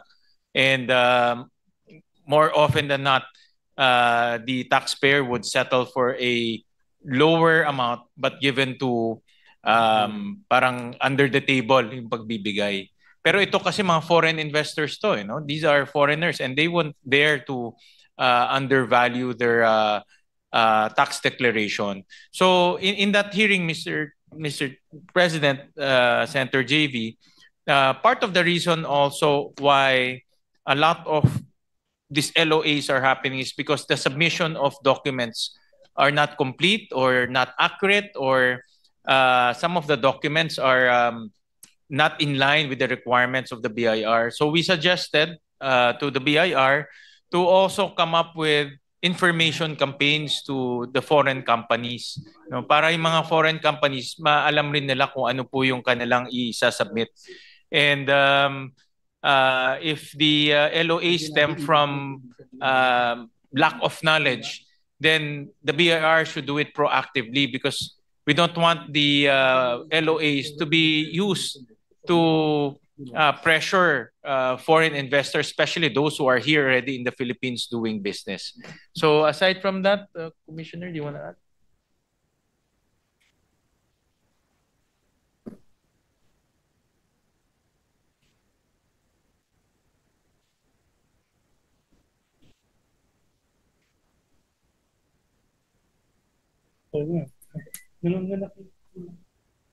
Yeah, the new commissioner mentioned to me, Mr. President, that he will also review the policy on issuance of LOA. So because the LOAs, before all of these documents that are supposed to be submitted by the taxpayer, the LOA should have a basis. No, kasi kung walang basis, hindi naman mag-i-issue ng LOA. So he will also review now the basis for the LOAs and also the policy in issuing a letter of authority, Mr. President. So the new commissioner is here, and he recognizes that the taxpayers are the lifeblood of our country, and especially foreign investors who are here. Nasa atin na, nasa bansa na natin sila. Pag masama experience nila, masama rin ang magiging imahe ng ating bansa. Mr. President, if I may just interject, if with the permission of the two gentlemen, yeah, yung ano lang, that's the frequent complaint because I met with the Chamber of Commerce, American Chamber of Commerce, European Chamber of Commerce, with about 8 ambassadors. Their real complaint is that. The LOAs. And then ang nangyayari, nagkaka-under the table transactions. And also, my business folks, friends from Cagayan de Oro, sa basic Cagayan de Oro, ano na rin, nagiging ano na, parang sabi nila, it's that time of the year again. Na pupuntahan sila at LOA, negotiate, yung cheque, portion cheque, karamihan cash. Natatakot naman sila magsumbong, boss. Kasi kung magsumbong sila, alam naman nila, patay sila. Maharas sila. Is there a better way of is there like a system? Can we study best practices from other countries? Like how do they do it in Indonesia? How do they do it in Malaysia? How do they do it in Vietnam? Because these chambers are not complaining their secretary. They don't complain. There must be a system, right? So I was with your brother yesterday. I will not mention which brother, but your brother was telling me that same problem because of the wife. His wife was also harassed with LOA. And you know who I'm talking about. Kapatid mo yan, sister-in-law mo. And we were just talking about this last night. Kaya sabi ko nga, lahat naman ako, negosyante din ako eh. I'm also a businessman. So we all have that same problem. I don't want to pick a fight with the BIR. Nobody wants to pick a fight with the BIR. With due respect, sir, nobody wants to pick a fight with you. Natatakot kami lahat kasi at the end of the day, kami maiwan doon, di ba? Pero there must be a system in place. Hindi naman pwedeng ganun. I'm the author of the Ease of Doing Business. So kaya nga, dapat walang kakulangan kasi under the Ease of Doing Business, we have a Citizens Charter which enumerates 1 to 20. Let's take 1 to 20 requirements. Yun na yun. Hindi pwedeng manganak yung requirement. And I notice pag mga permits, you're applying for permit certificates and licenses. Nanganganak yung requirements. Bawal yan under the Ease of Doing Business law. That's why we created ARTA. That's my baby, ARTA. So, sabi ko lang, sana boss, you're new. I hope that you can come up with some sort of system na talagang you can see the foreign direct investment is down. Something must be going wrong. Something must be going wrong. Nobody wants to invest in the Philippines. They're afraid. And those who want to invest in the Philippines only want to do it in PEZA zones, Mr. Secretary. They only want to do it, Senator Ralph, in the PEZA zones. They do not want to go to Bukidnon and open up a shop plant there. They don't want to go into Valenzuela or San Juan unless it's an eco zone. Kung hindi eco zone, ayaw nila makipag-deal sa lahat ng government agencies. There must be a problem. And I'm down to my last 2 years. And you know, when I started, I was so idealistic. I was part of the Spice Boys. Old Spice namin yung si Val Pecto kasama namin, Old Spice. At that time, we were idealistic. And now, you know what? At the end of the day, in my last 2 years, I'm like, nothing changed. Nothing happened. Nothing's still the same. They just became more crafty on how to do it. How to make, Dilensya. So yun sana, in my last 2 years, maybe we can see some sort of shift. And I think this is an eye-opener what's happening now. Talagang eye-opener. Somebody said it has to get worse before it gets better. We need the reset button. I think we're number 3 in all the countries of ASEAN, the most corrupt. Wow. Wala na talaga. So, nakalimutan nga yung ibang agencies na kasi nakafocus na lang lahat sa DPWH. The DPWH made them all look like Boy Scouts, right? But the problem is it's still there. So maybe the commissioner, boss, we wish you luck. We will regalo you a bulletproof vest if you want. Be sure to be careful with the food that you eat. But you have to do the reforms. Kasi kung wala, I'm sure the commissioners, slightly younger than me, we all have families, the secretary's families. Ganito na lang ba? Pagkatapos ng 2028, becomes worse than ever. So yun lamang po, Mr. Chairman, Mr. President. I just wanted to give my 2 cents worth. I only remember this because I was with your brother last night and we were talking about this because of your sister-in-law complaining with her family business. Thank you, sir. Mr. President, Majority Floor Leader, with the indulgence of Senator JV. Go ahead, Senator Tulfo. Yeah. Well, we're talking about the BIR, the Bureau of Internal Revenue, Mr. Commissioner. First of all, I would like to congratulate you for being appointed by the President as the new commissioner.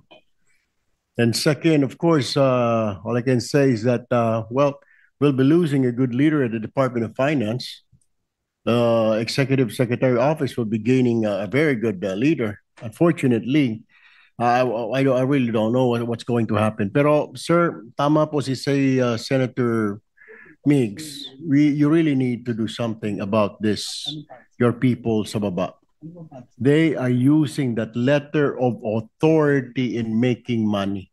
Kung sa DPWH may flood control, sa BIR po is yung tinatawag na LOA or LOA.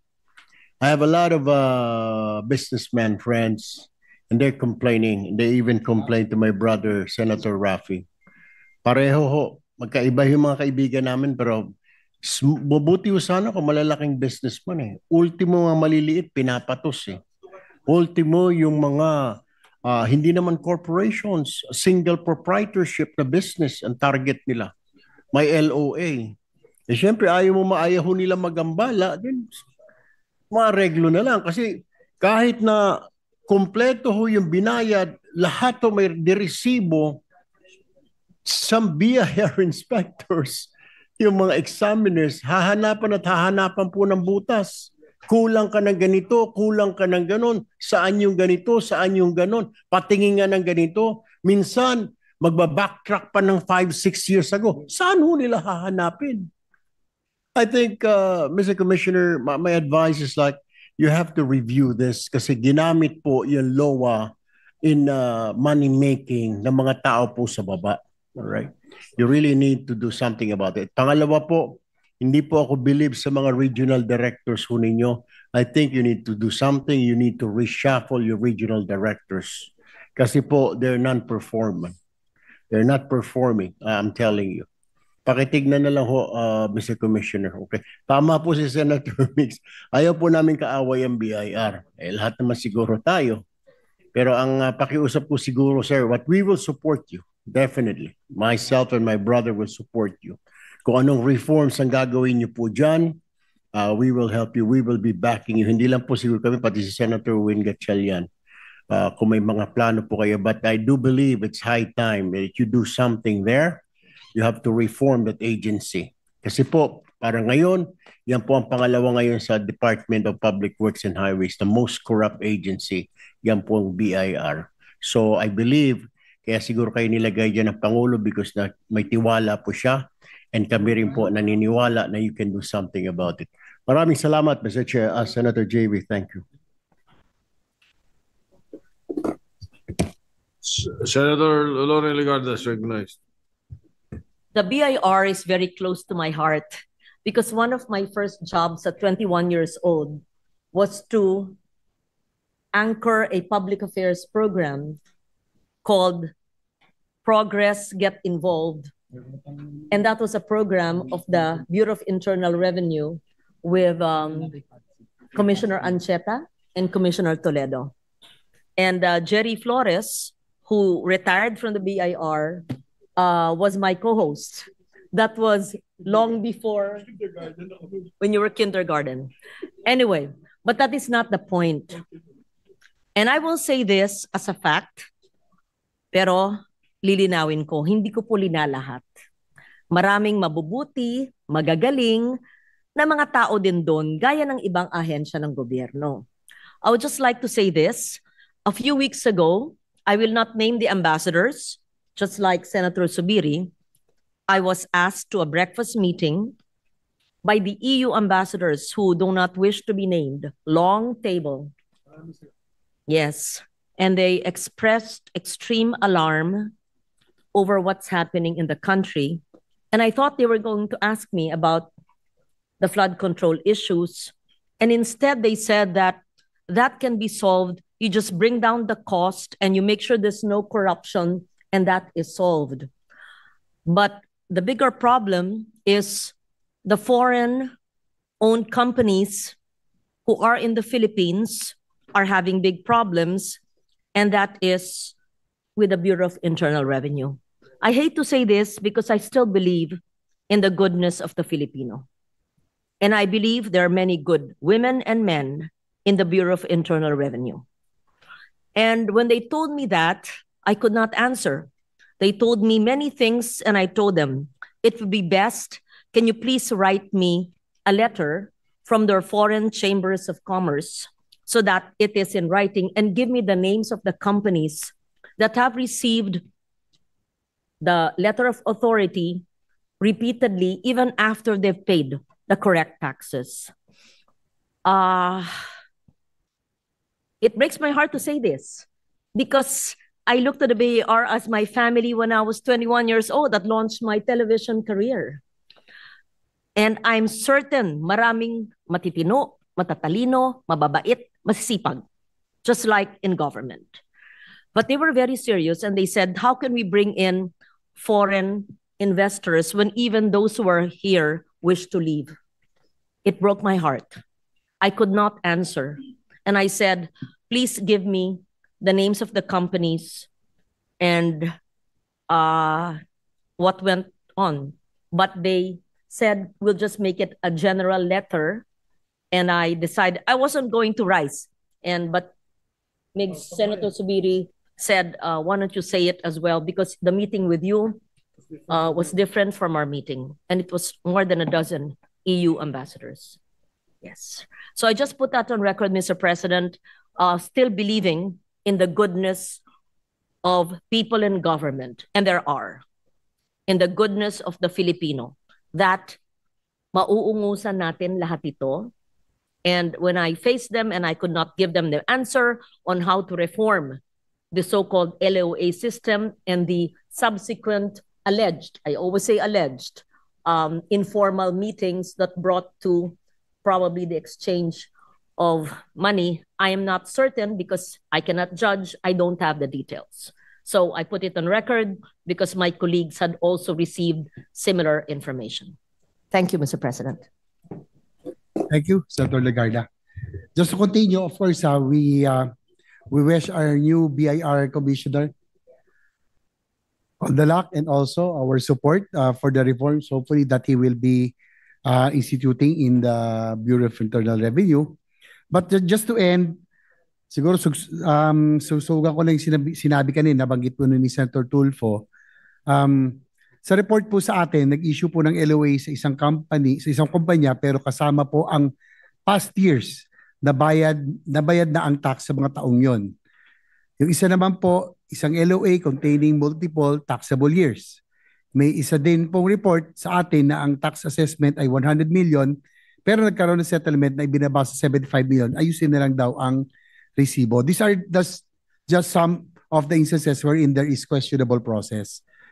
For the record, Mr. President, Your Honor, may we know the present policy or rule with regards to this para malaman din po ng ating makabayan na yung po sa with regards to the LOA, yung po bang past years when already settled, could the BIR still issue LOA regarding those years that were already settled?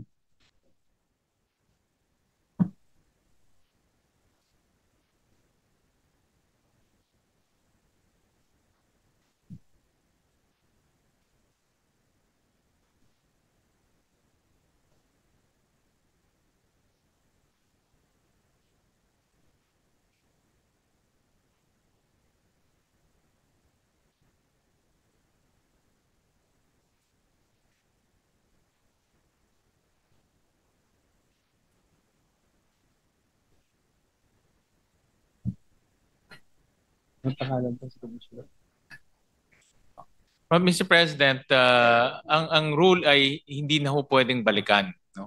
But the law is very specific to what type of taxes you are paying or what type of taxes you have paid. So for example, kung nagbayad ka na ng income tax, dapat hindi na ho balikan yung income tax mo. Pero kung hindi ka pa nagbayad ng VAT, pwede nilang mag-issue ng LOA sa VAT, no? So ganun po yung procedures. And the LOAs are typically ini-issue ho yan kung merong deficiency in tax, no? Kung wala naman pong deficiency, dapat wala hong LOA, no? But I join our colleagues in clamoring for reforms. Talagang matagal na ho natin, actually from our private sector days until now, ganun pa rin. Talagang aminado tayo na merong ilan sa mga BIR employees ginagamit talaga ito for money-making activities. So dapat rin po maimbestigahan yung mga gumagawa nito at maparusahan, paalisin sa ahensya. Importante rin na Commissioner yung disiplina, no? Kasi kung merong mga notorious dyan, tanggalin na rin para hindi na paulit-ulit. I'm sure may mga notorious dyan na ginagawa ng money-making activities ho nila, no? So, yun po, Senator JB. Thank you, Mr. President, Senator Gatchalian. Anyway, we wish our former Finance Secretary, now Executive Secretary, has given his trust and confidence in the new BIR Commissioner. So we wish you all the luck. And I'm hoping that the agency can guarantee that adequate safeguards and internal mechanisms would be put in place so that any form of corruption, ito pong pag-weaponize LOAs, would be prevented in the future. Thank you very much, Mr. President. Thank you, Senator JV, for that very important intervention. And now that we have a new commissioner here, I'm very sure that he will take our comments and sentiments very seriously. And hopefully next budget wala na ganitong reklamo, Commissioner. Dahil kailangan ho natin action kaagad. So maraming salamat. Thank you, Senator JV. Thank you, Commissioner. Majority Leader. Thank you very much, Mr. President. I believe Senator Risa still has 3 more questions. Last few questions. May I recognize Senator Risa Ontiveros, Mr. President? Senator Risa Ontiveros, recognized. Salamat po, Mr. Salamat po, Mr. President. With Chairman, huling ilang mga tanong na lamang from this representation. So, unless na itanong na po ito at napag-usapan nyo with Senator Pangilinan on modernizing warehousing for rice. Hindi matapos-tapos ang problema ng NFA na naluluma, nasisira na lamang yung mga bigas sa kanilang warehouses. Dadami pa lalo ang bigas na iimbakin sa susunod na taong 2026. Makakatulong sana dito ang mga polisiya ng GPPB para sa mas maayos na logistics at warehousing para sa ating mga ahensya. Pinaglaban ang mandatong iyan ng GPPB sa pagpasa ng bagong Government Procurement Act. So, na-review na po ba, Mr. Chairman, ng GPPB yung kaso ng NFA sa kanyang inefficient at non-transparent warehousing operations? Kasama na po yung disposition ng mga aging o kaya expiring stocks. At kung oo, ano pong mga rekomendasyon meron ang GPPB? At huli kailan kaya tayo makakatanggap ng technical report tungkol dito, Mr. Chairman?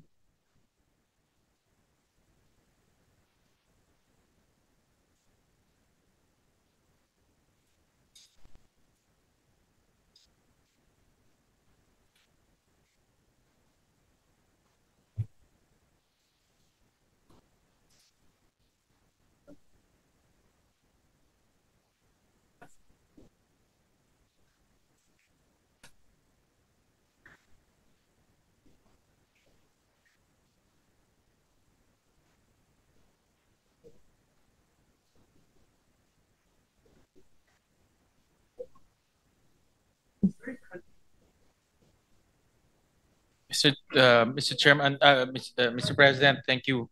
And Senator Risa, thank you for that question. I was advised by the DBM that yung mga warehousing and inventory system the operations and management rest under the procuring entity. So sila ho talaga ang merong jurisdiction when it comes to warehousing and inventory. So nasa procuring entity po yung decision making. I see. So ibig pong sabihin, Mr. Chair, walang ni kahit kaunting oversight ang GPPB o suasion na pwede siyang i-exert kahit kaugnay ng mga procuring entities, Mr. Chair?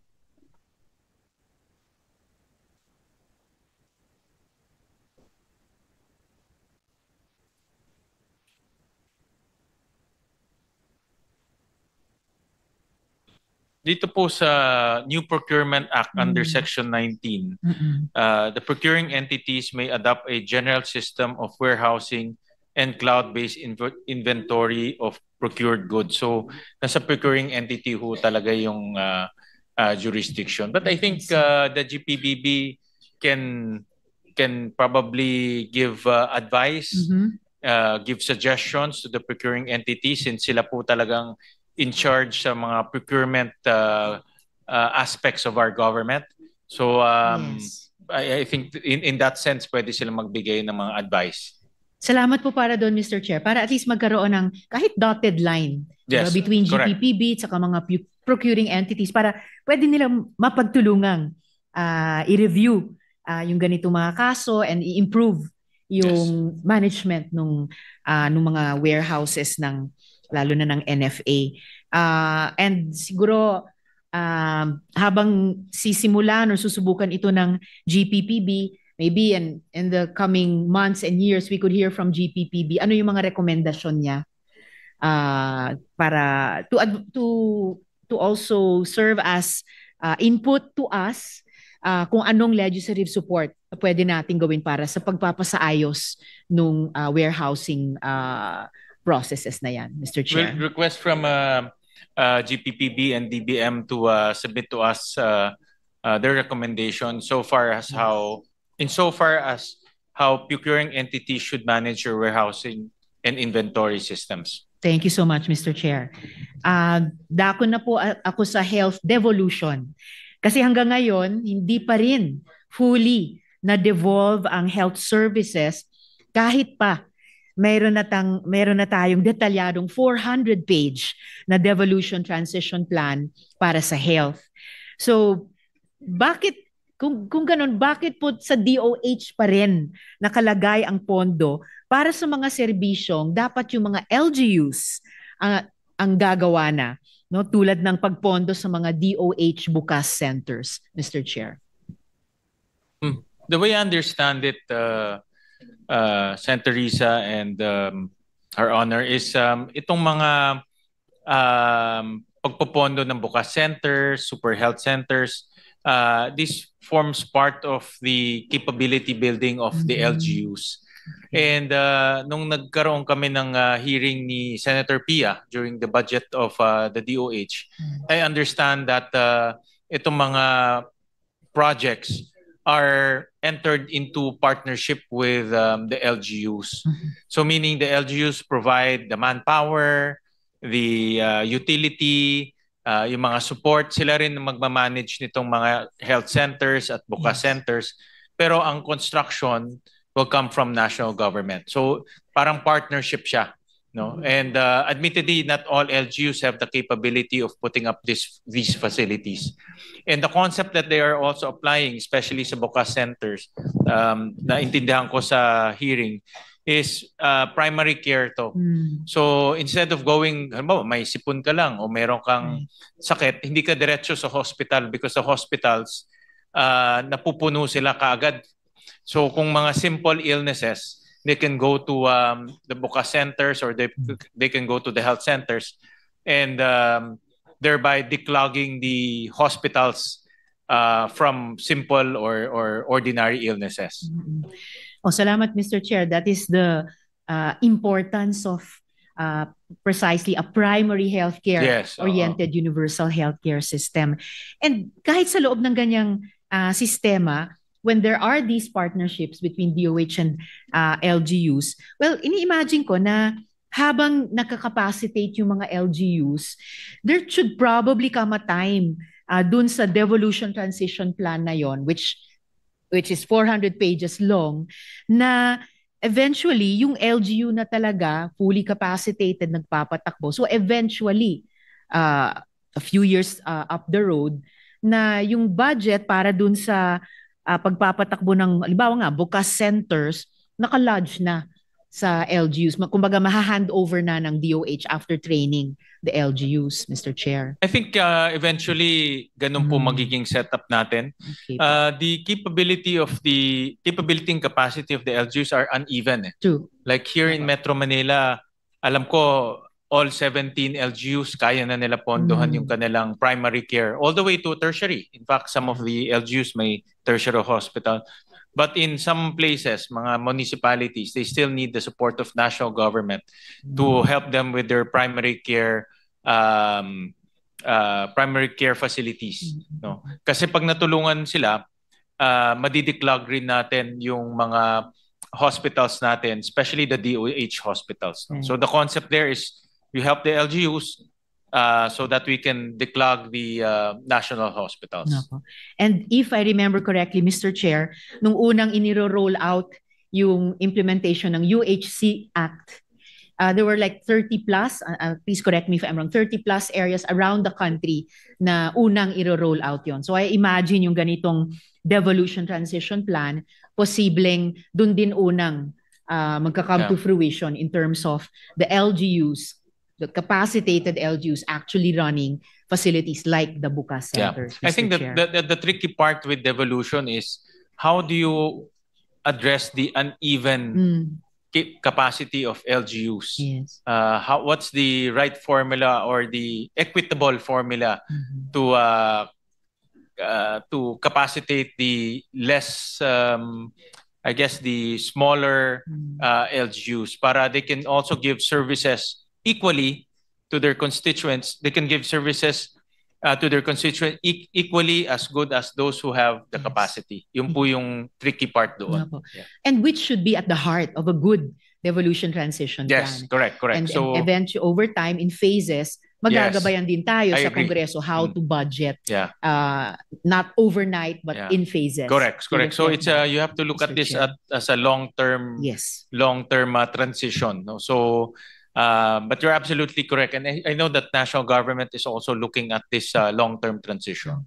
Salamat, Mr. Chair. And maybe therefore, susuportahan kaya ng DOF at ng DBM ang pag-develop halimbawa ng co-financing o counterparting sa pagitan ng national government at mga LGUs para suportahan ang devolution. Again, in batches or in phases, gaya ng DOH devolution transition. Yes, a resounding yes from the Executive Secretary, Senator Secretary Ralph Recto.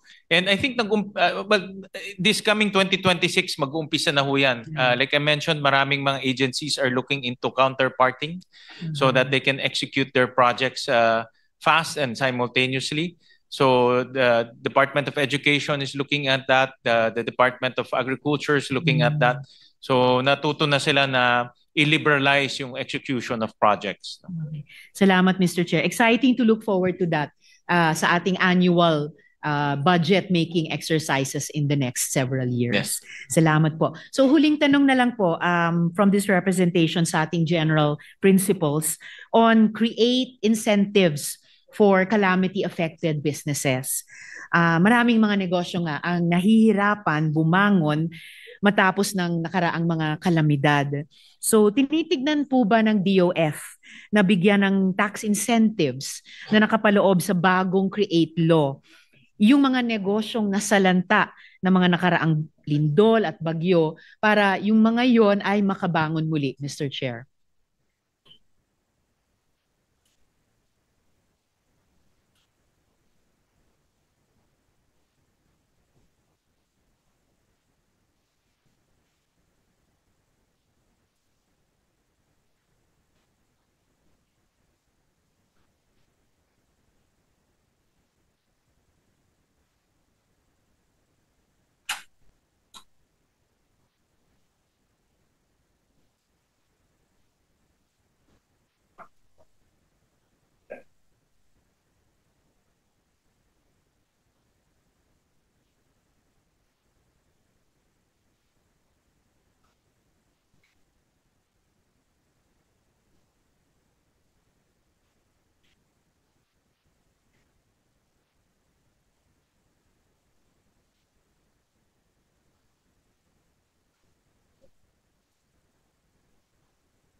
Under Section 297 of the Tax Code, which creates the CREATE law, the FIRB has the power to formulate time-bound and specific projects or activities for inclusion in the SIPP during periods of recovery from calamities.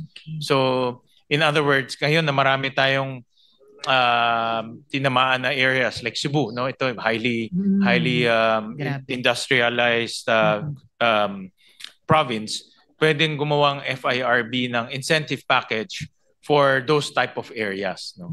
And it's a very good point that you raised, Senator Risa. So, nakikinig po yung mga kasamahan natin sa FIRB. So, I'm sure they're listening and they'll come up with mechanisms to help industries in that area.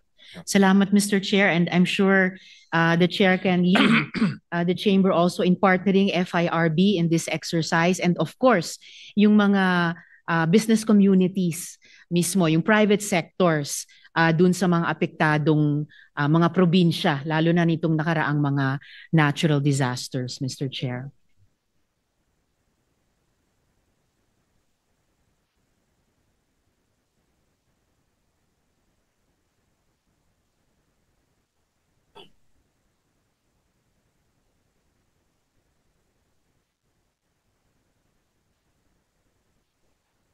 I was just conferring with the head of FIRB.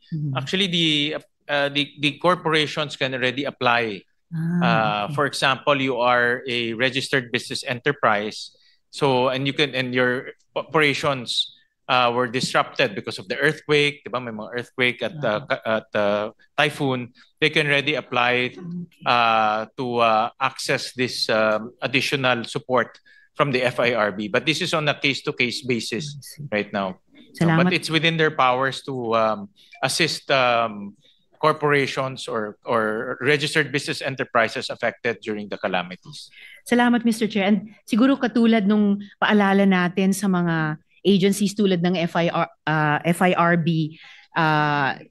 which were existing at the time, say, of the pandemic, baka FIRB can also proactively inform yung mga korporasyon dun sa mga calamity-affected areas na baka hindi nila alam na may ganyang window sa loob ng CREATE, and para ma-draw in sila kaagad na i-partner na yung gobyerno sa pag-rehabilitate at pag-start up muli nung domestic economies natin sa iba't ibang probinsya. Yes, but I'm sure the FIRB is listening tonight, so they'll take the suggestion of Her Honor.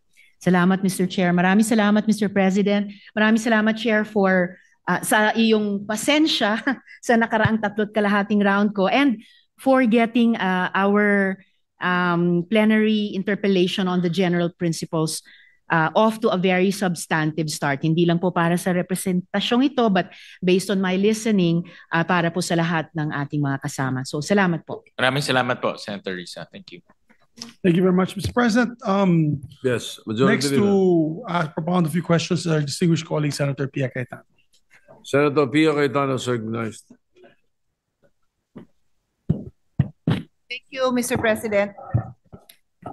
Because I have colleagues who will be asking me these questions when I defend the budget of DOH, and the answer cannot come from DOH, I have to propound this question now, Mr. President, to our chairperson of the Committee on Finance and to our outgoing Secretary of Finance. Congratulations, sir, to our friend and former colleague. Okay, Mr. President, I've asked that it be shown on the screen, but in the meantime, this is about the sin tax, which our colleague Senator Lauren has already raised.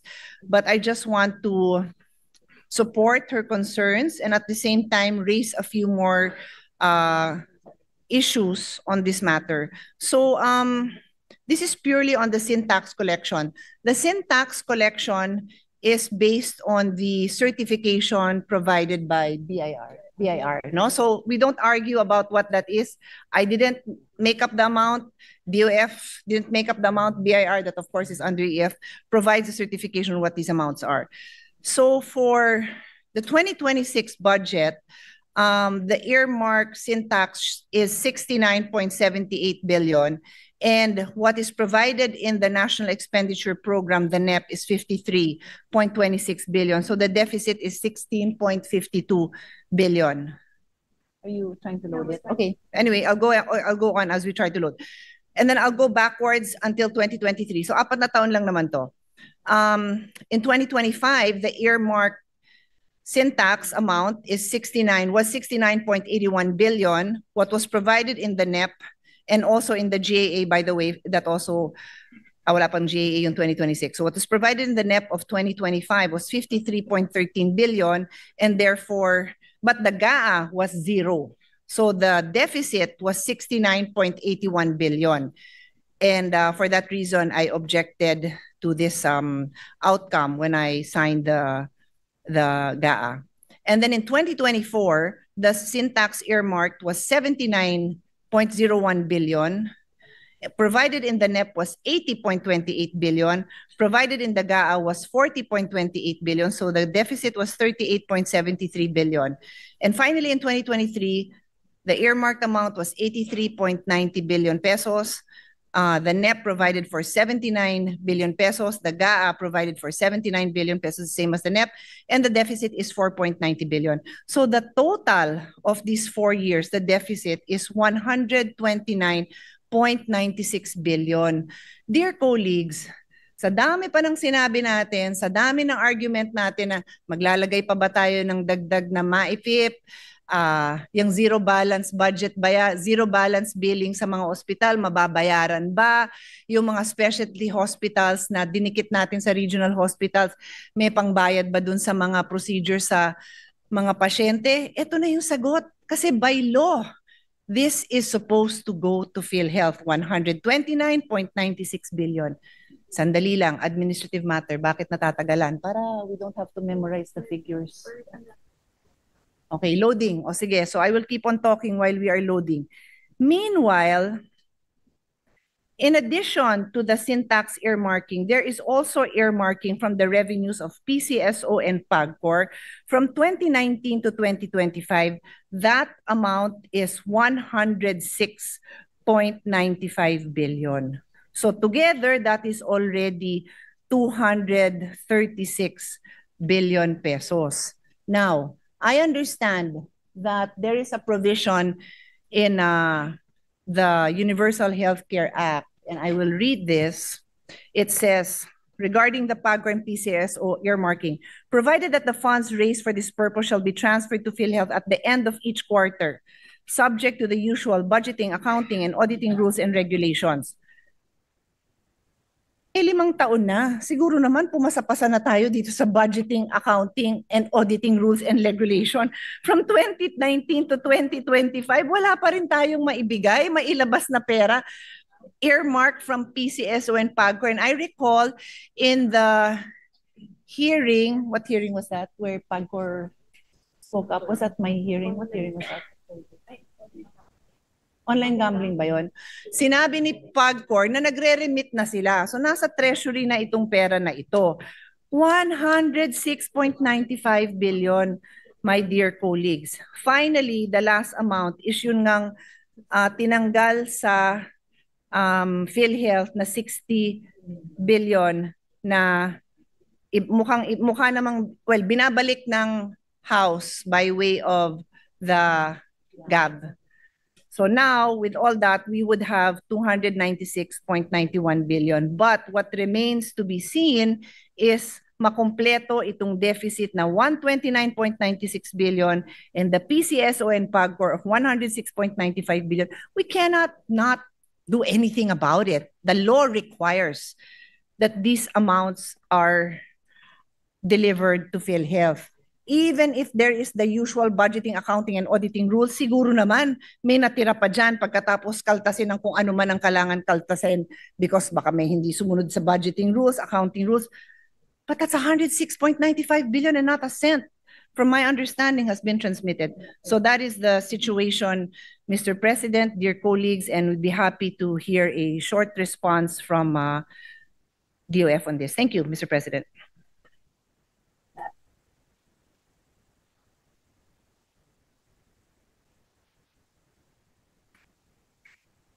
So for the information of the body, the numbers are on the screen. This is just with regards to syntax. And then just add the 106 from PCSO and PAGCOR and the 60 billion that was removed from PhilHealth. Thank you, Senator Pia, for those very important questions. And thank you also for being very vigilant with the amounts necessary to support the PhilHealth. From the way I understand it from the explanation of the DBM, is the amounts are earmarked. However, the power to appropriate still lies with Congress. So apparently, there's an amount that is supposed to be earmarked, but the reason why not the entire amount is not allocated, not appropriated, is because that power rests with Congress. So during the submission of budget to the DBM, it's a DBM that recommends the amount, typically lower than the earmark value. And that earmark value then becomes appropriated by Congress. But Congress also has the power to increase it if it, or decrease it actually. Decrease it. We saw that in 2025 where Congress actually eliminated everything. So in short, meron naman pong kapangyarihan ang Kongreso na taasan kung tingin nila kailangan taasan. Mr. President, does the DOF in their explanation to His Honor differentiate between the handling of the syntax earmarking and the PCSO and PAGCOR, or did the answer His Honor give apply to both?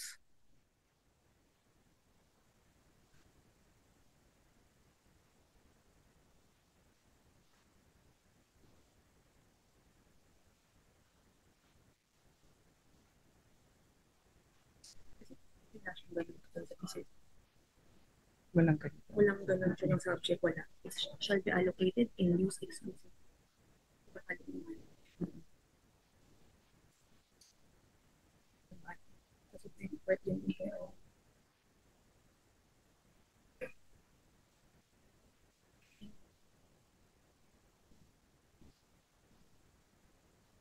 Yes, that applies to the other sources, Mr. President. What other sources? The sources from PCSO. Okay. Sige. Sources from.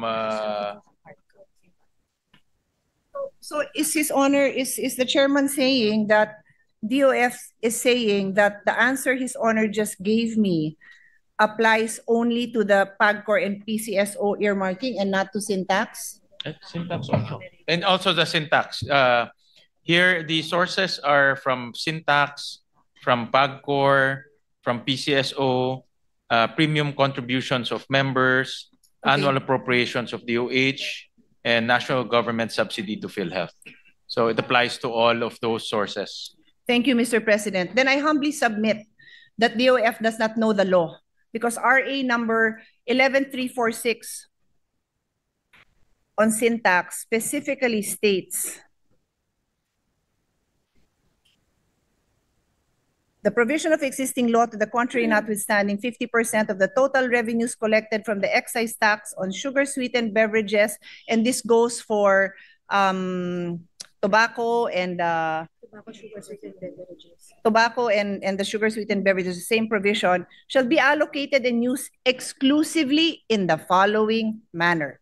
That is what the law says, 80% to PhilHealth for the implementation of RA number 11223, otherwise known as the Universal Healthcare Act. This is what it says, to be used, allocated and used exclusively in the following manner. What else is there to say as lawmakers? Ano pang language ang kailangan gamitin para siguraduhin na ganito ang paggamit ng pondong ito? There is nothing here that is subject, as a law student, it says, we are taught, if it's clear, you don't have to give another meaning. It is very clear. It shall be allocated and used exclusively in the following manner. Now, for DOF to tell the chairman that they are using their explanation that the power to appropriate is still still has to go through DBM. There is a different provision for PAGCOR and PCSO, which I already read into the record. It says, subject to the usual budgeting, accounting, and auditing rules and regulations. Walang ganon ang syntax. Pero pare-parehong hindi rin nakakarating. Kahit naman merong phrase na subject to the usual budgeting, auditing, and accounting and auditing rules and regulations, siguro naman meron naman mere-remit, hindi naman lahat hindi na remit. That is like catastrophic. Like that means somebody is not doing their job because 106 billion has not been remitted in 5 years.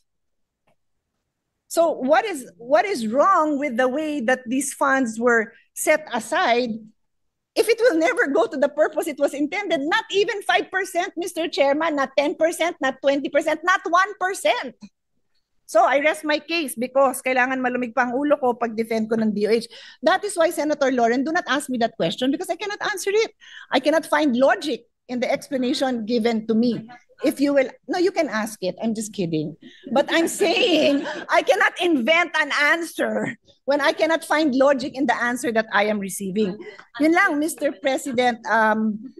Kasi paulit-ulit tayo, and right now, in the people right in front of me here, syempre sama natin si Senate President, we're all looking for funds for health. The Senate President is the author of the Doktor para sa Bayan. In the 3 years, Mr. President, that wala ka, alam mo yon dahil mismo yung beloved hospital in your hometown of your father and grandfather, hiningan ka pa ng personally na tumulong kasi kulang yung pondo.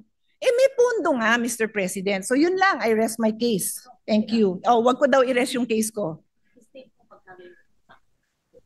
Tinabi ko na paulit-ulit. Summarize ko daw ulit. Oo, hindi. The total amount due is 296.91 billion, almost 300 billion, almost 1/3 of a trillion for healthcare. Okay? So, yun. Nando naman, I can give you all, well, from the 129.96 of syntax, you add the 106.95 from PCSO and PAGCOR from 2019 to 2025, and then the 60 billion that was removed from PhilHealth that should be returned. That's almost 300 billion. Thank you, Mr. President. Well, Mr. President, just a short response, but I told the DBM to, this is actually a DBM interpretation as well as the DBM who's appropriating or recommending the appropriation. So apparently there are two laws governing the appropriation of amounts to the PhilHealth, and apparently the law that is being invoked by the DBM is Republic Act number 11223, which says in section 37, the amount necessary to implement the provisions of this act shall be included in the GAA and shall be appropriated under the DOH and national government subsidy to PhilHealth. So nevertheless, Mr. President, we'll just request from the DBM a position paper on this issue. But I do see the point of Her Honor because pag nag-earmark tayo, may purpose yung pag-i-earmark at merong intention yung pag-i-earmark. So pag hindi ho nangyari yon, then bakit pa ho natin linagay sa batas? No? So I see the point of Her Honor, and we'll just request the DBM to give us a position paper on this. But the position of Senator Pia is very clear, and I'm sure the DBM is taking this matter very seriously, and we'll get back to the Senate on how to address this issue, Mr. President. Thank you. And I redirect my frustration to DBM pala. DBM. Not to DOF. I apologize for that. But hindi ka na secretary, so okay lang. Thank you. Thank you, Senator Pia, for that intervention. And talagang dapat tignan ho to dahil hindi ho na fulfill yung intention ng batas. So maraming salamat po. Majority Leader. Thank you very much, Mr. President. Mr. President, as agreed upon earlier at the lounge, that Senator Lacson would still like to interpolate the DBCC and is requesting, and Senator Allen as well, our Minority Floor Leader, and requesting for them to come back tomorrow at 1. And that'll be the first item on the agenda tomorrow at 1. All right. Yeah, so I move to suspend the budgets of the 3 departments, Department of Finance, Department of Budget and Management, and Department of Department of the New Economic Planning. Ako yung tatay, nakalimutan ko yung pangalan. Naalala ko yung grandfather ko. DepDev. All right. Any objection? Hearing none, the budgets of the enumerated departments are suspended until tomorrow at 1 o'clock. Thank you very much, Mr. President. Such as the Lung Center, Kidney and KTI, Philippine Children's Medical Center, Philippine Health Insurance Corporation, Philippine Heart Center, Philippine Institute of Traditional and Alternative Medicine. I so move, Mr. President. The consideration of the budget of Department of Health and its attached agencies now in order for today's interpellation. Thank you, Mr. President. May we recognize our distinguished sponsor, also the hardworking senator from Taguig and Pateras in the Republic of the Philippines, Senator Pia Cayetano, and the first to interpolate is our distinguished Senate President, Senator Tito Soto. Senator Pia Cayetano, the chair, is recognized, as well as our Senate President, Senator Vicente Soto III.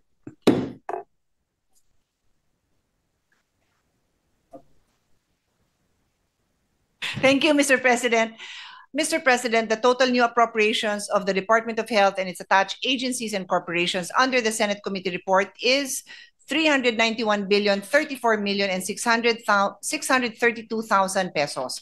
The breakdown is as follows. The Department of Health, Office of Secretary, with total new appropriations of 262,848,105,000 pesos.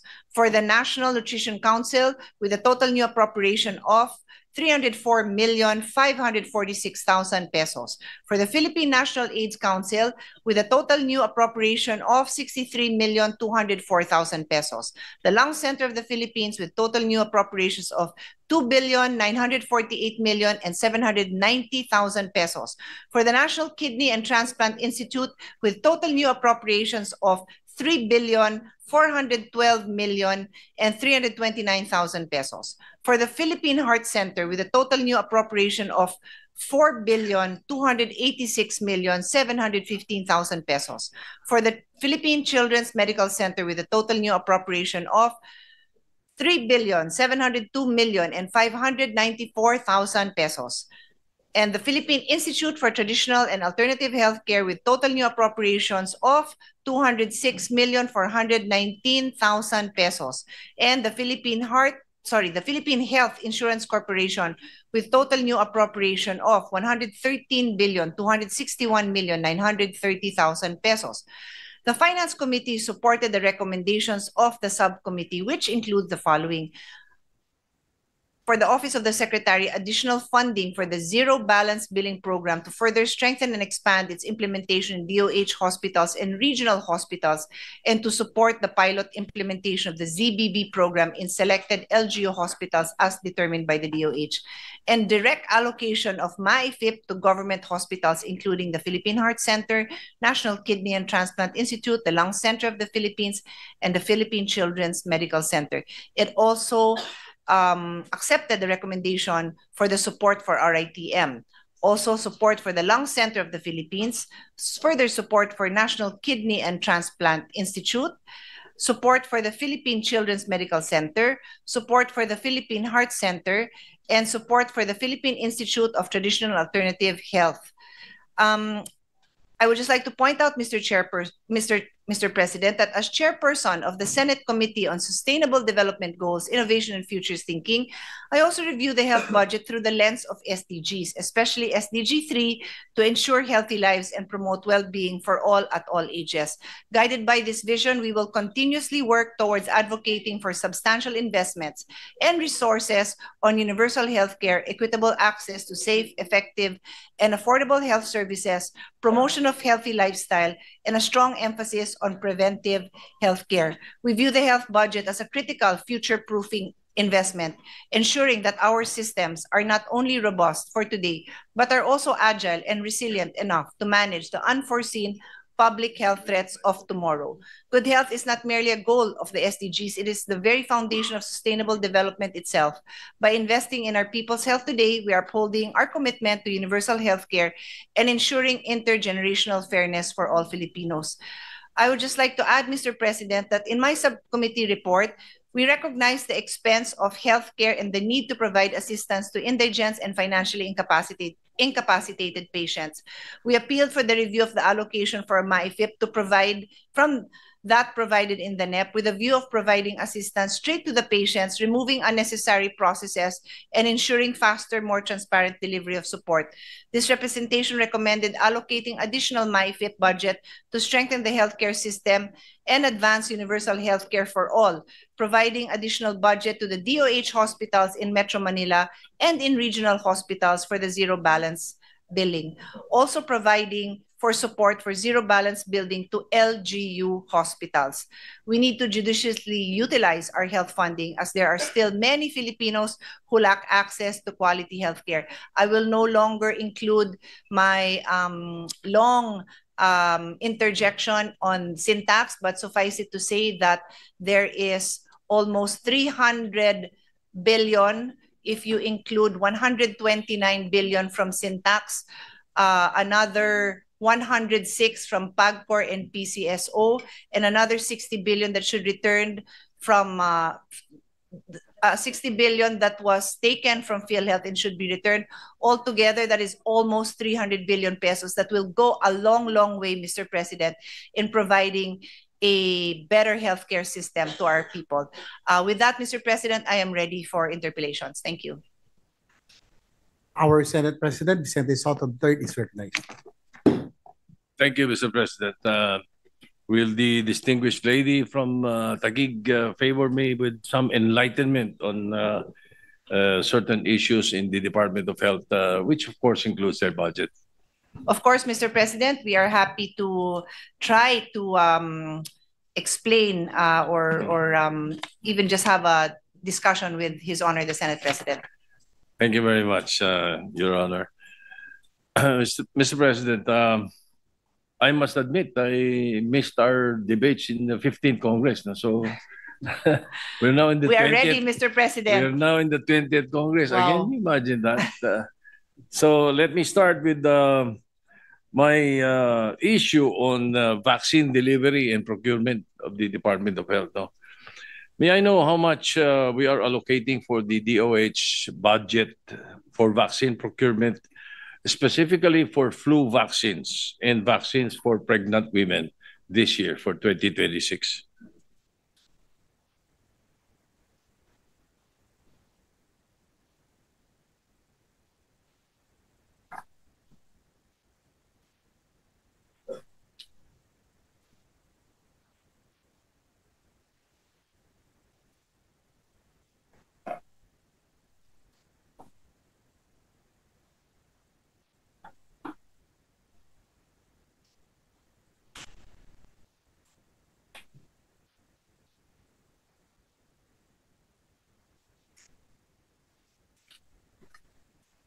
While they are checking, would you please also look at the amount for the 2025 budget?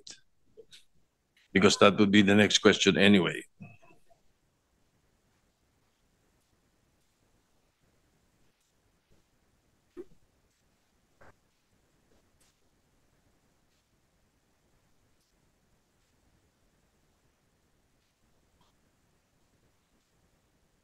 So, Mr. President, the total budget for the National Immunization Program is 7.9 billion.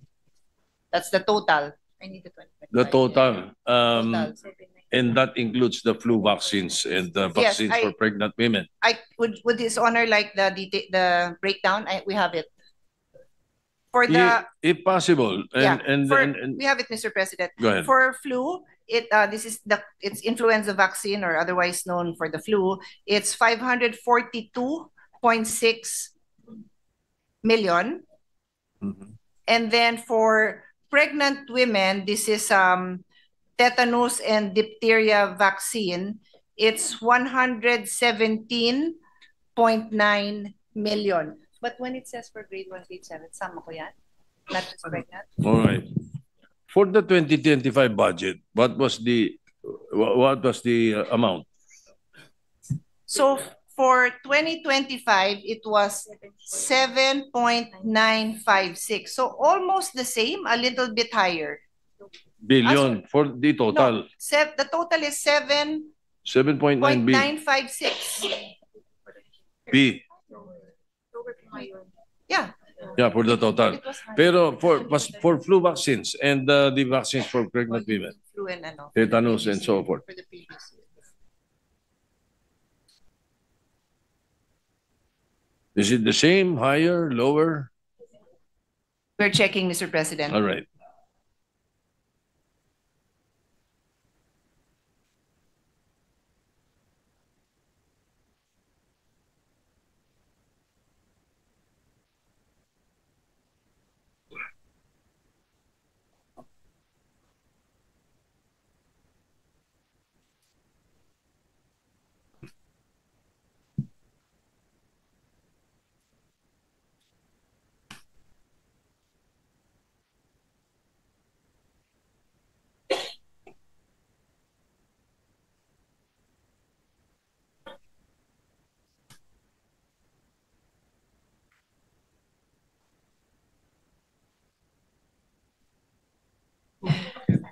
Mr. President, for 2025, the budget for the flu vaccine was almost double, not quite, but 1.08 billion.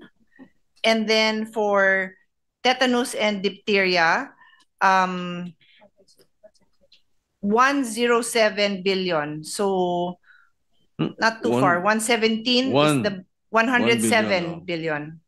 Tama ba? So it's a big drop. This year. Almost 50% drop from last year to this year. So you didn't need as much. Oh. So the reason for that, Mr. President, for flu, it was at 1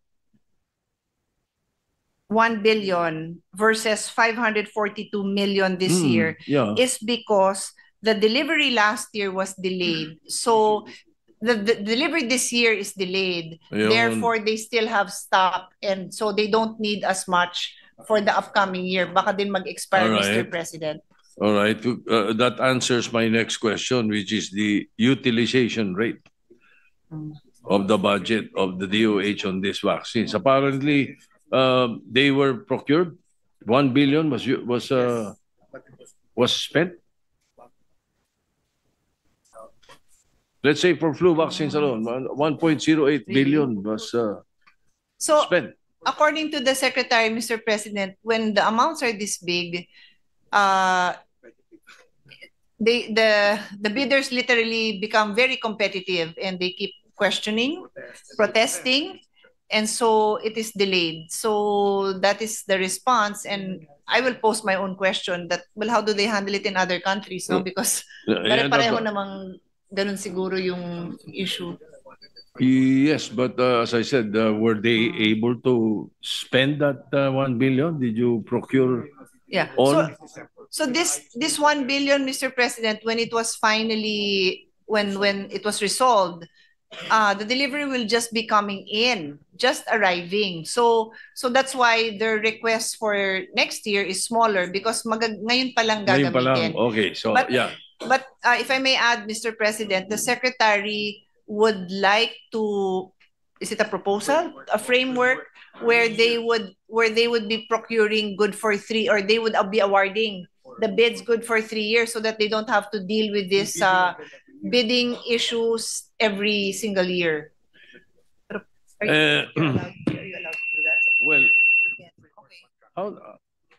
how do we monitor the utilization for these procurements? Is it the procurement and delivery to them or to the end users? How do we ensure that deliveries are timely made if delayed din yung pag-procure ninyo?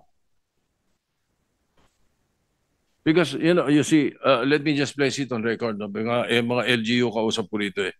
It has come to our attention that delivery of vaccines to the LGUs, the end users, according to them, are delayed. And they does not meet the optimum time frame of the administration of vaccines. Yun ang worry nila. The Secretary agrees, Mr. President, with his Honor's statements. So, how do we ensure that the delivery is this time? Because, okay, sige, nabili ninyo, hindi naman delivery, wala tayong problema sa expiration. Doon ako kasunod na nagpupunta kasi. For example, the procurement for flu vaccine was done March. The ideal administration of this vaccine should be done around September, di po ba? And then as early as May, Mr. President, May, June. Before the flu season. Sabi nga, di ba? Correct. Now, the LGUs are reporting that the vaccines expected delivery sa kanila around December. Yes. Baka the flu season is already it's already after the flu season. So some batches of these vaccines are expiring in, say, a month or two. So how can we address this issue? May we know from the DOH what do they plan to do for 2026 so that this possibility that it happened in 2025 will not happen again in 2026?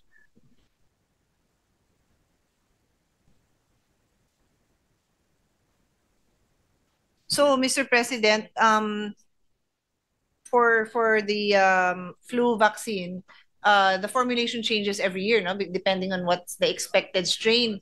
So what they did, because they already knew that this would be delayed, they already asked for the new one so that it will already cover the 2026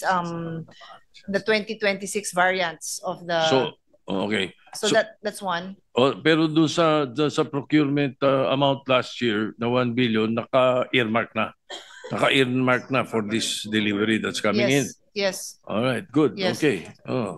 And then in addition to that, Mr. President, that's why the Secretary would like a framework agreement which they are allowed to enter into, so that they only have to go through this tedious process once every 3 years instead of every year. So ideally, if they have that agreement by next year, so the following year for the next 3 years, you won't have to keep going through that same process, the delayed process, because of all the. It's called a multi-year authority, Mr. President. All right, Micah. We just want the assurance that the implementation will be masusubaybayan mabuti in this program. Okay, yeah. Now, in connection to this delay, moving a little forward, yung delay ng vaccine deliveries or insufficient vaccines, some LGUs that can afford to mitigate the supply issue procure on their own. However, ito ang problem, Your Honor. They cannot access the same amount, the whole amount that or the sale price that is offered to the DOH by the suppliers. For example, sa DOH, ang bili ninyo 10 pesos. 10 pesos, certain vaccine, 10 pesos per piece. Okay?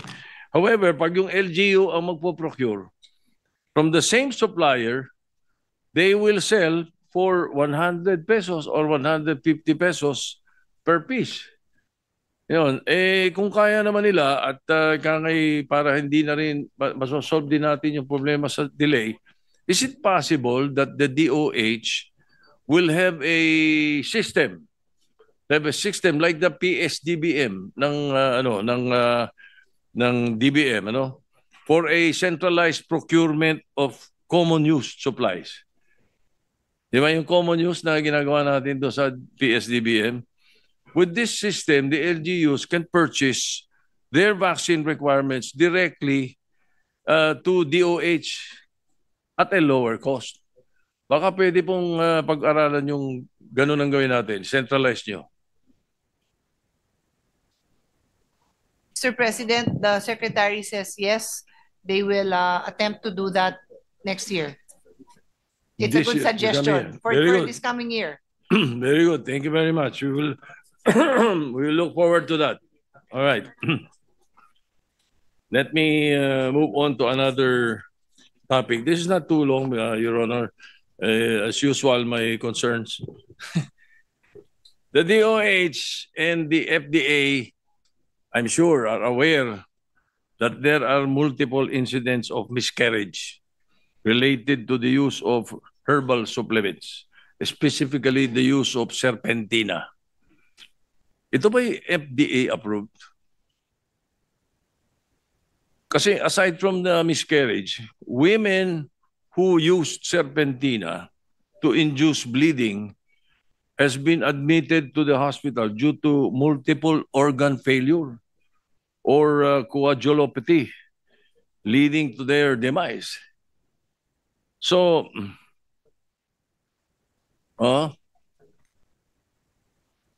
is it FDA approved?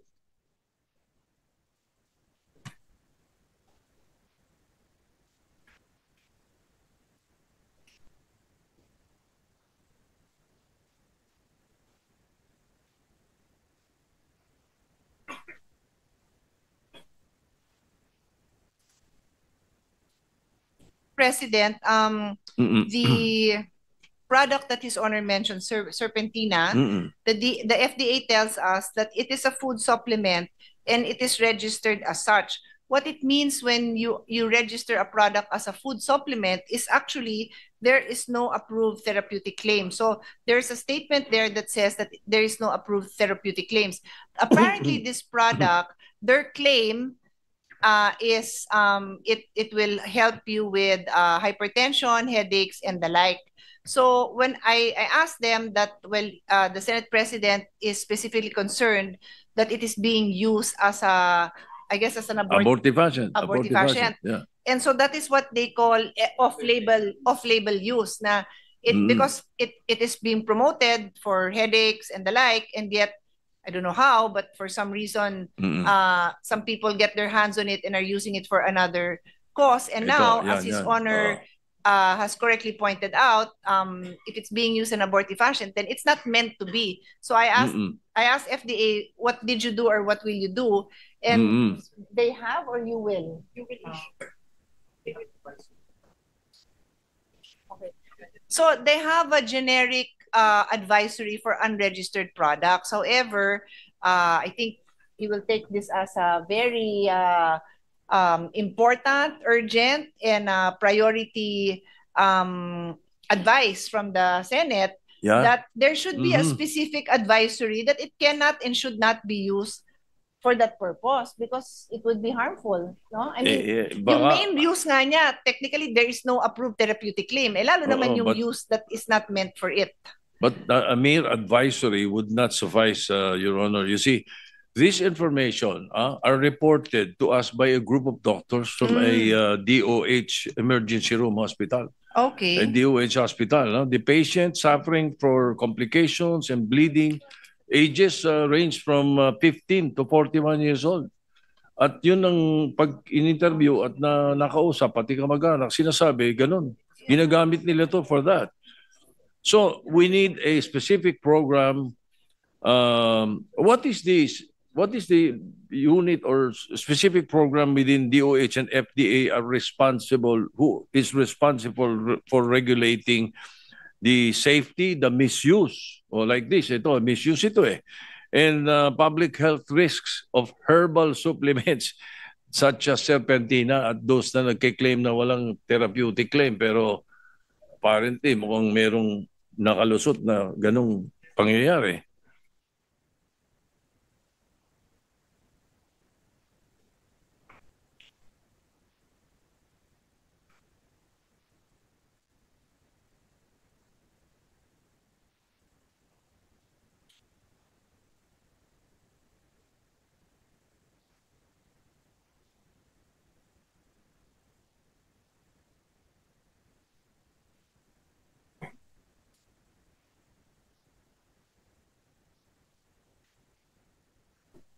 Matindi to, ha?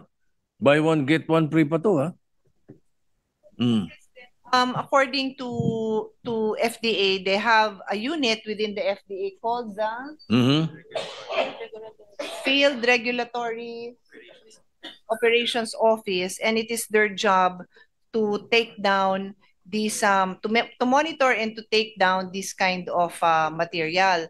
However, I also asked them what happens if there are repeated incidents of misuse, Yes, such apparently. that it is already tantamount to it's not a one-time misuse, but it's already being Hindi one-time yeah, misuse it's ito. not- The so- DOH hospitals pa nagre-report nito. we're making sure that the secretary hears it, and it's actually DOH hospitals that are reporting.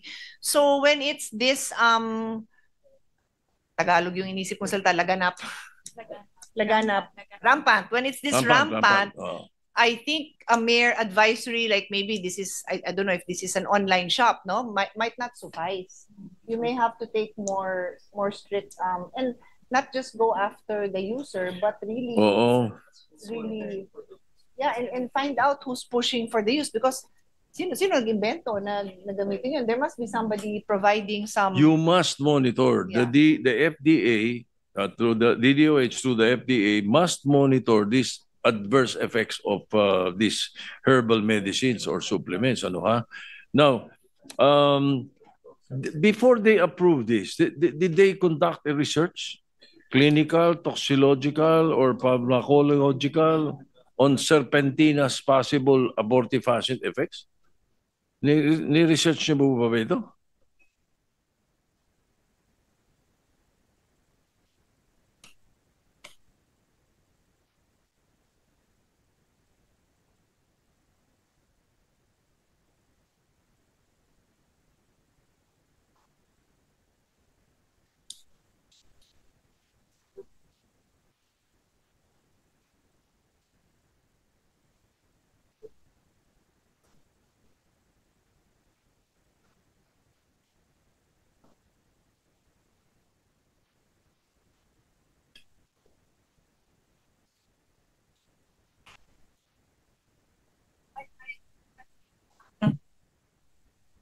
These food supplements do not have the same when a food or a drug is registered, there is a recognition that the claims there are research and are substantiated by like I said, research, not documented research. When it's a food supplement, the FDA does not in any way recognize any. That's why there's a statement there that no approved therapeutic claim. So even if they say it's for headaches, the FDA basically washes their hands and says, we cannot verify that. We have not verified that. We cannot verify that. So I asked, so what is the purpose of registering? It's just so that they can sell, and maybe you can still track them. At least there's a way for you to track them if maybe for in cases like this okay. So according to the secretary, they cannot make a therapeutic claim. So once they register and they make a therapeutic claim, then the FDA, being FDA registered, they can go after them for making those therapeutic claims because they're not allowed to make those therapeutic claims. No, because of these reported cases, numerous cases, and given the risks, won't the FDA again conduct? You know, they did not conduct. Okay, sabi, supplemental lang naman kasi, sige. Won't you conduct a specifically clinical, toxicological, or pharmacological research on these supplements? Particularly, itong may mga reklamo katulad ditong serpentina, because it has been reported in the DOH hospitals. Did the DOH or the FDA issue any public advisories on serpentina?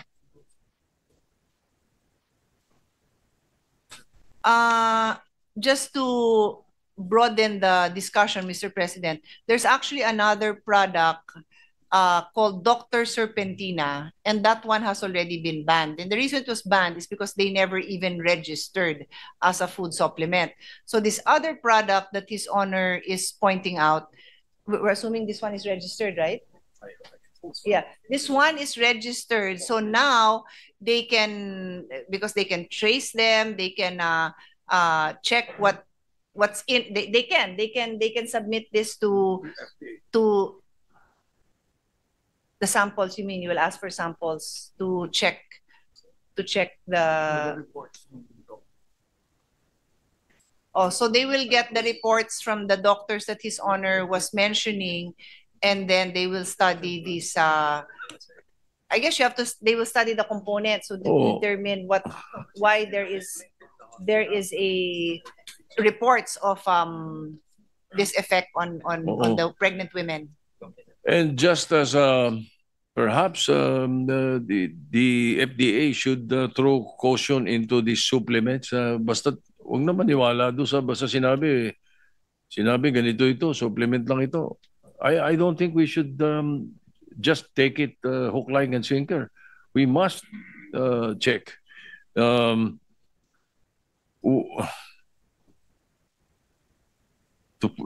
find out if the product is safe for consumption.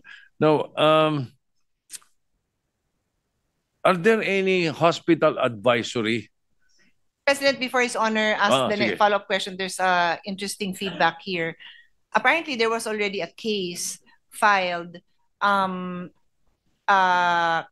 was a case filed, and the company that owned the food supplement questioned the requirement of FDA to put that phrase "no therapeutic claims," but you lost the case in court. Right. So they lost the case in court. So there's room for legislation, Mr. President, for us to advocate for bigger, just like we did with the cigarettes, like bigger, bolder statements that says na, or baka mamaya ang tao, hindi nila naintindihan yung there's no therapeutic claims. Diba? Dilagyan natin, huwag kayong maniwala sa sinasabi dito. I mean, because with the cigarette smoke, we have different visuals so that people understand in many different ways na nakakasama ito sa kanila. So maybe something like that we can review. At saka pag sinabing no therapeutic claims, ibig sabihin ang talagang ibig sabihin nun, hindi nakakagaling ito. Hindi nakakagaling to, hindi nakakagamot ito. Exactly, it's diba? More straight to the point. Walang basihan para maniwala ka sa sinasabi nung nagbebenta sa iyo, ang haba, no? Pero yun. Pareho yan nung yung issue ko nung araw pa sa marijuana . Kahit anong ipilit nila sa marijuana. 1968 pa. The most powerful research institute in the world, the Israeli Research Institute, since 1968, has had experiments on the 26,000 elements of a marijuana leaf. They could not find any sickness that can be cured by marijuana. Wala silang makita hanggang ngayon. That's why every time there's a proposal in the United Nations to remove marijuana in Schedule 1 of the United Nations psychotropic substances, hindi makapasa-pasa dahil because of that fact ng Israeli Institute, sinasabi walang magagaling yan. Hindi kayang gumaling. Of course, psychological sa iba, but well, that's a different story. But anyway, so I think you must require hospitals and hospital advisory from the DOH, no, to report any adverse effects related to the use of herbal supplements such as serpentina para automatic di ba? President, as His Honor was saying that to require the hospitals to report. I looked at the secretary and said, meron naman yan, di ba, for drugs. But for food supplements, wala pala. So you don't need a law. You don't need a law for us to. I mean, we can include it in our legislative priorities, Your Honor. I'd be happy to initiate it. But I think they can also do that while waiting for us to pass a law because that's within their jurisdiction. Thank you. Okay. Thank you for that. Now, in your 2026 budget, do you have a budget to undertake proper studies for reproductive effects of similar herbal supplements, specifically serpentina for that matter? Meron ba? Meron bang sa budget niyo dyan? Okay. Mr. President, according to the Secretary, when it comes to research, that is with the DOST. Philippine Council for Health Research and Development. So we can include, they can request. You can request. Given this interpellation of His Honor, they can request now, because they have a budget for research, so they can include a request to include the reproductive health effects of all kinds of supplements or whatever we deem a priority.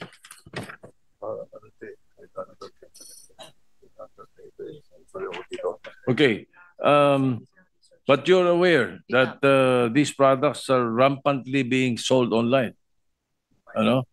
Okay. Shopee, Lazada, and TikTok shops. Online, ayan. So,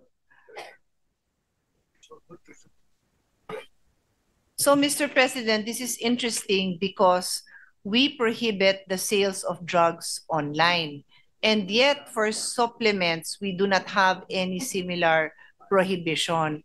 So, given that the FDA does not even test these supplements, and then it is available online, perhaps we can ask DOH and FDA to make their recommendations for us if legislation is needed to prevent the sales online. But if it's urgent, due to public health, you can move without.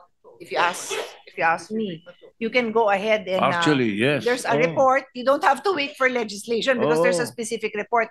But I mean, in the interest of reviewing all other supplements, I don't know, but I have to leave that to DOH to give their recommendations. But definitely for those with the report, you must act on it. All right. Okay, we will look forward to that. Hopefully, something can be done by the DOH in this through the 2026 budget or through your programs. And as much as possible, come up with the FDA, come up with more research and regulation and surveillance of these herbal products. Now, moving on, just so I don't take too much of your time. Taong-taon na lang tinatanong ko ito eh. Your Honor, Mr. President, naglipa na yung abortion facilities, services, products, medicine at kung ano-ano. Ngayon, naging mas agresibo pa sila. Nasa Facebook na. Facebook, lantarang inquiry at pag-aalok ng abortion. Yeah, we're projecting what we see online.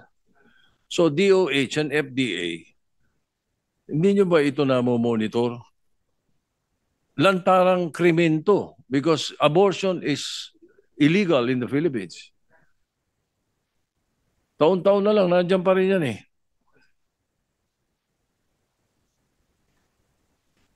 The Secretary recognizes that this is a crime and that this is a law enforcement issue. So I mentioned, I've just said right now to the Secretary that they can prod PNP to act on it if hindi sila, because and NBI, because according to the Secretary, they don't have any law enforcement powers. But of course, they can be the one to alert NBI and other law enforcement. You can even have a MOA with them na rampant ito, how do we deal with this, so that this can be addressed. Kasi I doubt if it will be on their agenda without you pointing it out to them.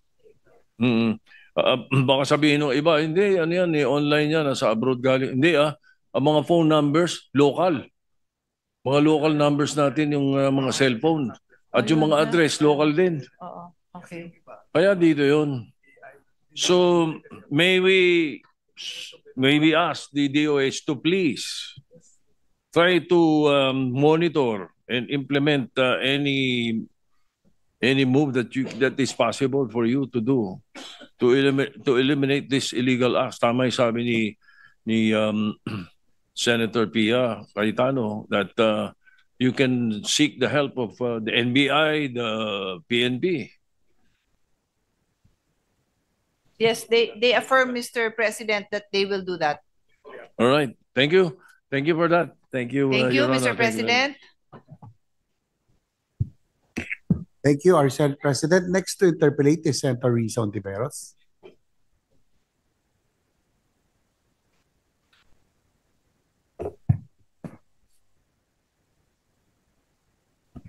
Salamat, Mr. President. At magandang gabi po, Madam Chair. So, Madam Chair, colleagues, tonight's interpellation seeks to clarify the significant gaps in the proposed fiscal year 2026 budget for PhilHealth. Gaps that directly affect the healthcare security of millions of Filipinos. PhilHealth initially proposed 242.29 billion pesos to sustain its premium subsidies and to upgrade benefit packages. However, only 113.26 billion pesos made it to the GAB, an alarming 129.03 billion peso shortfall. Even more concerning, PhilHealth's projected benefit expenses for 2026 range from 311 to 384 billion pesos, far exceeding current allocations. Compounding this problem is government's zero subsidy this fiscal year 2025, which PhilHealth must still recover. So the bottom line is clear. PhilHealth is expected to deliver expanded UHC commitments with diminished support and delayed reimbursements at the expense of indigent families, persons with disabilities, solo parents, senior citizens, and our basic sectors. So, unang mga tanong, Madam Chair, tungkol sa zero subsidy na ito sa fiscal year 2025 and benefit payments. So, Madam Chair, I voted no to the Bicameral Conference Committee report for the 2025 budget, largely because it provided zero subsidy to the state health insurer. For 2026, PhilHealth's projected expenses for benefits, as I mentioned earlier, range from 311 to 384 billion pesos, yet PhilHealth receives only 113 billion pesos in the GAB. So unang tanong po, Madam Chair, paano po mamimit ng PhilHealth ang obligations niya ng may projected 198 to 271 billion peso funding gap? Pinipilit na ba ang PhilHealth ngayon na mag-operate gamit ang reserve funds, Madam Chair?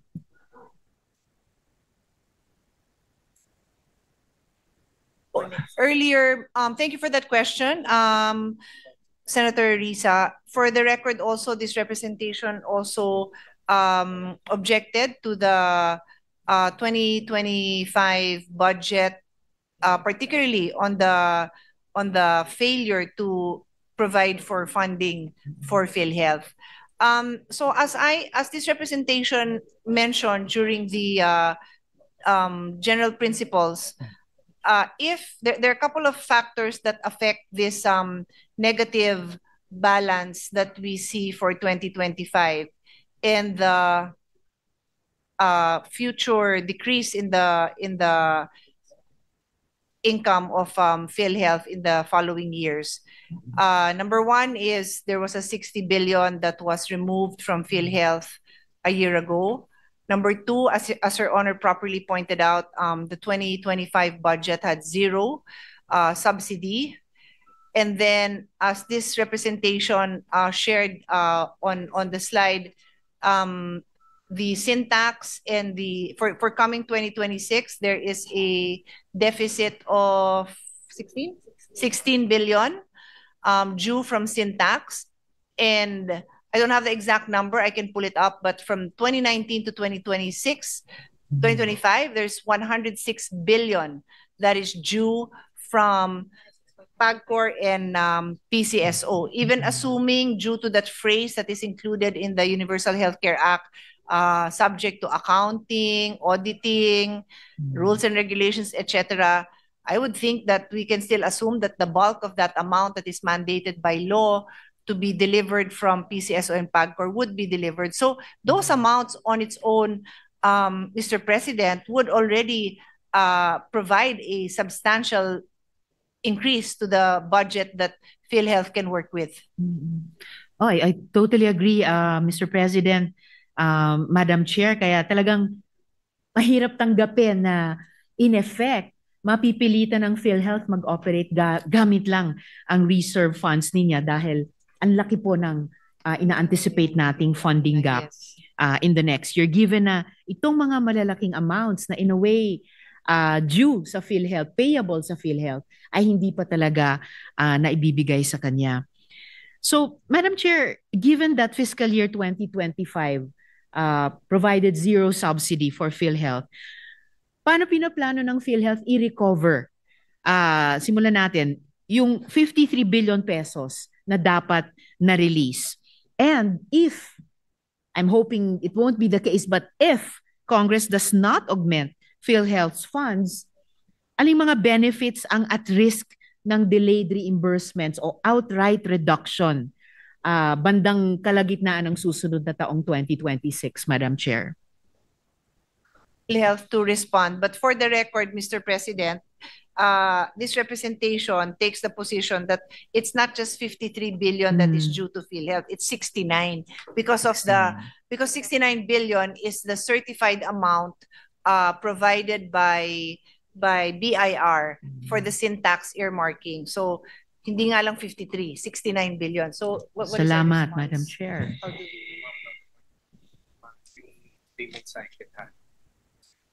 Payment cycle for the hospitals.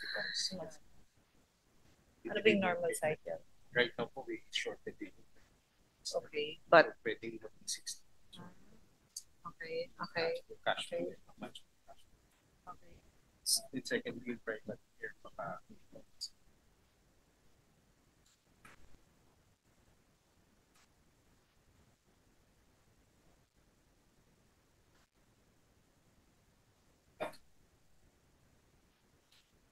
Okay, so Mr. President, I will enumerate some packages, benefit packages that were increased from 2025 to 2026. So this is the good news. They increased the comprehensive outpatient benefits, the YACAP, which is the Consulta Primary Care, the guaranteed access medication for outpatient, yung paglabas nila or nasa labas sila, may gamot sila, and then emergency care and other outpatient benefits, and then even the inpatient benefits, and then Z benefit yung sa catastrophic illnesses. So yan, nag-increase yan from 2025 to 2026. Yes. Pero if they do not receive the funding that they expect to receive, then of course these benefits are they actually have plans to continue to increase this until 2027. The benefits I mentioned, so I can give you a total, Mr. President. In 2025, it's 100.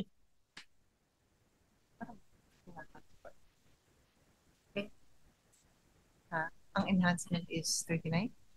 No. Okay. So the total projected benefit expense is 351 billion for 2026, and then it's supposed to go up in 2027 to 419. But as Her Honor pointed out, if they do not have the support they need, ito yung mga maapektuhan. And of course, it goes without saying, yung mga ospital na nagpo-provide ng services, ayaw naman natin na ma-delay. Kasi right now, PhilHealth is proud to say that they've reduced the time, the cycle from billing to release of payment to 22 days, which is the Way under fastest the I've 60 heard in years. turnaround time, yes. Sayang naman kung babalik pa doon sa matagal, di ba? Because I think Right. I think we'll all agree that it's healthy for the economy. It's healthy for the industry, for the private sectors to be paid in a reasonable amount of time. At salamat, Madam Chair. Klaro yung danger na hinaharap, di lang ng PhilHealth mismo, pero lahat tayo na PhilHealth members, kung yung trajectory ngayon ng PhilHealth na dinadagdagan at tinataasan yung value ng mga benefit packages, yung plano nilang patuloy na gawin ito until 2027 and beyond, 2026, 2027 and beyond. At yung trend na rin nila ngayon na pinaiiksian yung turnaround time to reimburse the medical facilities ay mabitin dahil kung hindi maibigay sa PhilHealth yung mga pondo na nararapat sa kanya at sa kanyang mga miyembro. So this gives us in Congress that added sense of urgency to make sure that such a situation doesn't materialize. And therefore, Madam Chair, at the proper time, magiging willing po ba yung komite natin suportahan ang isang proposed augmentation of the 69, so hindi nga 53 lamang, 69 billion pesos, kahit partial, hulugan in tranches over the next 3 years para i-correct at ibalik yung zero subsidy nitong taon, Madam Chair. This representation agrees wholeheartedly. That is actually the gist of my appeal to DBM earlier, na siguro naman kahit papano pwede naman mag-remit ng a little bit more than is currently being remitted. And with the packages that we see here, it's something really for the people to look forward to, no? Because a lot of it is outpatient benefits, and then of course yung zero balance billing. Yes. Oo. Maraming salamat para doon, Madam Chair. So this representation looks forward to working with the Chair at the proper time to work out ano yung pinaka-optimal na, in a way, remittance program, no, towards PhilHealth. And mamaya, sa second round ko, maitatanong ko rin nga yung tungkol sa napaka-importanteng zero balance billing. Dako po ako, Madam Chair, sa paksa ng premium payment for indirect contributors. So, Mr. President, Madam Chair, UHC promises coverage for all Filipinos. Pero mula sa 198.91 billion pesos na sinisingil ng PhilHealth para sa indirect contributors, 53.26 billion pesos lang ang napondohan or mapopondohan as of tonight para sa 2026. So, paano natin maipaliliwanag sa publiko na less than 27% lamang? So, a little over 1/4 lamang ang inilaan ng gobyerno para sa premium subsidy ng indirect contributors. Kahit malinaw na obligasyon nitong bayaran ito ng buo sa ilalim ng UHC, Madam Chair. Well, actually, Mr. President, PhilHealth will not turn away any patient. So any of the sectors that are supposed to be covered by the indirect contributions will still in a way be deemed covered. But the problem is the same as I explained earlier, that in time, obviously, yung benefits na binibigay, paano mapapondohan lahat yon kung kulang, di ba? So wala ngang ito-turn away, pero if lahat yan magkasakit, then there may come, and then right now may reserve fund pa naman, but kaya nga po tinatawag na reserve fund, it should only be touched in times of calamity, emergency, hindi yung taon-taon na lang gagalawin, baka wala ng reserve fund na maiwan, and then ayaw natin mangyari yung dadating tayo sa puntos na wala nang masuportahan na benefits ang PhilHealth, no?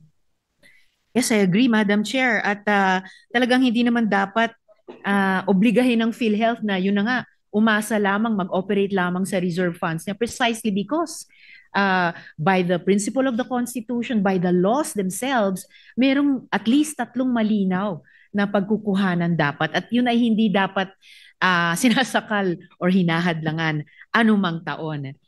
And Madam Chair, dahil sa laki ng shortfall na ito dito sa mga indirect contributors, ano pong mangyayari sa benepisyo ng 14.5 million na indirect contributors na iyon na hindi nabayaran ang premium? Parang kanina yung tanong ko po na what are at stake, what are at risk. And so at ano yung chances na kung meron man, wag sana, pero ano yung chances na mabawasan ang benepisyo ng persons with disability, solo parents, senior citizens, pati po SK officials, Madam Chair, athletes, at iba pang sektor na may garantisadong coverage sa UHC law, Madam Chair? Wala naman pong kahit anong sektor, whether it's those with disabilities, senior citizens, ito po kasi yung mga indirect contributors, no? Solo parents, wala naman sa kanilang matatanggalan ng benepisyo as this this representation has mentioned. But over time, yung magagandang mga new packages na niro-roll out, yung zero balance billing pa nga lang, na pinopondohan pa lang, baka uuwi yung mga tao na malaki pa rin yung balance nila, hindi zero, di ba? But not targeted sa isang sektor. Lahat ng members ng PhilHealth, parang mag-share din sila ng burden ng lack of funding if tuloy-tuloy ito. Kaya nga pareho tayong panawagan, Your Honor, na sana kahit quarterly, dagdagan yung talagang supposed to be pondo ng PhilHealth.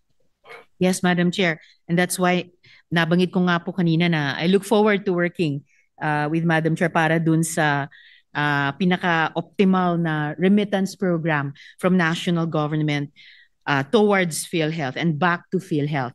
Kasama na po kasi yung utang na dapat ibalik. Dahil how long na pwedeng mag-operate ang PhilHealth not with those optimal fund flows, and perhaps at a certain point might be theoretically forced na mag-dip into sa surplus funds niya. So hindi po talaga dapat. And that's precisely, I believe, Madam Chair, the strongest argument we can make towards government. Bagamat kanina, dun sa general principle, sa pamamagitan ni Chair Sherwin, meron na po tayong commitment in principle, no, from the DBCC. Panghahawakan po natin and na ibalik nga at ibigay ang dapat ibigay at ibalik sa PhilHealth. Dahil pag hindi, talagang anong mangyayari? Talagang magiging at risk, manganganib po yung mga benepisyo na ini-ensure ng ating batas ng UHC sa lahat ng contributors, direct at indirect man. At Madam Chair, dahil paulit-ulit na issue ang kulang na premium subsidy, hindi nababayaran ng lahat ng indirect contributors at 5,000 pesos lamang ang premium payment kumpara sa 7,995 pesos na singil ng PhilHealth. Ano po ang malinaw na basehan ng gobyerno sa patuloy na pagbabarat ng premium contribution? At paano balak ng PhilHealth bawiin o kolektahin ang hindi nabayarang premium mula sa national government? I think partially, Madam Chair, natalakay na po natin ito sa plano nating magdisenyo tayo at magkasundo sa national government yung remittance pagbabalik sa PhilHealth, Madam Chair. Yun na nga po talaga yung kailangan gawin, na makonbinsin natin ng DBM na this amount is rightfully due to PhilHealth and kailangan ng tao kasi naintindihan naman po natin na the last few years parang hindi ho masyado maganda yung rollout ng program. So when I say naintindihan, hindi ibig sabihin na ako ay sumasang-ayon sa desisyon ng DOF and DBM to remove the supposedly 89 billion na naging 60 billion. Pero yung dinadahilan nga nila is hindi naman nagagamit, nakatenga lang daw yung pera. But ngayon na napakaganda ng mga programa, there's absolutely no reason kung bakit hindi pondohan at ibigay yung full support dito sa mga packages na ito na pakinabangan ng ating mga kababayan. Well, tingin ko, Madam Chair, debatable kung kahit sa mga taon na may judgment ang ibang bahagi ng gobyerno na hindi maganda o hindi pinakamaganda ang performance ng PhilHealth, kung yun ay pwede nilang sabihing basehan nila para kunin nga yung pera na by law dapat talaga nakalaan lamang sa PhilHealth.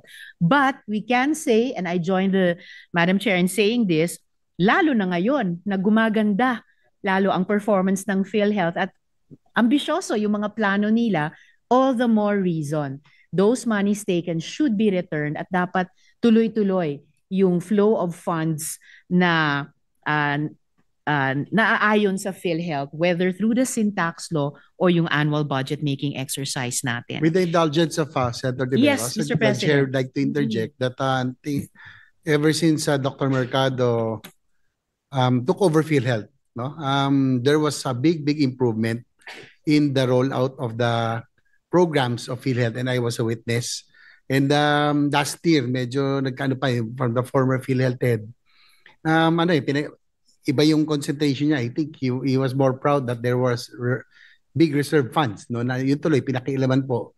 So at least now with Dr. Mercado at the helm, we are very optimistic that even the participation of PhilHealth in the hospital billings, which he committed, will be increased likewise, no, in the coming year. So again, I'm also a witness. I had a procedure recently.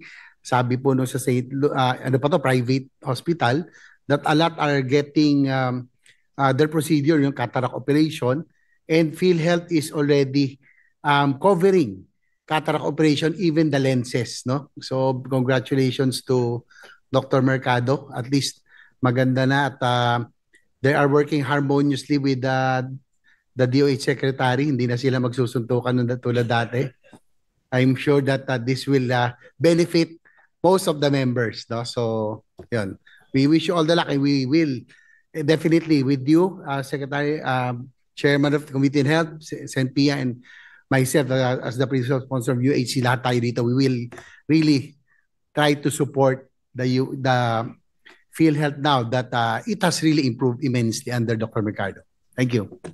Thank you. Mr. President, before Her Honor continues her interpellation, yes, Madam I just Chair. want to emphasize that when DOF removed the funds from PhilHealth, this representation's position was that if, in fact, funding in PhilHealth is not being used, the solution is to ensure that the executives in charge of running PhilHealth use it and not to remove that funding. So I agree wholeheartedly with Her Honor. Ang ibig ko lang naman sabihin doon sa sinabi kong naintindihan ko, it wasn't like I understand, it's okay. I meant like, pinilit kong intindihin yung logic nila. Nakita ko yung logic nila, pero hindi ako nagsumasang-ayon dun sa conclusion na what conclusion they came up with. Anyway, Your Honor has the floor. Salamat, Madam Chair. And gusto ko ring makiisa dun sa sentiment na inexpress ni Mr. President. And I join with him and Madam Chair in also sharing the excitement I feel, a renewed excitement working with the new PhilHealth leadership in partnership with the DOH leadership.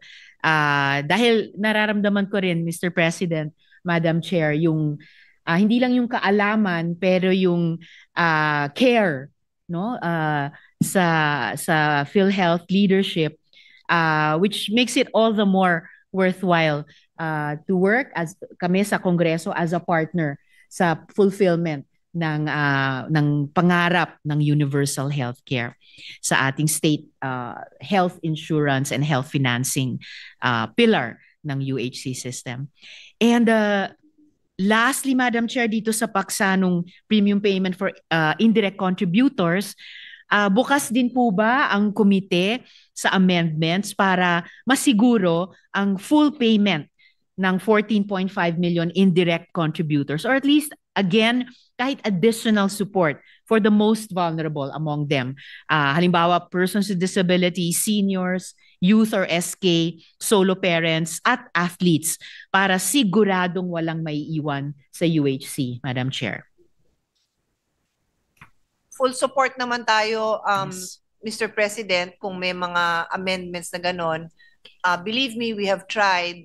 Pinipiga natin ang ating chairman, nangangayayat na nga sa kakapiga natin, but hope flows eternal for PhilHealth, di ba? So, pagtulungan po natin yan.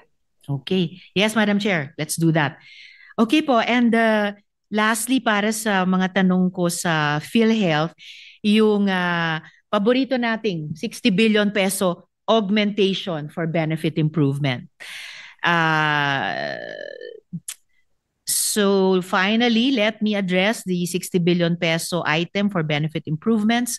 Congress, as more and more of us, Madam Chair, have stated Congress must assert that these are PhilHealth's own funds, not appropriated funds from the national government. Kasi po, Madam Chair, bakit ang sariling pera ng PhilHealth ay pinipresenta sa national budget na parang bagong suporta ito? Hindi ba ito misleading sa Kongreso at sa publiko? And lastly, Madam Chair, pwede po ba tayong kumuha ng confirmation kung yung pondong ito ay restricted at tied ba ito sa isang special provision, Madam Chair?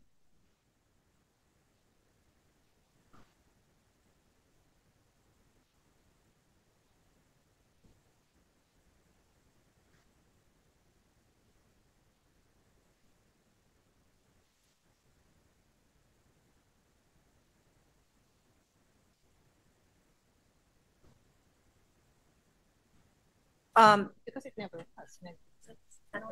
But it was never. Thank you for that question. Maganda hong ipaliwanag sa tao yan, ano. So, tayo po gusto natin maibalik yung pondong yon.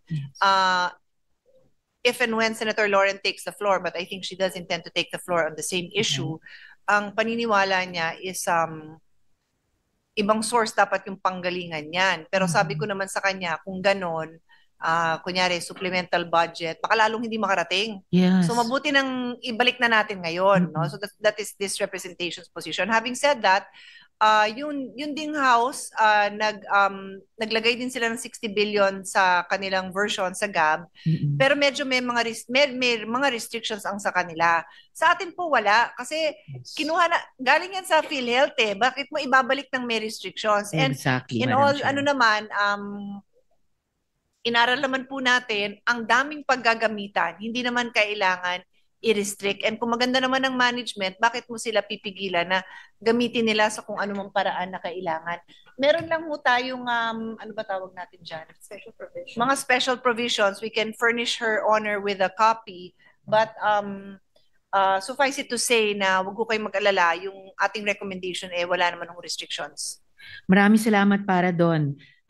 Madam Chair, kahit yung konting kabang nararamdaman ko sa posibilidad ng special provision, kahit papano naiibsa ng kahit konti nung sinabi ni Madam Chair na walang kondisyon na ipapataw sa PhilHealth para ibalik sa kanya ang pondong kanya naman talaga sa simula, kinuha sa kanya, kaya gaya ng sinabi ko kanina sa interpellation natin sa general provisions, dapat ituring na utang. At ang utang ay dapat ibalik. At kung kinuha yung perang yon in the first place na dapat hindi kinuha, lalong dobleng hindi dapat isa sa uli na may provision, baliktad, may condition, baliktad po yon. So I'm glad and I'm proud na sa ating Senate version so far, walang kondisyon tayong ipinapataw. And I hope ito yung isa sa pinaka-strongly felt ko na dapat ito yung manaig na formulation sa budget item na to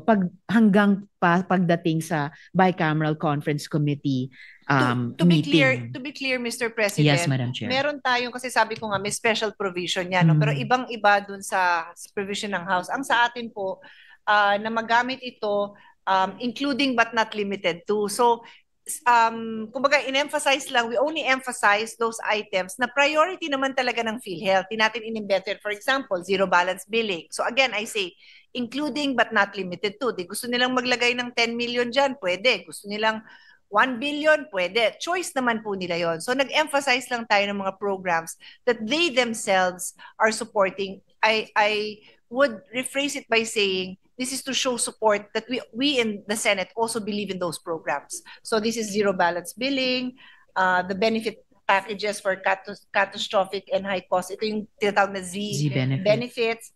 And then yung expansion of outpatient, yung yakap. Tapos yung DRG. Yung DRG po, it's the payment system that will be that we are going to move towards coming from the case rates. So these are all the priorities of PhilHealth. Sinusuportahan lang natin.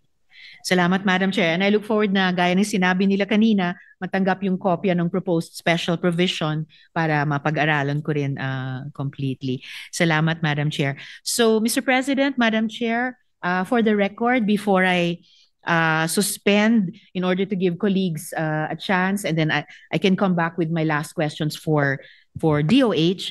So at this moment, for the record, the 60 billion pesos reflected in the budget should not be considered an augmentation to PhilHealth's funds, as it represents existing funds that already belong to PhilHealth but were taken by the national government.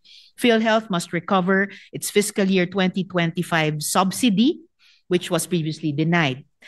Malinaw sa bawat Pilipino na obligasyon ng gobyerno na bayaran ang kabuoang premium subsidy para sa indirect contributors sa tama at takdang halaga at ibalik ang premium subsidy na pinagkait ng national government upang mabigyang pagkakataon ang PhilHealth na maabot ang target nitong benefit expenses para sa bawat Pilipino. At huli po, Madam Chair, malinaw ang listahan ng utang at kulang ng gobyerno sa ating National Health Insurance Program. Gaya ng in-enumerate din ni Madam Chair kanina, 69 billion pesos para sa taong 2025, 72.6 billion pesos para sa premium subsidy ng 14.53 milyong indirect contributors para sa taong 2026. Hindi pa kasama ang sinabi ni Madam Chair kanina na remittances mula sa PAGCOR at PCSO mula pa taong 2019. Bagaman sinisigurado nating may sapat na pondo ang PhilHealth, wag din nating kalimutan ang obligasyon ng korporasyon na tiyaking hindi mauuwi sa korupsyon ang bawat pisong nilalagak ng karaniwang Pilipino para sa kanilang gastusing pangkalusugan. So at this point, Mr. President, Madam Chair, maraming salamat po. I'll suspend and then just come back second round. Salamat po. Thank you, to Senator Risa Ontiveros for your timely and very, very clear and strong recommendations and observations about the need of PhilHealth for funding. Thank you. Thank you, Senator Tiberos. The next to interpolate is Senator Erwin Tulfo. He is now recognized. Thank you, Mr. President. Mr. President, Madam Chair, let me begin by saying in 2021, only 29% of Filipinos expressed satisfaction with public health care, starkly lower than the Asia-Pacific average of 61% and Singapore's impressive 82% satisfaction rate. This dissatisfaction reflects systematic issues, including a physician-to-population ratio of just one doctor per 25,300 people, far below the WHO recommendation of 1 to 1,000. The shortage of medical professionals, coupled with inadequate infrastructure and public funding, has left the Filipino population vulnerable to numerous health challenges. My question, Madam Chair, ano po ang ideal physician-to-population ratio? Ano po ang current physician-to-population ratio natin? Thank you.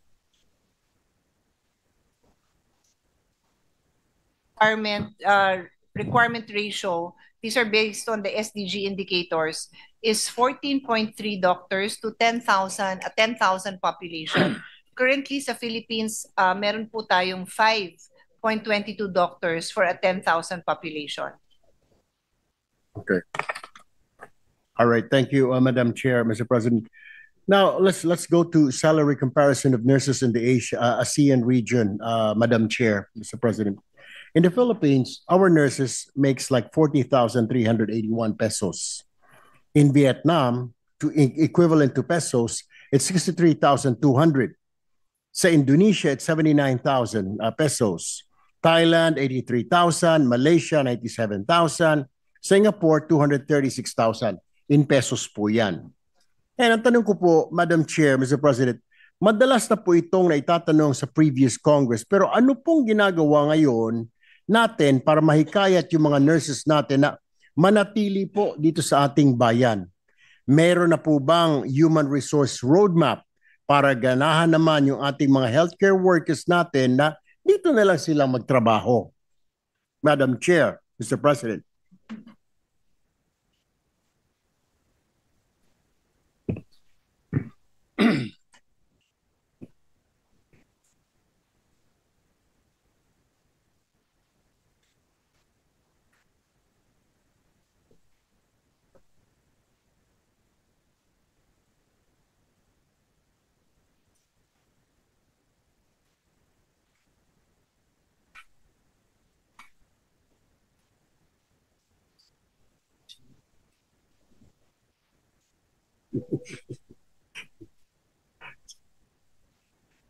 Let's see.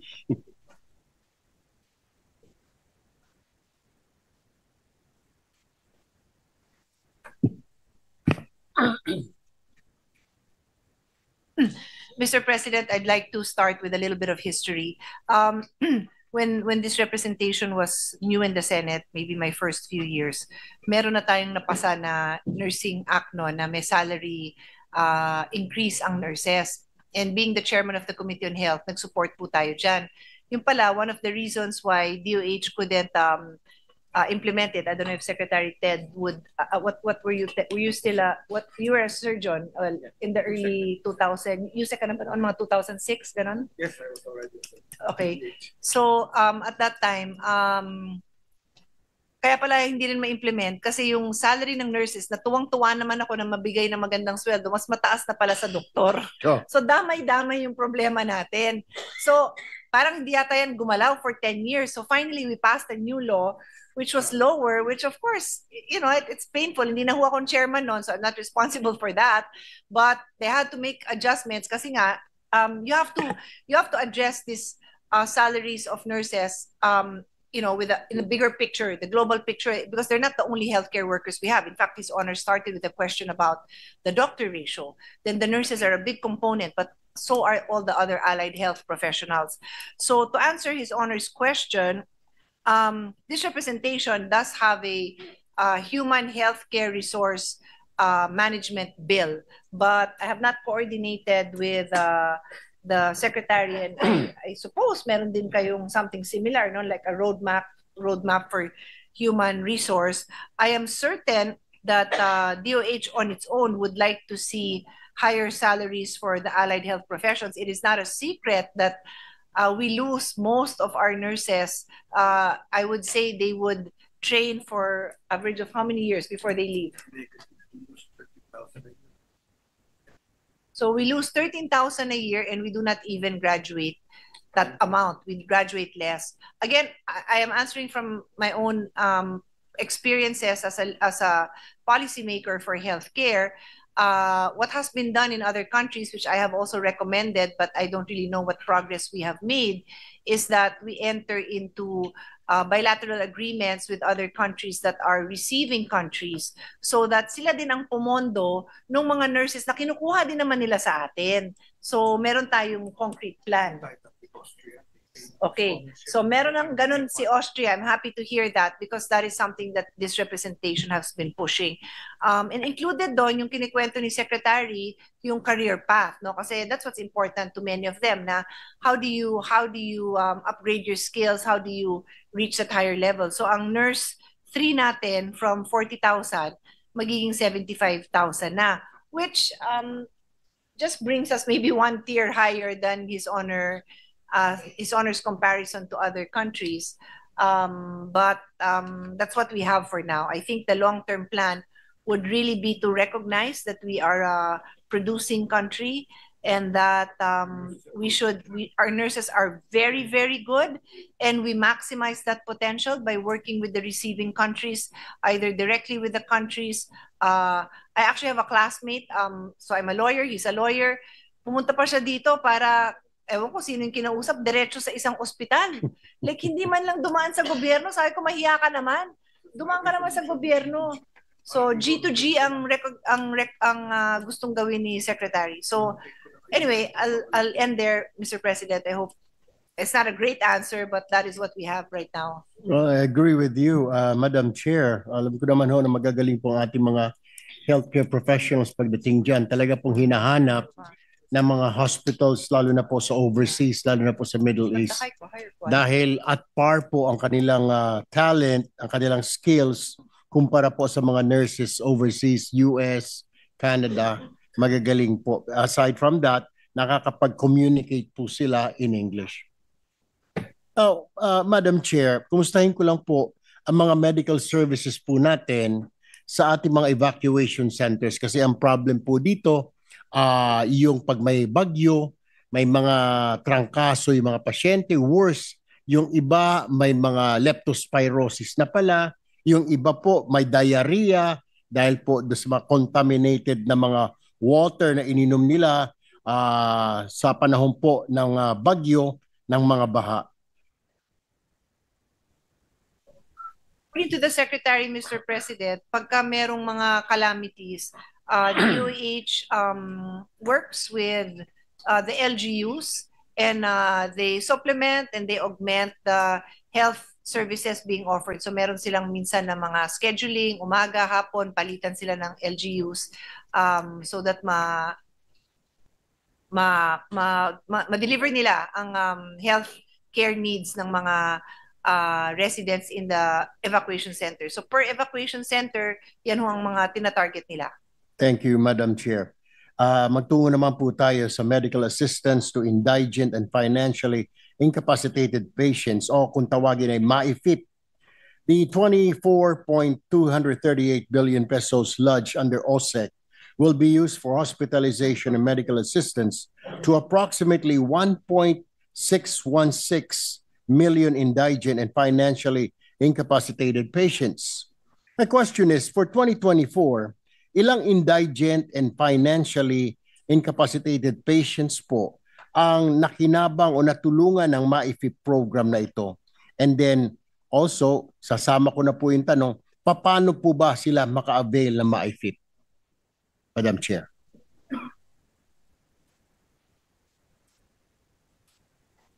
In 2024, Mr. President, 4.48 million patients were served using the budget of MAIFIP. And on the second question, kung paano sila pwedeng mag-avail, the medical social service or its equivalent at any healthcare facility where the patient accesses health services determines the eligibility for assistance under the MAIFIP program. So there's a social worker that will conduct an interview and they can avail. So sa madaling salita, hindi mo kailangan ng political endorsement para ma-avail yon. Pero maraming, syempre, lalapit sila ng tulong sa mga, siguro, usually, nauna dyan yung sa local nila, pero we need to make sure na maliwanag sa mga tao na they don't have to. They can go to the health facility and they will be assisted. Thank you. Madam Chair, do we have enough manpower to process and release such a huge amount of assistance to indigent patients? And then, what is the disbursement rate of MAIFIP over the years, Madam Chair?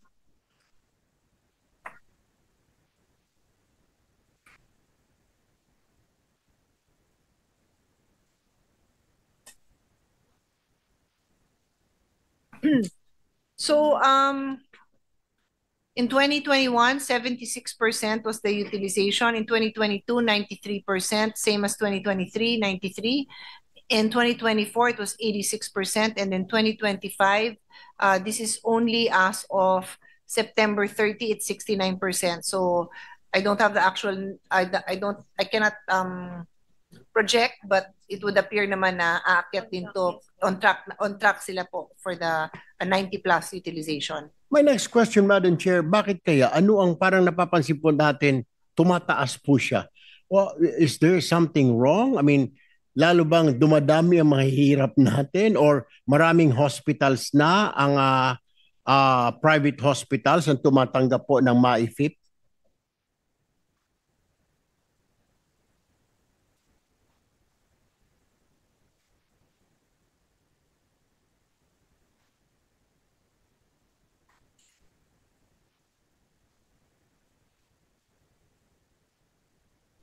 So actually, Mr. President, one major reason why there is a higher demand for MAIFIP is around 2 years ago, the private hospitals started accepting MAIFIP. So in the areas where there are no nearby public hospitals, the private ang nakatulong sa mga kababayan natin and hihingi talaga sila ng tulong dahil medyo usually mas mataas din ang expense doon, so they would need the MAIFIP to help them cover their cost.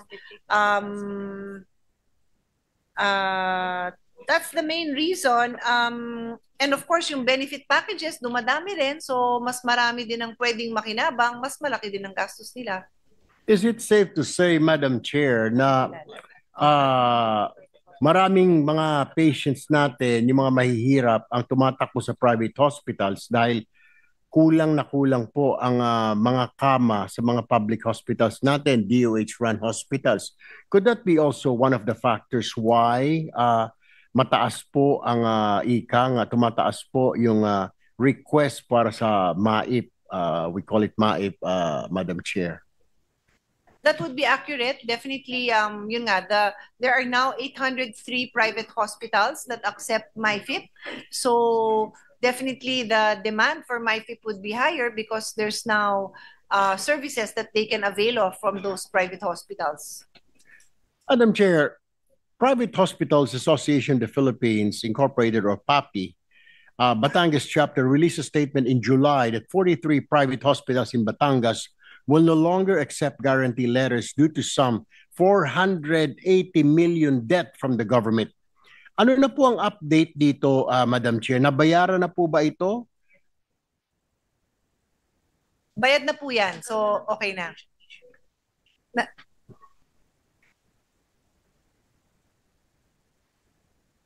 Does His Honor want more details? Nabayaran na po. Okay.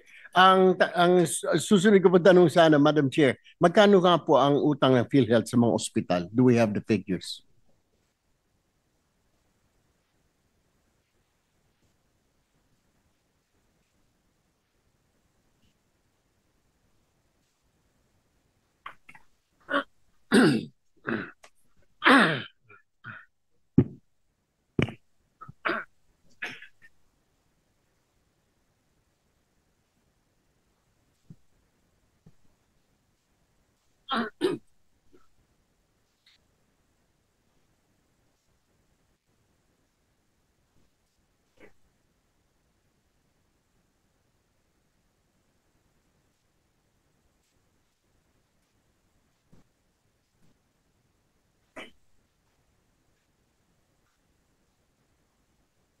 So, yung pong, kasi naka-divide po ito by, what do you call this, the time frame.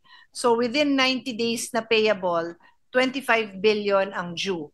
Then, there are smaller amounts, much smaller amount, like 2 billion due 91 to 365 days ago na due. And of course, dinatna na ito ng bagong president. And normally, yung habang tumatagal, meron pa tayong over 1 year. These are payments that need to be reviewed, settled, nagka-problema, so pabalik-balik yan. Pero yung current, no, na within the 90 days is 25 billion. Ang next question, Madam Chair, mababayaran po ba ito? When? Kasi ito po, baka pag hindi po nabayaran, baka mag-compound, madadagdagan lang na madadagdagan. So actually, Mr. President, PhilHealth is, and DOH, PhilHealth is quite proud of the fact that now they're able to settle their bills in an average of 22 days. So within 22 days, itong 25 billion, syempre, first in, first out, mababayaran na po yun. Yung mga dati, how are we settling it? Yung mga dati, do you have a...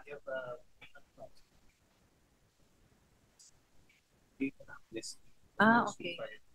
60 days. Okay. Yeah. One of the issues is that if you file beyond the 60 days, the rule has been, wala na yon. Pero ngayon, nagbigay sila ng amnesty na kahit kung yun lang naman ang problema, yung beyond 60 days nag-file, then babayaran nila. So they're addressing this backlog of payments. But the important news here is that yung within 90 days, on track tayo, and the payment time frame is 22 days. All right, thank you, Madam Chair. Let's move on to the Philippine Children's Medical Center budget proposal. For 2026, the center originally proposed to the DBM 2.762 billion pesos, but only 1.658 billion or 60.02% has been included in the NEP, which still poses a higher subsidy compared to this year's 1.399 billion, an increase of 258.128 million or 18.44. My question is, PCMC proposed a budget amounting to 2.76 billion, but only 1.65 billion has been included in the NEP. May we know the reasons behind the decrease?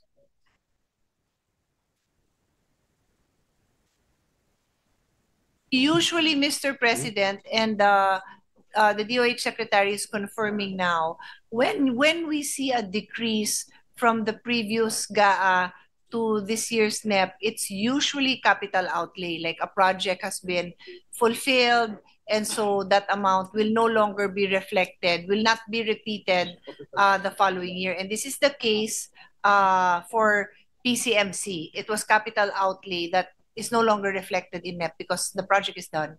May we know from the Madam Chair kung ano pong capital outlay po ito? Ito po ba ay dagdag na building, dagdag na ospital? Ito po ba ay mga bedrooms o mga wards?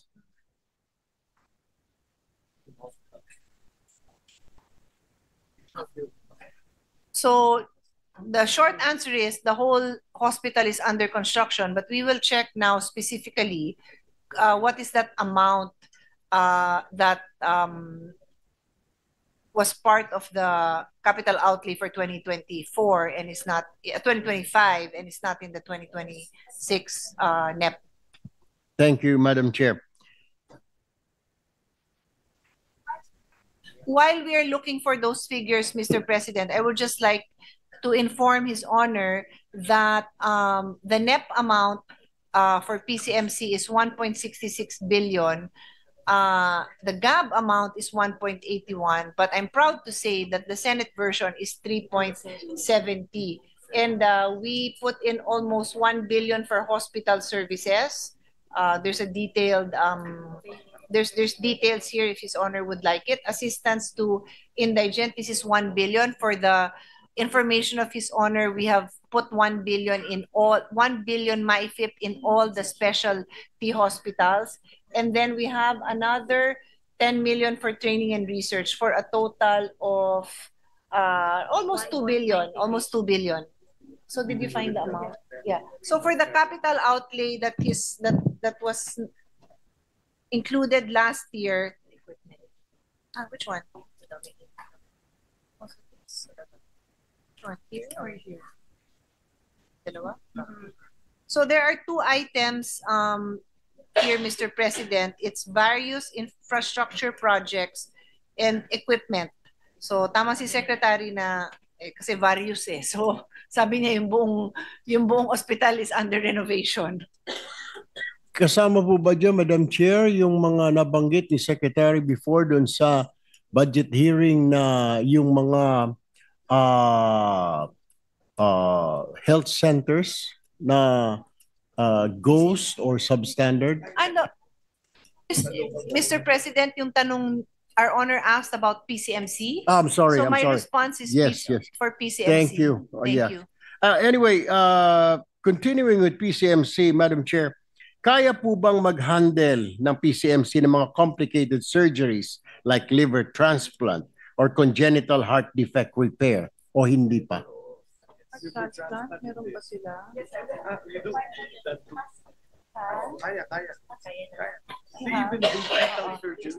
The answer is yes, Mr. President.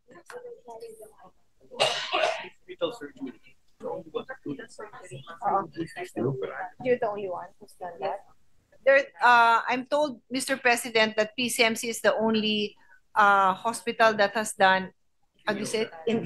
Intrafetal surgery, yung nasa loob pa ang baby, na operahan ng baby sa buntis na nanay.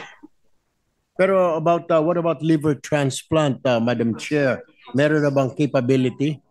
Yes, they've done it, Mr. President. They've done surgery on 2 patients, Mr. President. Kasi doon po sa office namin, Madam Chair, yung tinatawag na litro babies, ito po yung problema. They always come to my office every month po.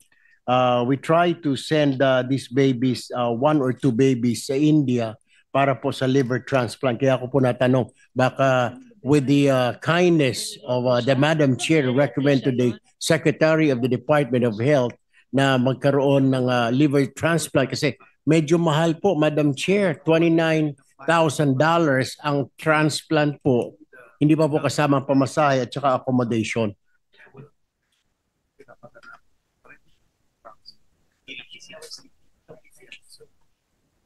Yes.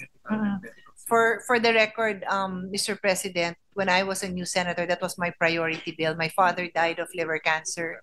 So one of my dreams was to have a liver center, liver cancer center, surgery, transplants, because my father had a liver transplant in California. I was educated, though, early on by experts, including my seatmate, the late Senator Flavier, that although no one will deny that it is ideal, no one will deny that it is something that we should achieve, and I'm so happy now that it is happening. At that time, I was redirected to promoting and providing funding for the hepatitis B vaccination, which is the leading cause of liver cancer. It was very frustrating for me because, as I said, my father had a liver transplant, and I would have wanted to prioritize that. And at that time, if I'm not mistaken, there were only, at least I only knew of 2 liver transplant surgeons in the country, and they had trained abroad and were very happy to provide their services. But it just wasn't a reality then. So now it is a reality. And I'm very happy to know that aside from yung sa PCMC, meron din pong tie-up with Rizal Medical and then and Medical City, and then meron din po sa NKTI.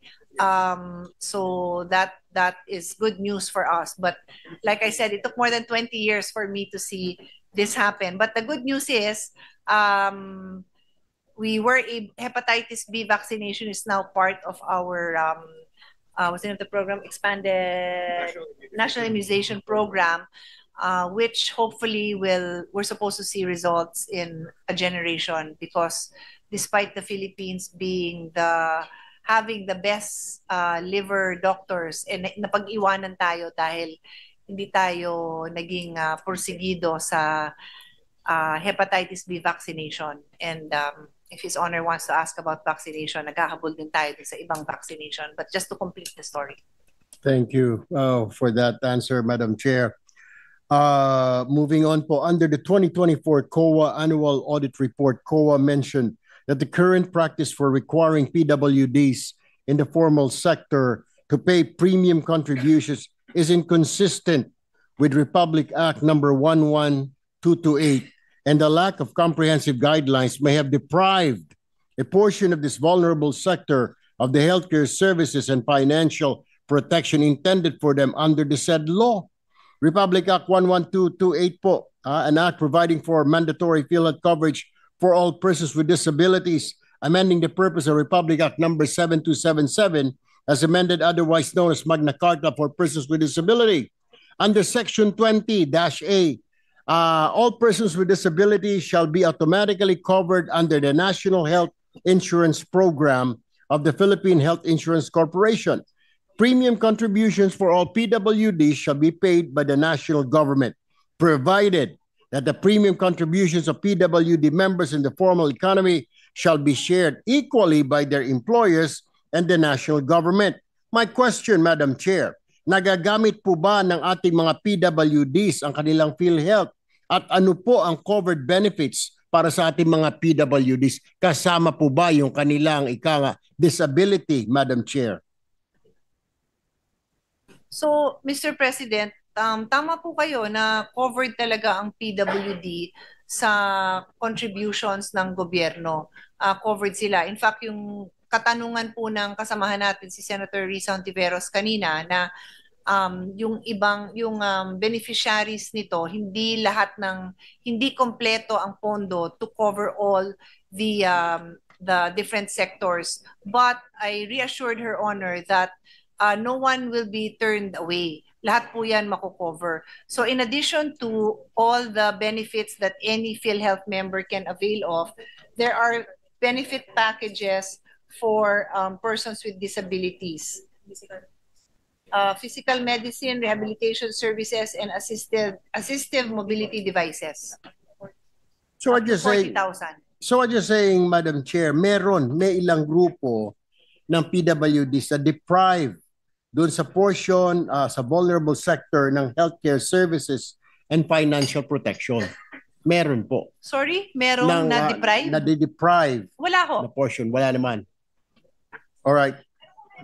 mo, syempre sabihin ho natin kasi lahat sila covered. Ang pinapaliwanag ko ay hindi man sapat yung premium na contribution ng gobyerno, no one will be turned away. Ang effect nung kulang na contribution ng gobyerno over time, magkakaroon ng deficit, may deficit na kasi nga kulang ang contribution, Right. kukuha sila dun sa reserve fund. Pag yan nagalaw ng masyado, baka pati ho yung benefit ng pangkalahatan, not just for a particular sector, baka maapektuhan. Ayaw natin mangyari yun kasi may magandang mga benefits na nilalabas for 2026, tapos pinaganda pa lalo for 2027. Sana tuloy-tuloy ang program, sana mapondohan lahat. All right, thank you, Madam Chair. Noong 2019, nag-umpisa po ang Universal Healthcare Law. Bakit po pataas ng pataas pa rin ang iniluluwal na pera ng Pilipino para sa pagpapagamot? Sa aking panukalang batas po, Madam Chair, kaya po ba na i-cover ng PhilHealth ang 30% ng kabuang bayarin sa ospital? I have been batting for this since I was still in Congress, Madam Chair.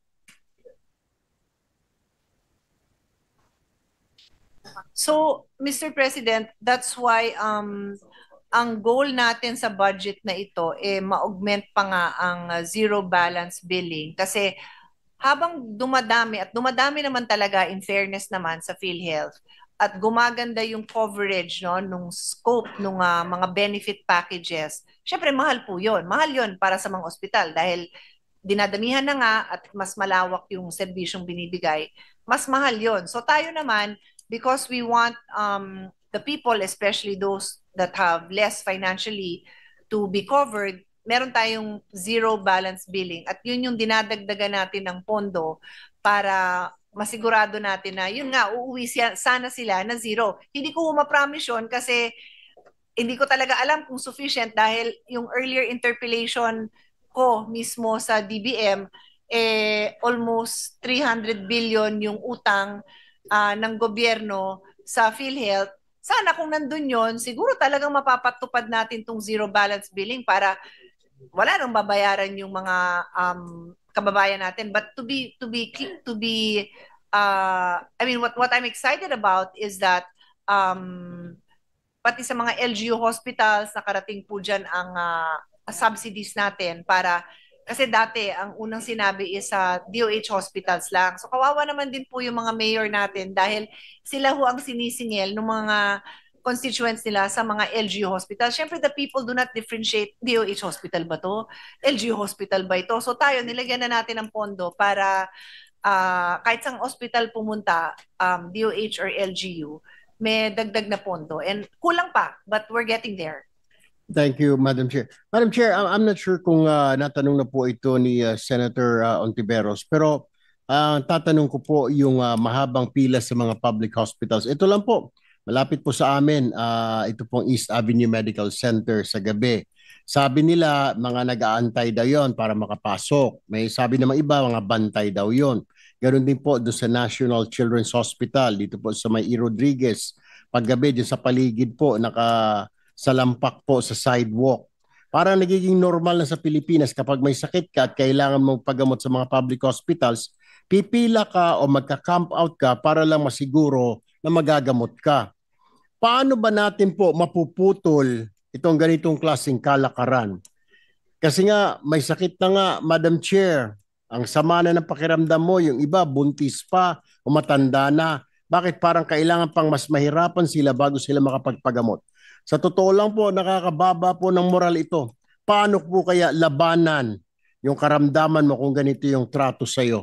At and I'm saying, siguro talagang, so what do we plan to do with this, Madam Chair? So, this is our situation, Mr. President.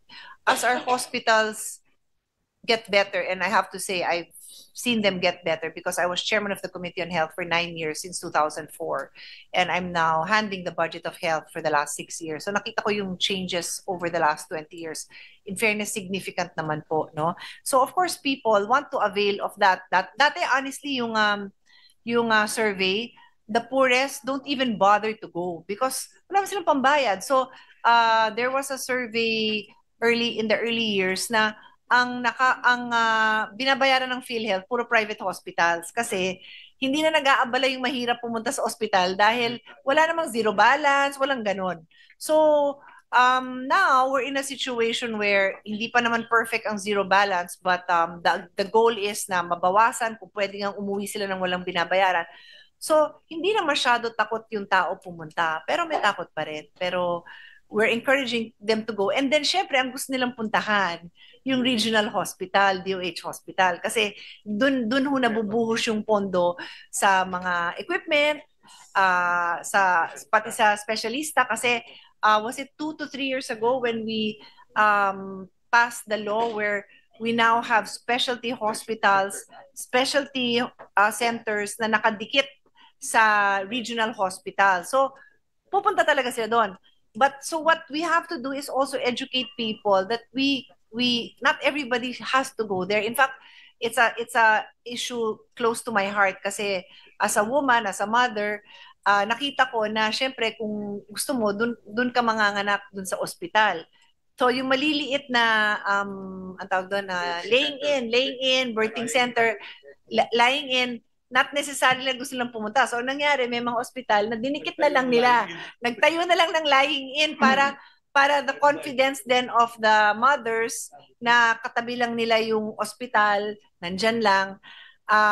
So on that note, itong DOH now has bukas centers. These are urgent care facilities to decongest the hospitals, but they can provide the services needed by most of the people. So if kailangan, pwede naman mag-overnight to, di ba? Pwedeng inpatient. Hindi kailangan, pero pwede. Pwedeng inpatient, pwedeng out. Of course, i-refer naman yun sa tamang ospital kung kasi si urgent care nga lang urgent lang, hindi yung pangmatagalan. So the bukas centers, there are 58 of them, community-based, but hospitals like East Avenue has opened its own in-house bukas kasi nga sa dami talaga ng pumupunta doon. Madadagdagan pa ba itong urgent care, Madam Chair? Kasi sa abroad, sa US, marami ka na makikita ng mga urgent care. So doon na lang pupunta ba, pa-check up or something, di po ba? Hindi na, then nadidiklag po yung hospital. Nababawasan po yung pila dahil nasa urgent care na lamang yung mga pasyente. Madadagdagan po ba ito, Madam Chair? Yes, sir. 31 ang naka-schedule for next year at naka-budget na po yun.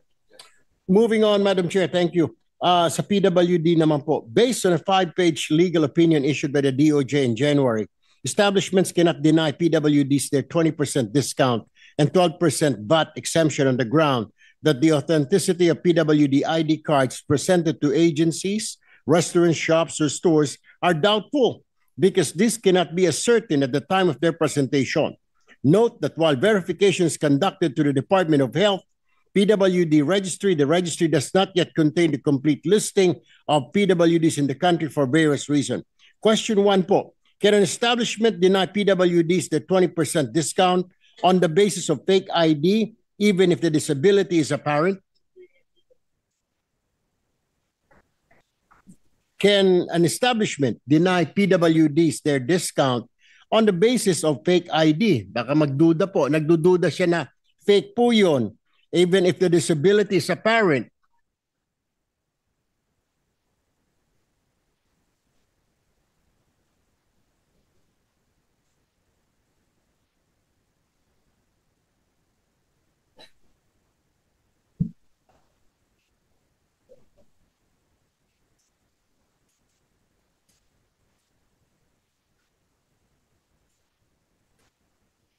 Sorry, nalito lang po ako kasi sabi ko pa tayo napunta sa tindahan DOH to. Sorry.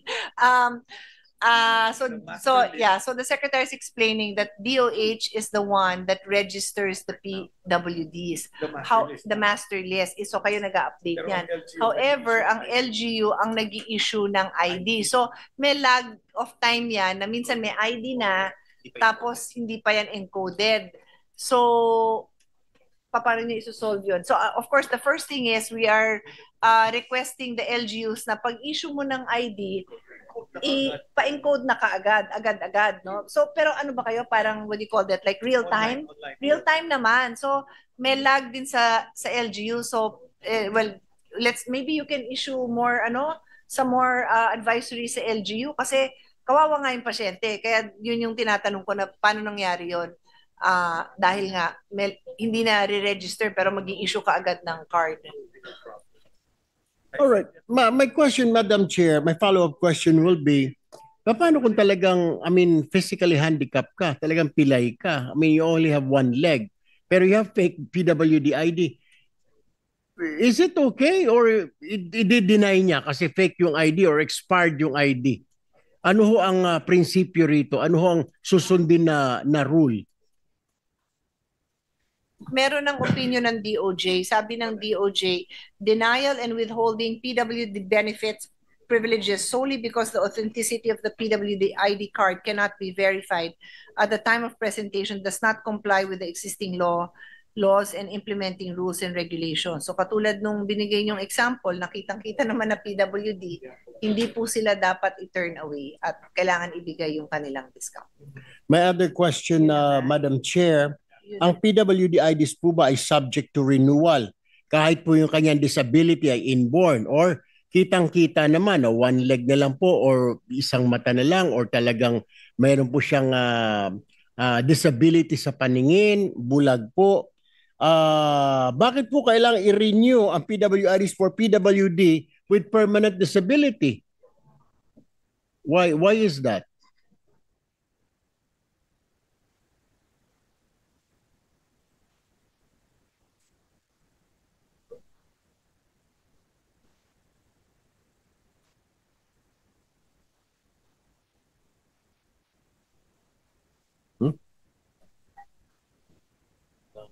Hindi po aware ang secretary kung ano yung validity ng mga IDs, pero maybe in the interest of helping our PWDs, magkaroon tayo ng clear guidelines para standardize ang implementation, issuance ng mga IDs. Like katulad nun, talaga namang naputulan ng paa, hindi natutubo yun, di ba? So, hindi nga kailangan nga ng ID, sabi ni secretary.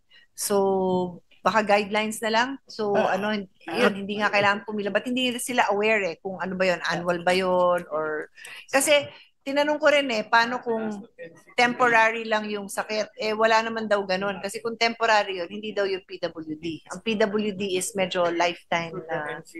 Kasi, Madam Chair, meron po mga PWDs, kailangan diabetic, diabetic ho yung tao or PWD or may cancer, PWD. Paano kung gumaling ho yun? So, kailangan siguro na renewal. Pero yung mga kitang-kita naman, talagang meron siya disability sa paningin, putol ho yung isang paa niya. I believe, hindi na kailangan niya mag-renew siguro ng PWD ID. May maising sagot lang, huwag mo na akong kwentuhan ng mahaba. Hindi. Kailangan na yata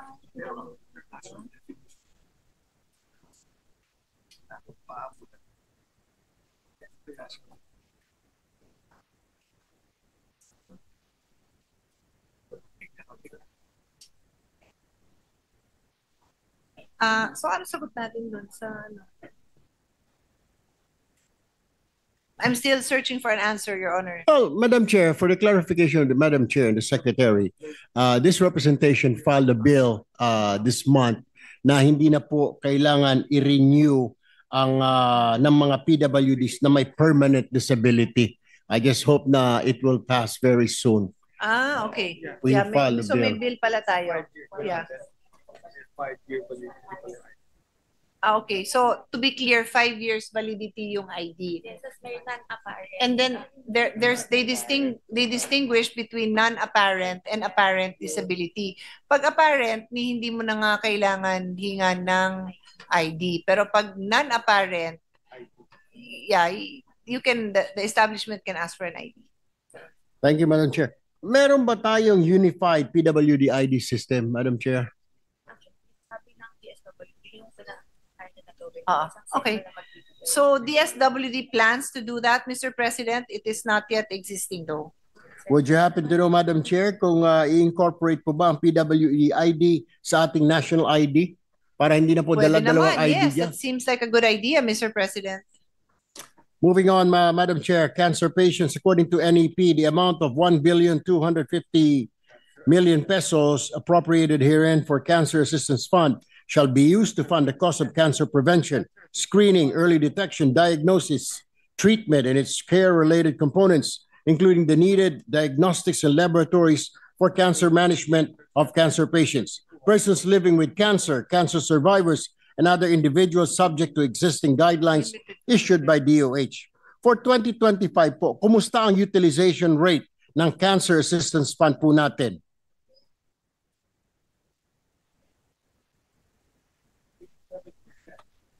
%87%, Mr. President.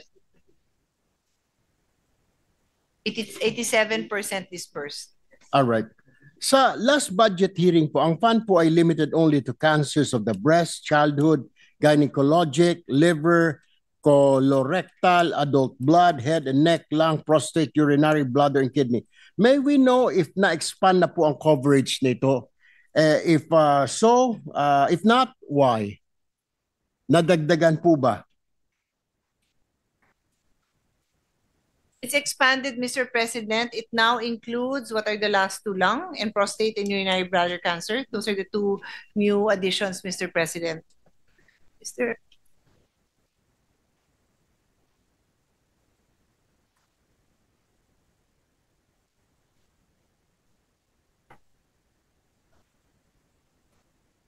So, Madam Chair, nadagdagan pa? Yes. I mean, dumami pa? Yes. All right. Thank you, Madam Chair. Ito po yung tanong ko kanina na naguluhan po ako na tanong ko dun sa PCMC. Ito pong sa barangay health centers po natin. Ano po ang mga common health problems po ba, Madam Chair, na isinasangguni ng ating mga kababayan sa tuwing pumupunta po sila sa ating mga barangay health centers?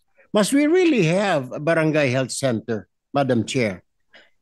Okay. Mr. President, I'm sorry I didn't hear your question because my team is pointing out to me that we have a special provision in our bill where we no longer have a restriction on the kind of cancer that can be supported. Yes. So lahat na po? Lahat na. Including persons living with cancer, survive and other individuals.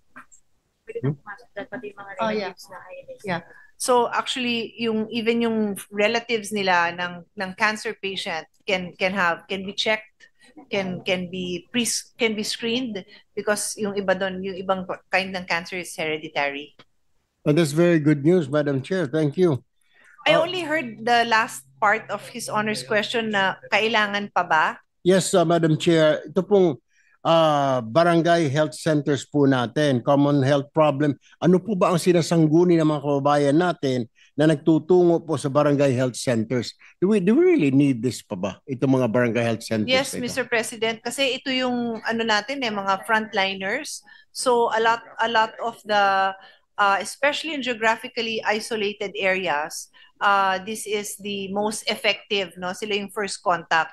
And I would say, like for example po sa Taguig, no, I speak from our experience, meron kaming super health centers na meron na yan mga diagnostic, di ba, may labs pa sila dyan, and some, what do you call it, Secretary, yung urgent, yung mga procedure, yung mga simple procedures, they can do that.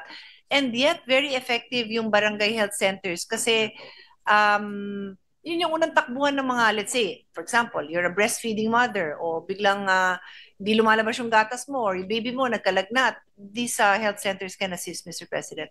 Madam Chair, meron po kasi mga barangay health centers po na wala pong gamot. I mean, may tao po, may parang barangay health worker po roon, pero pag humingi na po ng gamot, wala po na ibibigay. Ang sasabihin lang, bumili ka dyan sa sari-sari store, dahil may paracetamol lang naman yan, sakit sa ngipin lang yan, or sipon, kailangan mong bumili sa tindahan.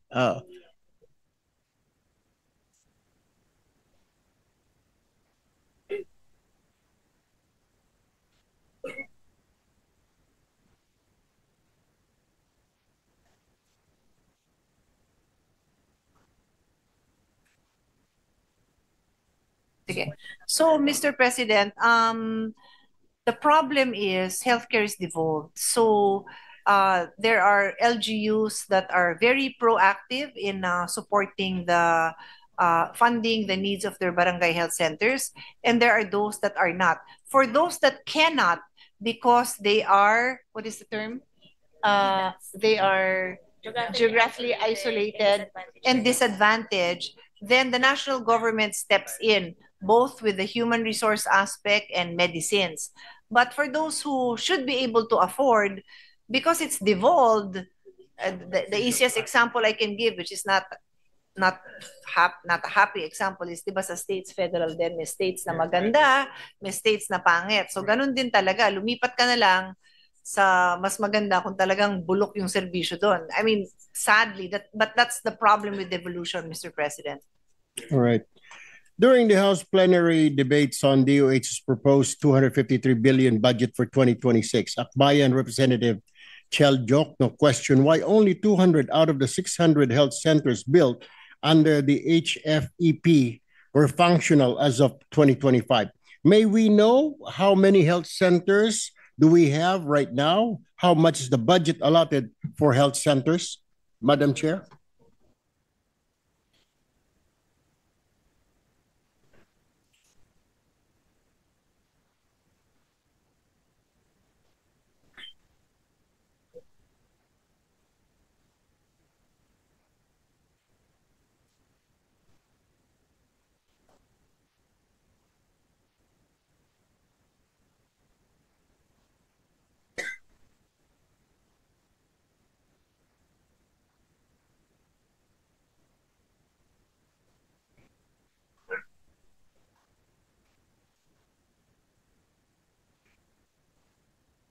So, yeah, so it is correct, Mr. President, that there is quite a large number of super health centers that are not functional, and there are various reasons for it. From my understanding, these are usually products of MOA between the national government and the local, wherein they are supposed to provide the manpower. So some don't, so tapos na, pero walang manpower. Then sometimes walang water and electricity. There's a list. We actually have a list of what are the reasons for these 204 completed but not yet operational health centers. And those are the main reasons that I have pointed out, Mr. President. Lack of utility connection, lack of human resource, and then there's a few more that they're still determining what are the causes. Siguro yung mga sa malalayong lugar. So we don't have a clear, we don't have the feedback yet, but hindi pa to functional. Can we ask the good chairman to submit us a report or a list? Of course. Thank you, Madam Chair. Moving on, Madam Chair, I only have actually one or two questions left. Top concerns for health in the 2024 survey by Manulife Asia Care. Here are the top 5 concerns for health, which they call feared illnesses. Heart disease, number 1, diabetes, 2, stroke, 3, cancer, 31, flu and pneumonia, 26. Pero if based on research and not on surveys, here are the top concerns for health. Ischemic heart disease, cancer, cerebrovascular disease, hypertensive disease, respiratory tuberculosis. My question, Madam Chair, is do you agree that our number 1 health concern now ay heart disease po? A disease that can be prevented though through healthy lifestyle, Madam Chair? Yeah, so Mr. President, His Honor is correct. Heart disease is the number 1 killer, and it is a lifestyle disease that can be addressed by a change in lifestyle, Mr. President. Do we have enough manpower, enough programs to educate our people, Madam Chair? Sa barangay level pa lang, dapat sana ay aggressive na po ang health education natin. And fortunately, sa barangay po natin, kung ano-ano pong kinakain ng mga kababayan po natin. Actually, Mr. President, that is my personal advocacy. I want people to exercise. I want people to walk, to run, to bike, to eat well, to get some sunshine in the morning, to know what kind of food is good for them, what is not good for them.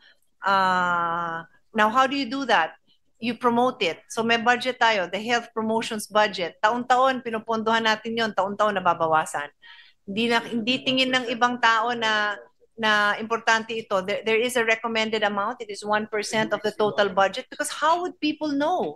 'Di ba? Like kung mahirap ka basta may kanin, okay ka na. Pero that is not the ideal diet. Kailangan mo ng protein, kailangan mo ng mga fiber. Kala nila mahirap sila kung puro gulay, pero actually pagkain ng mayaman puro gulay kasi yan ang nakakabuti. So kailangan talaga ng health promotion. So pinapakita sa akin ni Secretary na ito po yung ang ganda naman ito, 'di ba? So makikita mo yan, health behavior, physical environment. Kulang ho tayo sa parks. Kaya nga ako happy ako pag naririnig ko na pinopromote ang park, DNR,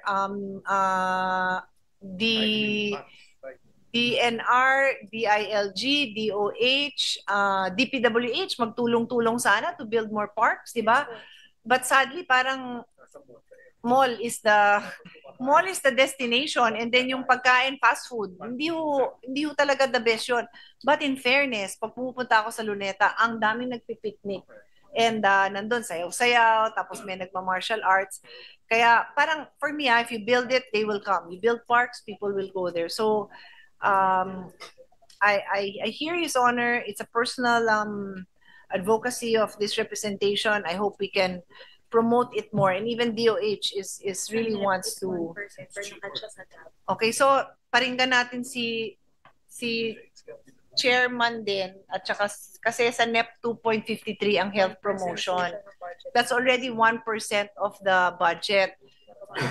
Si Gab naging 1.11 and sadly sa Senate 1.11. So sana magtulungan tayo na ibalik natin kasi ito rin yung same na nag-increase ang youth natin na nagve-vape. Because uso. Pero kung sana maganda ang promotions natin, nakakasama sa iyo yan, hindi yan safer. Pero yung mga tobacco companies, may budget sila para itulak sa mga tao na mag-vapes. So, yun. So, sana maibalik yung 1 billion na nasa NEP kasi hindi dapat dyan kinuha yon. Dapat kinuha dun sa mga ghost project, hindi dito sa health. Pinainit niyo tuloy yung ulo ko. Pero alam ko, susuportahan niyo ako dito. Kaya, balik natin. Promise, Madam Chair, we will support. Pero before I yield the floor to our colleague here for the questioning. So, Mr. President, I will make a recommendation as the chairman of the budget of health. Maybe His Honor will join me na pagbalik natin yan, lagay din natin sa capital outlay kasi that can be used to build parks. Simple lang naman yun. We can even enter into MOOEs na hindi mo naman kailangan i-build yung park dahil lupa lang naman yun. Pero you have to put a restroom, di ba? You have to make it conducive to people to go there and to visit. Yun lang, Mr. President. One last question, Madam Chair, and I really do thank you for your patience. May ginagawa na po ba ang Department of Health, Madam Chair? Ito pong problema na medyo dumarami po lumalaki. Suicide.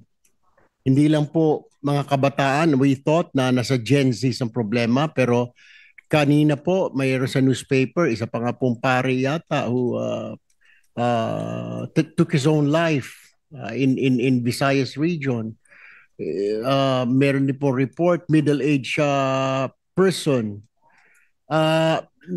Meron na po bang study ginagawa ang Department of Health on how to prevent this? Alam ko po, parang kasi uso po sa ibang bansa, uso po sa Asian neighbors natin, parang pumunta na rin dito sa atin. What must we do? Is there already a program by the DOH para masawata po ito, mapigilan na? Not totally pigilan, kundi yung number ay bumaba. Kasi parang every week po merong taking their own life. Bata, matanda, middle age. Walang pinipili po, babae, lalaki, tatalon sa ganito. Meron na po ba study ang Department of Health on how to prevent this? Yes, Mr. President. Marami naman hong package. Marami hong programs. 1, 2, 3, 4, 5, 6, 7, 8. There's around 10 programs. There's community-based mental health. There are suicide prevention initiatives. There is the mental health crisis hotline. Medyo marami to, 10. And there's a tie-up with DepEd Lusog Isip, including peer counseling, where the senior high school student would counsel the younger ones. And I think it's very important for people to know there is also a mental health package under PhilHealth. So it includes yung initial screening, follow-up consultation, 12 at most, not bad ha? That's not bad at all. 12 at most, and then assessment and diagnostics. So what is your advice, Madam Chair, kung nakaka-experience po yung bata, yung tao ng loneliness or usually po may ang nararamdaman po nila is parang they think they're all alone, they cannot solve the problems, kailangan po nila ng guidance. What must one person do, or a parent do, or a relative do? Kailangan po bang kontakin ng PhilHealth dyan or yung Department of Health? Saan po sila pupunta? So may hotline po tayo. It's the National Center for Mental Health hotline, 1553 or 0919-057-1553 or 0917-899-8727. But let's keep in mind that there are community-based programs and school-based programs. So for a parent, they can also just check in the school. Siguro, maaga pa lang, alamin nyo na sa school nyo kung may ganon, and then find out din sa community. But at least these are the national programs and the numbers that they can access. Madam Chair, thank you very much for your patience indeed, and Secretary Herbosa. Mr. President, thank you. Thank you po. Thank you, Senator Tulfo. Before Senator Legarda, the chair just like to, because for me, suspend the session. Will the distinguished lady sponsor, an advocate of health, which I support, yield to questions that will lead to clarity on the DOH budget and perhaps even to increase some of its pertinent provisions? Of course, Mr. President, we're always happy to hear Senator Lawrence interjections. Thank you, Mr. President. Allow me first to ask about the fiscal integrity and evidence-based costing in the Health Facilities Enhancement Program, the HFEP. I recall, Mr. President, pre-pandemic when I was defending the budget, and there was a big cut in the House version of the HFEP, and it was the former Senate President, Frank Drilon, who asked for a restoration of how many billions of the HFEP budget then, which brought to the national spotlight the importance of all the health facilities, which I will deal with later, only to find out that eventually, during the pandemic and even post-pandemic, that these health facilities are sometimes built in a substandard manner, and some are not even utilized efficiently. So my question is, in the 2026 National Expenditure Program for the DOH budget, there are billions allocated for the construction, upgrading, and equipping of health facilities. A review of the HFEP line item breakdown reveals numerous repeated and uniform budget amounts, including identical infrastructure costs, 10 million, 12 million pesos, uniform medical equipment allocations, 2 million, 4 million pesos, and even repeated motor vehicle costs, 1,646,200. Just some samples across dozens of projects, regardless of regional variations, facility type, or service capability. These patterns suggest the use of template-based costing rather than needs-based and engineered estimates. This raises potential issues of lump sum style budgeting, perhaps weak project planning, and risks of underutilization, especially given HFEP's history of uncompleted and idle facilities, contractor failures, and absorptive capacity challenges. So my question is, why do all these HFEP line items across multiple regions reflect possibly identical or uniform cost allocations. If that is how the DOH allocates its programs, kindly give us clarity on how it's done, what methodology or cost estimation process did the DOH use to arrive at these repeated amounts? Mr. President, the answer there is quite simple. There is a menu provided for the different types of health facilities, and there are standard costings indicated for each. So I suppose the LGUs would just base on these costings when they make their request. So for a polyclinic, it's 20 million pesos. That's infra plus equipment. For a super health center, it's 15 million. That's 10 infra and 5 equipment. For a barangay health station, it's 2.5 million. That's infra equipment. So that's why I suppose the submissions are pretty similar, because it is based on a menu provided by, provided and approved by DOH and approved by DBM, no? We know that it's not the DOH that implements this, it's a DPWH. And in the DPWH hearing, they said that the costing per region varies. In fact, the reduction of the DUPA, or the detailed unit price analysis, differs, and even the CMPD reduction varies per region. So I am confused then, if the DOH does that for their own structures, why are the barangay health stations, the urban health centers, rural health units, district hospitals, and so on, the different kinds of health facilities have uniform cost allocations, when DPWH themselves say that the costs vary depending on whether it's urban or rural, mountain barangay, or city barangay, or coastal barangay. And so that's my confusion. If it's a DPWH structure, but DPWH implements this as well. Mr. President, to be clear, when the budgeted amount is less than 5 million, that is DOH that implements it. And then when it is over 5 million, that is when it goes to DPWH.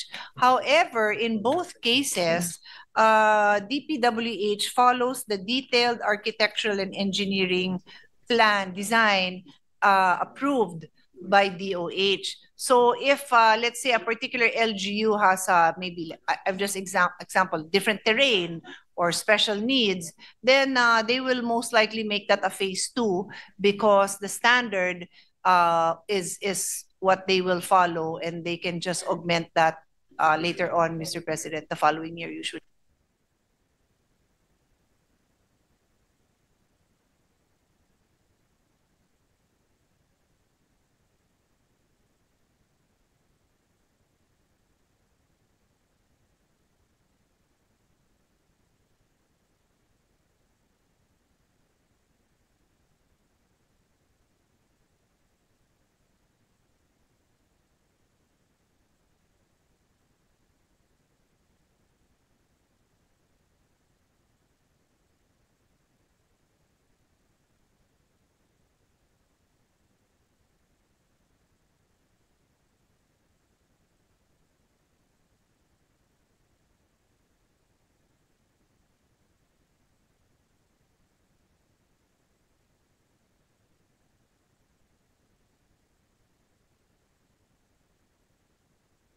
They will approve it, and that's the time that it will they can proceed. It is DOH that gives.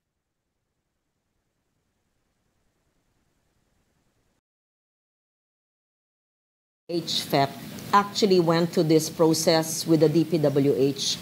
So as I said earlier, if it's less than 5 million pesos, it does not go to DPWH. But over that's the DOH.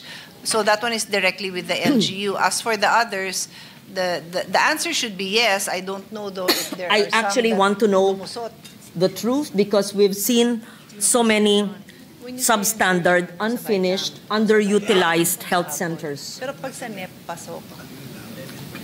So, pero pag nangyari ba?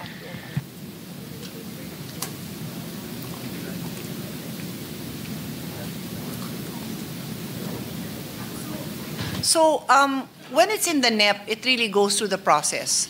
But when it is an amendment that happens anytime after the NEP, there are times in the NEP that it is, like they said, tier 2, so okay na yan, na-budgetan lang ng proponent, the legislator, wala naman ding, it's easy because it's part of the plan already. But if it's a last-minute amendment, let's say in the BICAM, then, and again, sometimes it could have possibly been part, but there are times that it's not. So then they would have no opportunity to, they will still review it, but it will come after the fact that there was already a budget allocated. So I will ask this as well with the DPWH. The DOH says that over 5 million, they had conducted detailed engineering designs, architectural plans, and bills of quantities for each project above 5 million. May I know which agency or bureau under the DOH actually does this coordination with the DPWH? HFEP. The head of HFEP. Yes. Do they actually Management have Office. the HFEP capability Management Office. for engineering, for architecture, They have and engineers costing, there, Mr. President. costing all this? Having said that, may we know whether the trip that was discussed earlier under the DBCC, the 3-year requirement of DBM and DepDev, was this complied with by the Department of Health? Is the Department of Health one of the agencies under the TRIP program of both DepDev and DBM? And are all your projects compliant with the TRIP? The answer is yes. Yes, they are part of DepDev, and yes, they are compliant. This, I'm referring to the 3-year rolling program discussed by both DepDev and DBM, which they say is a requirement, and I read into the record the memo earlier of DBM, but they admit that DPWH did not comply with the TRIP program. And so if DOH, HFEP programs above 5 million are being implemented by the Public Works Department, who according to the economic team earlier claimed that they are not compliant, how can we say that the health centers that will be built by DPWH are compliant with the 3-year rolling program of the executive department?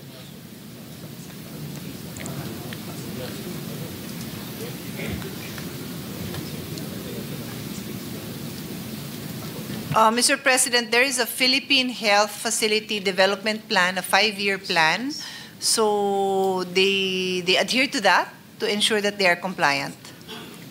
Yes. I hope the Secretary is aware of the TRIP because there's a memo on that by DepDev and by DBM. And they admitted that some agencies of government totally ignored them, and DPWH is one agency that did not submit TRIP. And so I am at a quandary to understand if DOH says that they are TRIP compliant with DepDev, but then your implementing agency is DPWH, which is non-compliant according to DepDev and DBM. The Secretary is explaining to me that DPWH just constructs, but they don't make the plan. So the DOH is the one that makes the plan. So as long as they construct according to plan, then it will be compliant. Okay. We hope to confirm that. We believe you. We'd like to believe that the DOH is compliant with the memorandum order of the economic team. And yes, we will find out from DepDev and DBM if indeed the DOH is compliant. And yes, because you make your own plans, and it's simply DPWH that implements it. So may we know whether DOH maintains a central geotagged and engineering validated inventory of all HFEP facilities, including the detailed cost components? Or is it the DPWH that does this because they're the ones who construct it? Or do you do it jointly?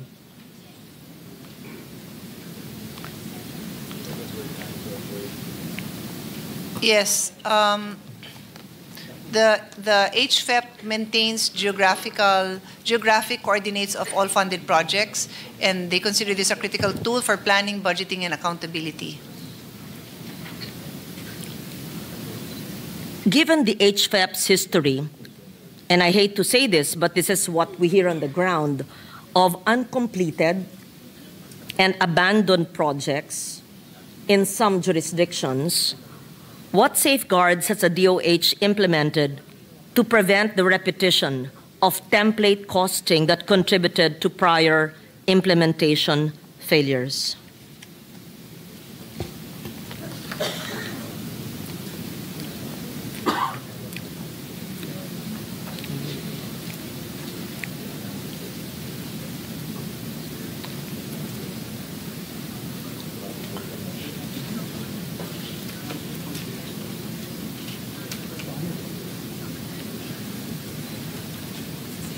Yeah, Mr. President, there are the common reasons for the non-operational health centers are lack of utility connection, no human resource. Those are the two main, and then there are still some that require validation as to what are the specific causes for their non-functionality. You're correct, Madam Sponsor. In fact, despite the 260.2 billion proposed budget for fiscal year 2026, currently at 262.8 billion in our Senate version, many hospitals and health facilities remain either incomplete, idle, or non-operational.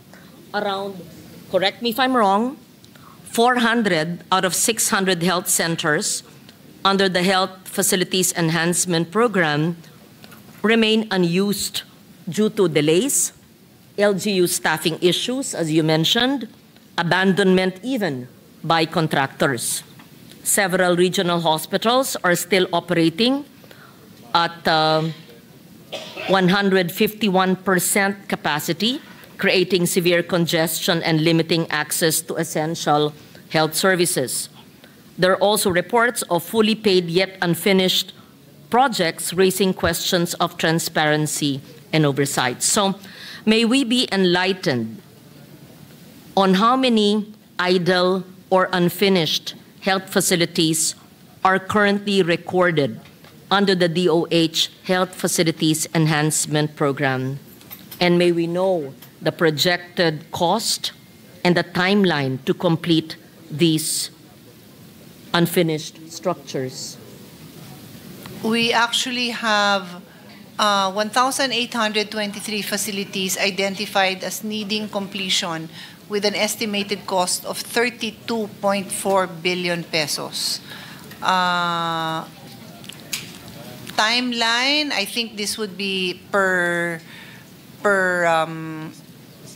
facility basis, so I think we will have to submit that in writing because each would have a different timeline. What was the other question? Timeline? That was, so 32 billion to complete the more than 1,800 unfinished structures. Yeah, that is the cost, yes. Yes. Yes, that is May correct. I know whether this 32 billion is already included in the NEP of DOH? It should be, because in our earlier interpellation of the DOH, of the DBM budget, they said that the priority would be on unfinished structures when I mentioned the DOH. And it would be commonsensical for the DOH to present in its expenditure program and prioritize, aside from new construction, to prioritize the completion of unfinished projects. So is it in the NEP? So it is not in the NEP, but when this representation reviewed the budget, it was our decision that definitely there is a need for funding, but we needed to get the details from the Department of Health to find out, which one are the easy fixes. Like in the same way that I cannot give you an answer right now because I don't have the details. We needed the details to be able to provide the exact recommended figure, and that is also the stand of the Finance Committee Chair. So if we will get that, and I believe that the Finance Committee is open to it because this has been, I think, part of the discussion that let us just complete because there are so many that are in need of completion. Mr. President, Madam Chair, is it not supposed to be basic common sense for the agency to prioritize and submit the unfinished structures, considering that these are not mammoth buildings, but maybe 5, 10, 20 million structures? That should have been done on the first year of its GAA inclusion, and if not completed, perhaps on the second year at most. But for more than 1,800 health structures not completed, and the need for 32 billion to finish it, and DOH would have to ask the Senate to amend the budget to include 32 billion to finish it, it just baffles me why DOH did not include it in their NEP, unless the DBM did not accept it and made it on Tier 2. But in my interpellation earlier with the DBM, they said the priority would be on unfinished structures rather than new construction. I want to understand that.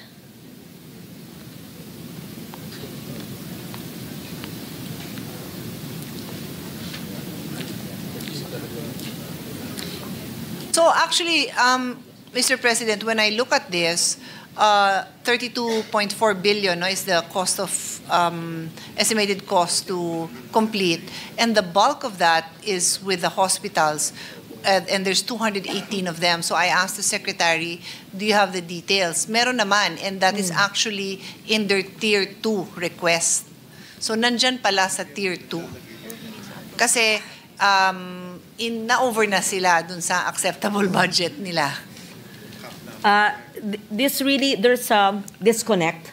If you listened earlier today in my interpellation of the DBM budget, they cited that their priorities would be not new construction, and I was referring to health, the chair is here, but on the priority of completing unfinished structure. And then here, at 11:04, I am told that it's in Tier 2 and it was not a priority. There's really a disconnect between agencies of government. And if the DOH is indeed ready with all the plans to finish, imagine all these structures, nakikita, wala yung second floor, walang pinto, walang bintana, while people in the provinces are awaiting the completion of specialty clinics and hospitals and barangay health stations over the 5 million mark. I expressed my frustration because I was informed earlier that the priority would be to finish incomplete structures. And if we do not amend the GAB and do not find the 32 billion in the GAA, which many call an insertion, but it is a necessary amendment, what happens to the people in the provinces who are awaiting the completion of these hospitals? They would have to wait till 2027 again, praying and hoping that DOH will fund the completion of their health centers. Actually, Mr. President, there are hospitals, health facilities for completion that were included in Tier 1. But because there are so many that are in need of completion, there's a lot more left in Tier 2. May we ask for the list of the 1,800 centers And just, let's be candid about it. Bakit po palaging ganyan? And this is not only in the time of Sec. Herbosa. Even when I was defending the health budget pre-pandemic, ganyan na rin ang problema. There's always some unfinished structure, and it's not just one or two. It's by the hundreds and hundreds and by the billions of pesos. So why do they start to build at all if they do not complete it?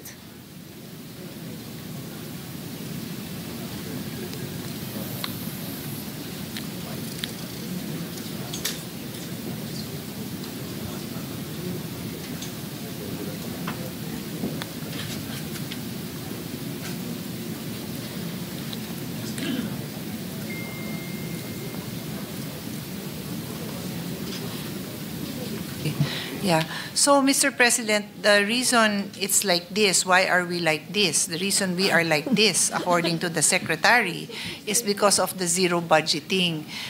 They can only ask for the budget that they can consume in a year. So when they have these hospitals that they know, let's say 1 billion or even 500 million, hindi talaga matatapos siya ng 1 year. So they will only ask for a partial budget. So nabibitin yon. Then they will have to request that for next year. So maraming that really go through phases, Mr. President. Yes, but when it goes through phases, a MAYOA should be automatic, applicable to the next year. There is no reason why the funding agency would put it to tier 2 when it necessarily has to be finished within that span of time, right? I say, they used to be strict with the MAYOA, which would allow them to finish the project. But I don't know, maybe there's a huge amount of projects and they need to put their funds in other projects. So nabibitin daw, naiipit daw yung pondo nila dun sa mga continuing projects. That's the answer of the Secretary. I will leave it at that. I would just simply request for the list of all incomplete buildings we will submit in HFEP, whether it's a barangay health station, a malasakit center or polyclinic or regional or district hospital. But are there idle facilities which remain non-operational, not because of the incompleteness of the structure, but due to LGU staffing or local counterpart support? And what kind of coordination or even incentives does DOH do so that LGUs provide their counterpart?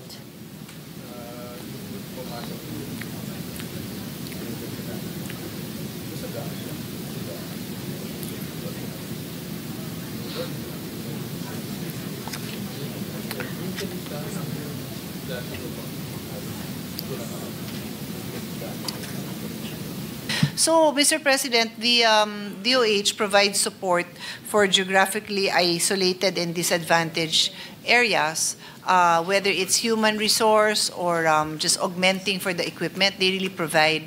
But because, again, I'll repeat, because healthcare is devolved, then the others who don't fall under this classification, and one more classification, yung just those in the 5th or 6th class municipalities, they also receive support. So the others, because of the principle of devolution, are supposed to take care of these other requirements to ensure completion, and that is usually lack of utility connection, that is on them, and then lack of human resources, that is also on them, Mr. President. So would DOH actually yield to a request of an LGU that is not capable of all these challenges on the ground? There must be some level of coordination, because why would DOH put a budget and build a health facility if the LGU would say that they are not capable of their local counterpart support or would not have, let's say, a medical practitioner? So, Mr. President, they actually enter into a MOA with these LGUs, And so they have to trust that the LGU would also comply with their obligation. If they don't, there is nothing they can do.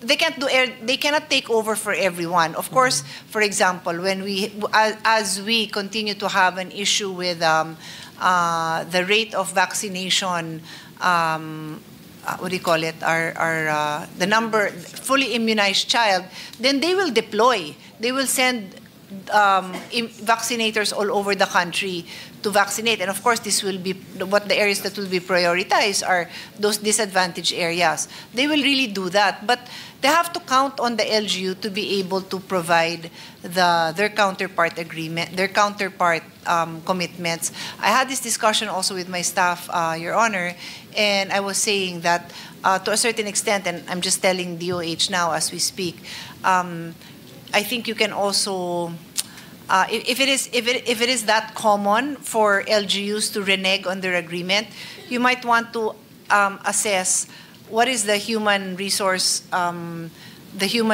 capability in that region and in that area. Because if you know it's already on the low end, that goes back to our basic law on the Doktor Para sa Bayan. We don't have an allied health professional law yet, but that is my bill, where we want to ensure that there is access to these health professionals all over the country. Kasi kung talagang ano lang sila sa Metro Manila, it's gonna be really hard to assume that they can get the human resource for these areas. Parang you're just creating a system that is going to fail because hindi talaga sila maka-attract ng mga tao doon. But for example, kung doktor lang, and in the area you know that there's already a local medical school there, then you know that the chances that they will be able to attract a doctor is quite high. So things like that, Mr. President, but that will not be resolved overnight. Okay. In my experience, when there's a polyclinic, and I'm referring to my province of Antique, it took them quite a while, and they had to request through me for a qualified medical practitioner to handle the polyclinic.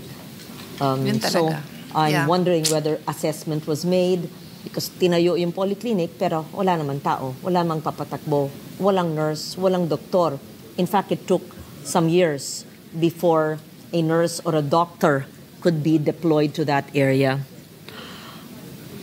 Having said that, I hope that the DOH would do closer coordination with LGUs so that structures are not built where local capability support is not given, or where there's no possibility of medical practitioners in that area.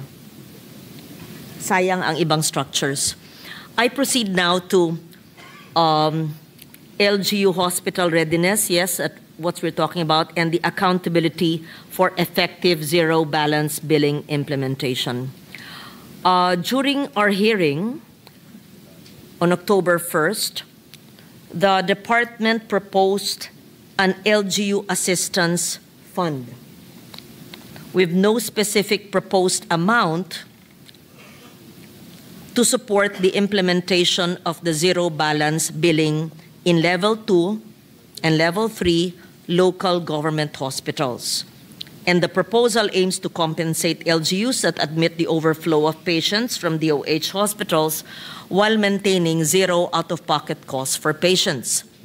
So questions remain on funding design, LGU readiness, governance accountability, especially since many provincial hospitals lack sufficient staff, equipment, and financial capacity to comply with the zero balance billing. So may I be informed how many LGU hospitals are currently accredited by PhilHealth and capable of providing full zero balance billing implementation? This has been also discussed in the news many times, and people are hopeful that all hospitals are now zero balance billing. So, Mr. President, zero balance billing is a DOH program. It is not an LGU program. So sorry, it is. Yeah, it is a DOH program. So hindi covered po dito ang local government. DOH retained hospitals. Yes, would be DOH able lang ang to. covered. So Yes. actually, I've mentioned it a couple of times in the hearings and on the floor today, a few days, some other occasion. Now the problem now with the LGUs is that the mayors, of course, would like to deliver on this, but they also don't have the funding to provide for zero balance billing. So what we did in our Senate version, this subcommittee recommended that part of the MAIFIP be transferred to zero balance billing for LGU hospitals para naman makatulong tayo. But to answer Her Honor's question, how many of them can fulfill the zero balance? Hindi siguro kasi pag 1 billion ho yung nailipat natin. Kung gusto ho ng Senate na dagdagan natin, by all means, dagdagan natin. Kasi 352 ang LGU hospitals. We will still have to ask DOH. Kasi tayo na ho ang gumawa ng paraan to give them funding. They will also have to prepare the guidelines for that on how it will be accessed. Because this funding does not exist currently. Just to be clear, the zero balance billing will only be for DOH retained hospitals. But the DOH And specialty centers. and specialty centers. Yeah. And the DOH in its hearing mentioned about the LGU Assistance Fund. Is the LGU Assistance Fund, I suppose, to help the LGUs and their local hospitals? Is this included in the NEP and carried in the Senate committee report? And is this over and above the 1 billion manifested by the good sponsor to assist LGUs for zero balance billing for the LGU hospitals?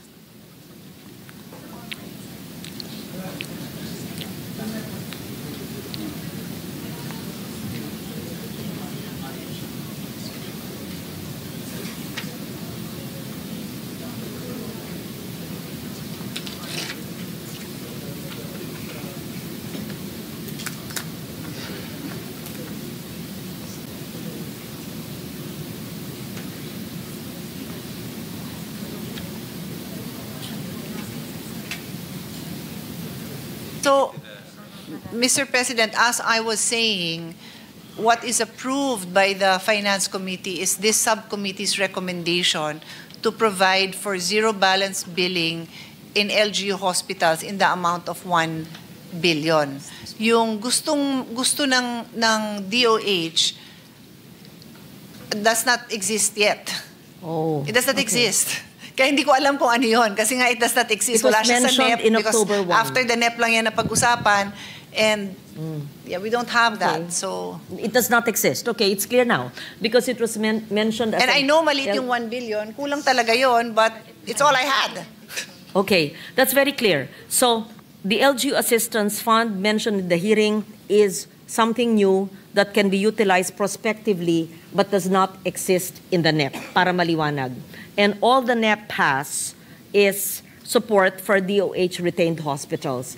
And the Senate, through the Specialty. subcommittee report, yes, and specialty, would only have 1 billion to be divided among the 350. I don't know yet how they'll divide it. We just provided a special provision that requires that they provide the guidelines. The guidelines, okay. Because for I the, guess they I don't know what the requirement is. I leave it up to DOH. How many hospitals or health facilities then would not be covered by the zero balance billing? Those which are not either specialty hospitals or those which are not DOH retained? More or less. You mentioned 350. Is that the correct number?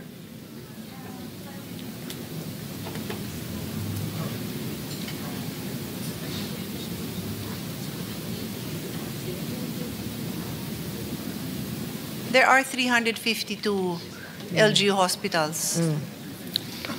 So, what happens then? People in need would have to go to a DOH retained hospitals if they want to avail of zero balance billing. And Yes, that's why Yes. when this announcement was made by the president, I also in my hearing said pakiliwanagan naman natin kasi kawawa naman din yung mga administrator, yung mga doktor sa LGU hospitals, including the mayors, kasi nagulat naman sila doon na wala namang details, tapos public hospital. Wala naman silang pondo for that. That's the reason That's why we want to I'm help. bringing it up. Yes, Kaya yes. importante, tatagalogin ko na yung sinasabi pong zero balance billing ay sa mga specialty hospitals gaya ng Lung Center, Heart Center, Kidney Institute, Yung mga at regional. DOH retained hospitals, at regional hospitals. At yung mga tinatag ng LGUs ay hindi pasakop, and probably the 1 billion will be divided.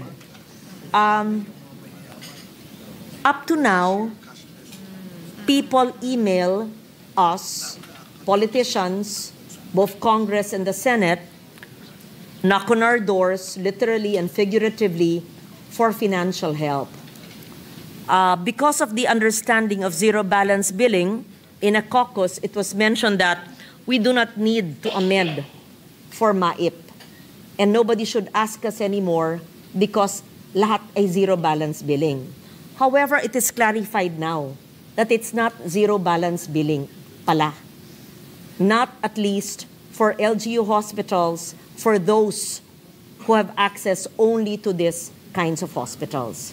Para maliwanag. So there is still a need to some extent for district representatives or even senators to have to at least refer to DOH for them to use their MAIP, which is in their NEP. I hope you have a lot for hospitals not covered by the zero balance billing.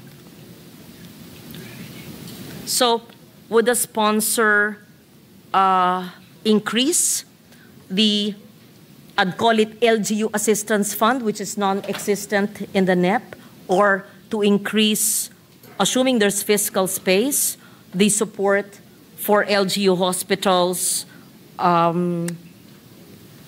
considering the situation where even nationally elected officials are sought for assistance by constituents who are in need of medical help?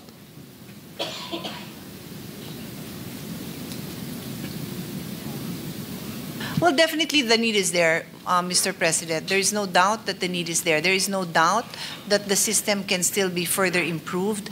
The recommendation of this subcommittee was to provide all hospitals with more funding that can be used to assist the patients. But until that is that there is more funding available, the need remains, Mr. President.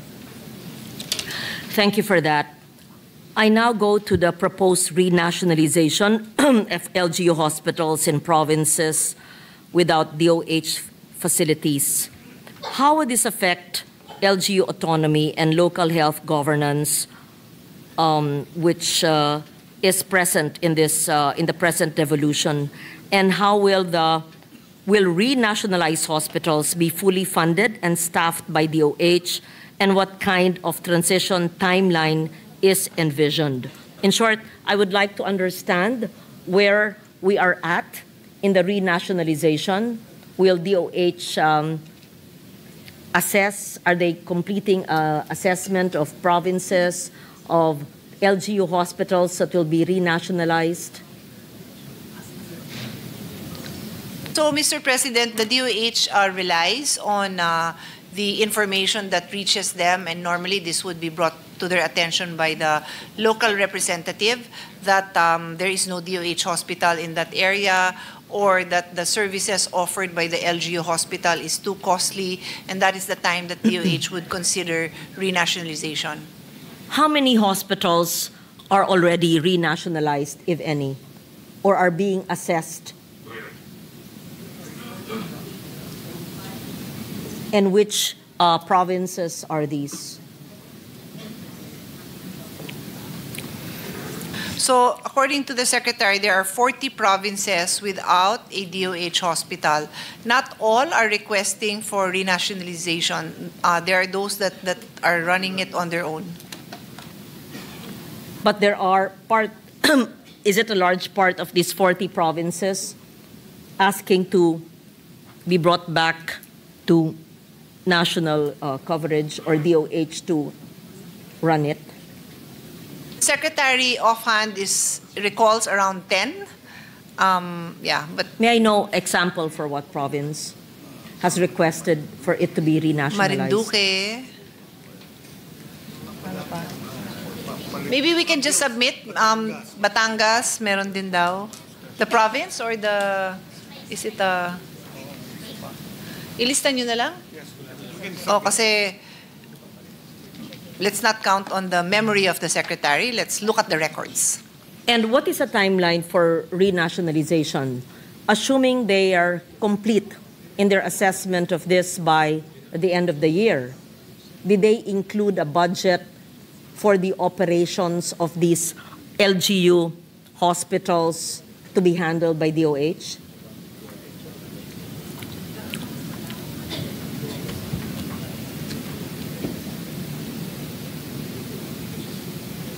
Her Honor's question is how long does it take? Well, it's a law. So for as long as the information, the request is received by DOH, it doesn't take them long to review it. Kung they have a policy, if there's no DOH hospital there, as I said, or the LGU hospital being run is too expensive, then they will approve, and it's a law. So whatever time it takes for us to pass the law, they're willing to give their support. They'll assess it right away and give an answer. Is there a source of funding in the current NEP or even in the HGAB for these renationalized hospitals? That means we would have to... Sorry, I missed the question. There are 3 people talking to me. Yes. Please repeat. Assuming an assessment, let's say you mentioned Marinduque, is completed by the end of the year, is there a provision in the DOH budget that would be able to help the province's LGU hospital? So, like any law, Mr. President, when we pass it, there's no budget existing there unless it's already an institutional practice that we just made a law for. So in this case, the budget won't happen until the following year when they propose it in the NEP. They would have to wait that long, yeah, yes, for us to enact that law to renational. Would the law have to be a general law, or would it have to determine the kind of hospitals or the needs in that specific jurisdiction?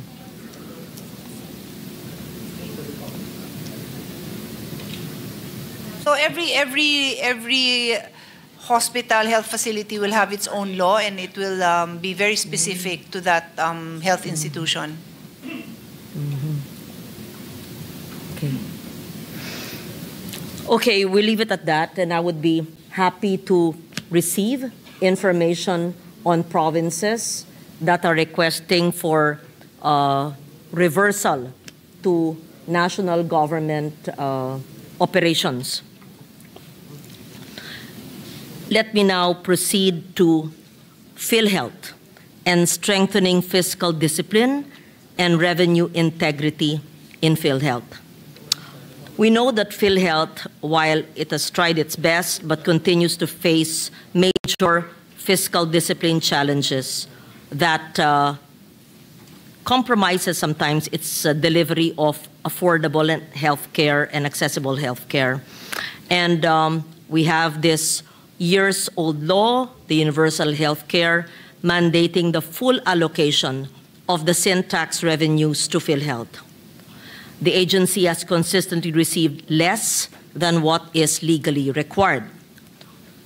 69.78 billion for 2026, but only 53.26 billion reflected in the NEP. This was discussed in an earlier discussion. 106.95 billion in mandatory remittances from PAGCOR and PCSO, since 2018 remains largely unreleased, while the agency's collection efficiency has dropped from 53 to 12%. These funding shortfalls reduce PhilHealth's ability to expand outpatient care, settle hospital claims on time, strengthen primary care packages, etc. So may we be enlightened why, although this has been discussed earlier in my interpellation of the DOF and DBM, but I'd like to put it on record once again in the DOH budget. Why has PhilHealth consistently received less than the legally mandated share of Syntax revenues, despite certification from the Bureau of Internal Revenue? And what measures can be institutionalized to prevent future under-allocations and ensure the full and timely release of its mandated funds? Mr. President, I forewarned the proponent that I cannot answer that question because I share the same concern as Her Honor, and I do not have the answer for the life of me. There is no legal basis for not releasing those funds. The law cannot be any clearer that it already is. It is crystal clear that this money is for Syntax. There is nothing else I could do as a legislator to improve that, unless I will say there that do not allow the Secretary of the Department of Finance and the Secretary of DBM to make a decision that will be contrary to this law. Because that is what they did. I heard the good lady sponsor forewarning me not to ask the question. Then I said you can ask, but I will do not expect an answer other than what I'm just saying. And of course I said, I still intend to ask it in the DOH budget, and I want want to put it on record, right? So, in short, may utang po ang PAGCOR at PCSO mula 2018. Liwanagin po natin yan, ano? Kasi yun din ang akala ko. Hindi si PAGCOR at si PCSO ang may utang. Kasi si PAGCOR has said it in our hearing, and I believe PCSO also, yung na-earmark sa kanila, they have delivered it to the National Treasury. So that funding is there. Again, I also said during my own interpellation earlier today sa DOF na there is a different provision of law that governs the release of the PCSO and the PAGCOR earmarked funds. But it simply says that the release of those funds would be subject to the usual budget, walang sinabi doon na extraordinary, wag niyong ibigay yung funding. Kasi ganun ang nangyari. Ni piso, ni 50%, ni 10%, 1%, wala namang binigay since 2019 when the law was passed. So there are two different laws governing the Syntax and another set of law, another provision that governs PAGCOR.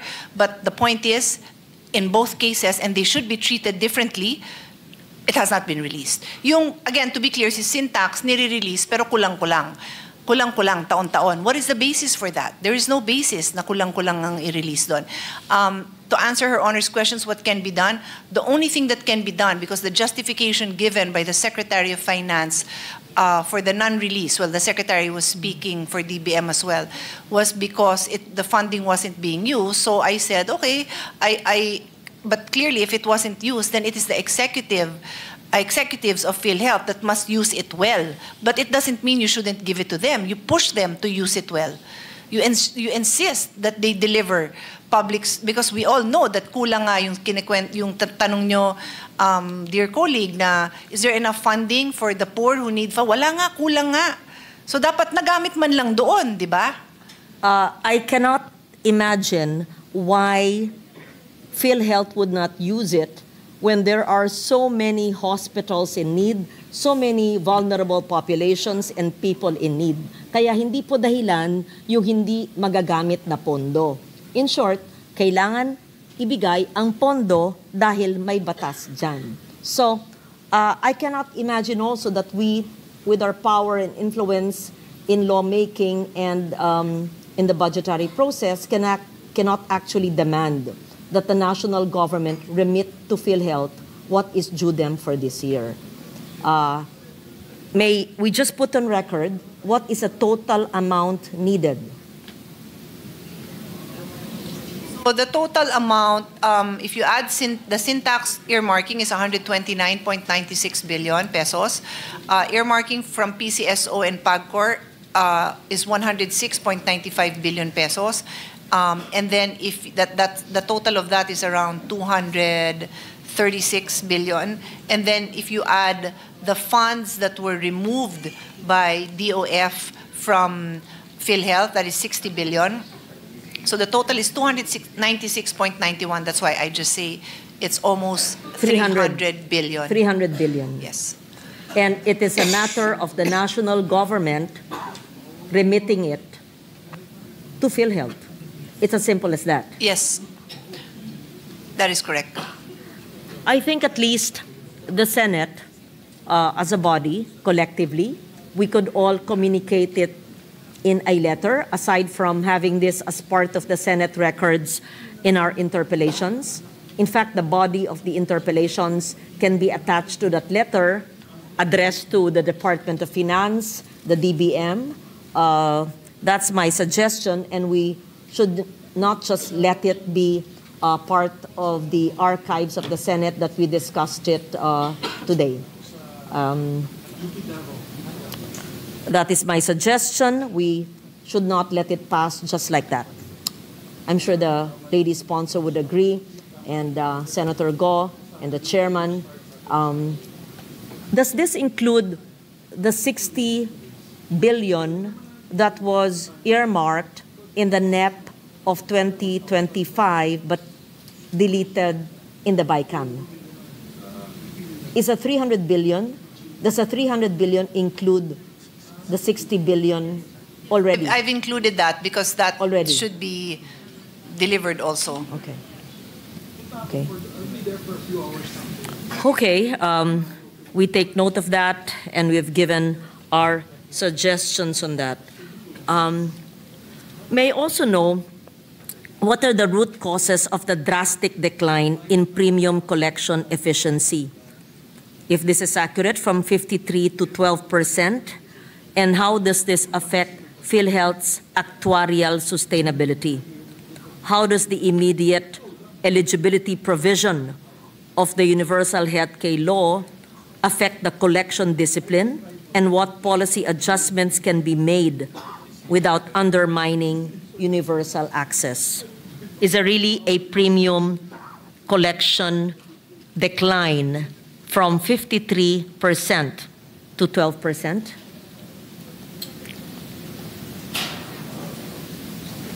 May we ask Her Honor what is the basis for the conclusion that there's a decline? Because I have different numbers that don't really reveal that. Yeah. It is said that these are remittances from government agencies. In short, government agencies have not remitted to PhilHealth. And yung collections din Yes, yes. That's why I wanted to clarify, government agencies, it is said, are not remitting completely to PhilHealth. Yes. And nag-decline din yung collections from employees. And collections from employees also declined. In our records, that's, I hope PhilHealth is here, it declined from 53 to 12%. Is this accurate? It's a budget hearing. This was mentioned in the budget hearing, no? Yes. From PhilHealth. PhilHealth admitted a decline in collections.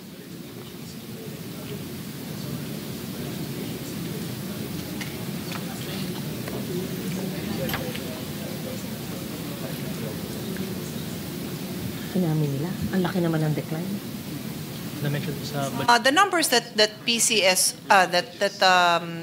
PhilHealth has shows that the government agency's collection efficiency is at 95%, Your Honor. I am wondering if, because what we put on record is the indirect contribution of government. In other words, it's the subsidy that the national government gives. That one is low. But not the government agencies, because those are considered direct contributors, and the collection efficiency there is high. So correct our figures, assuming this understanding, but it was during the hearing of PhilHealth, when they said that there was a drastic decline, and we are quoting them, from 53 to 12%, because we did not invent these numbers. This came from PhilHealth, and so I was wondering, how does this affect? And if the good sponsors. Where did Your Honor get it? Did you say it was in the hearing? During the PhilHealth, during the DOH hearing, PhilHealth mentioned a 53 to 12% decline. Diba? Maybe we can go revert, Your Honor, because there is no one who remembers that. I-pointed it out. Si Salin po yung na-point out. And it was refuted naman po by Okay, the culprit is our chairman, Senator Sherwin. At aalamin ko pa kung ano yun. Give me a second. It was a quote from the chair. Yes po. Huh?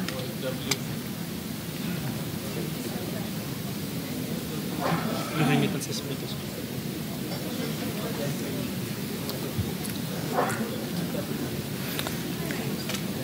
If it is not accurate, then we correct what was discussed in the hearing then, and there is no such decline in collections. Not from the government agencies that No. Your Honor mentioned, no. There is no such decline. It is 95% efficiency.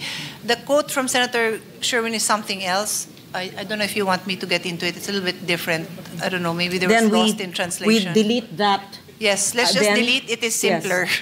Okay, we delete because when I was reviewing the transcript, the impression I got was there was a collection decline from 53 to 12%.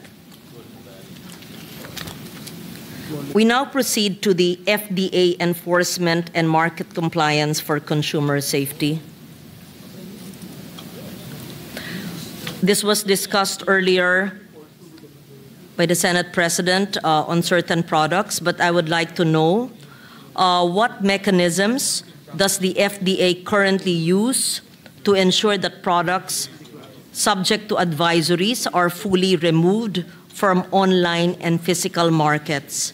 What kind of formal coordination protocols exist among the FDA, DTI, even NBI, and e-commerce platforms for post-advisory enforcement?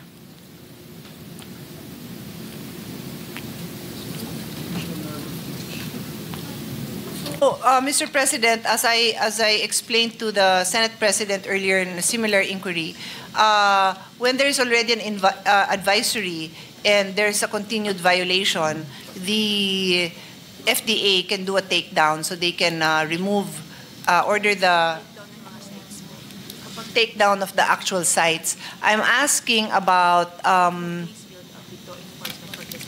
for physical stores, then they work with law enforcement to follow due process procedures to conduct a raid and to eventually seize the products, but they have to follow the protocols, Mr. President. Let me just clarify the statement on 53 to 12% self-earning members. I see the decline in collection. Yes, not government agencies. Okay. Yeah, self-earning members.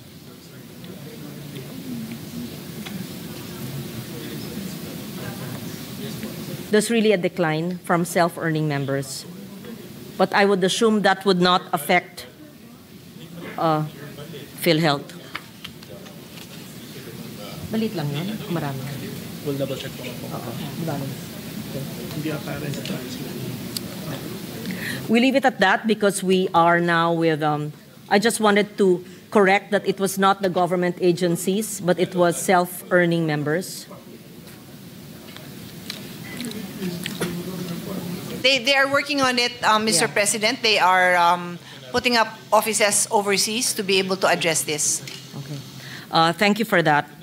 And regarding the FDA, you mentioned that yes, this was discussed with the Senate President. And how do we take them down from e-commerce platforms to delist flagged products? And what is the FDA doing about it? So they write the platforms, Mr. President. So for example, if it's known, Shopee, Lazada, they will write to them and explain the violation, and it is taken down. Okay. Yeah. Thank you for that. Recently, the Senate passed the Regional Specialty Centers Act. I think it was Senator Bongo who was a principal sponsor. And I am told that between 2022 and 2024, we had actually given a budget of 26.3 billion. I wanted to verify this for a total of 126. I'm not sure of this. Can we actually confirm if this new law is actually funded? And what is the status of the regional specialty centers? How many are actually up and functional, considering it's a very new past measure?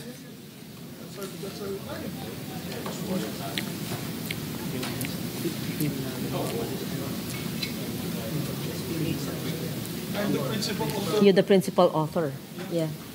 Where are these? Are they already? Yes. The expanded regional centers that are there already. Existing. That's why. Yes. Because it says in our research, and correct me if I'm wrong, there was 26 billion already allocated for 126 regional specialty centers. But from what I understood from the original intent of the law, Senator Subiri, yeah, what you wanted was the creation of, let's say, kidney center, heart center, or children's hospital, and the 4 specialty hospitals in Metro Manila for it to be set up in Visayas and in Mindanao. But what happened with this law was that allocation was made for the existing regional hospitals. Is that correct?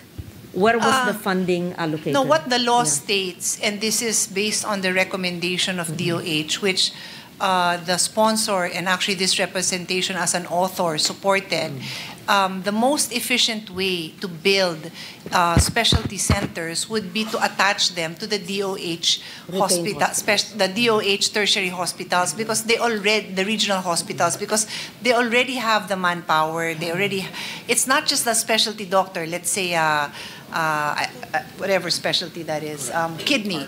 It's not just the nephrologist. The nephrologist. It's the support staff that will be able to do a kidney transplant. The nurses, the labs, it's all different. So the easiest way and efficiently and it'll work right away was to attach them to regional. Do we want to have a standalone? Why not?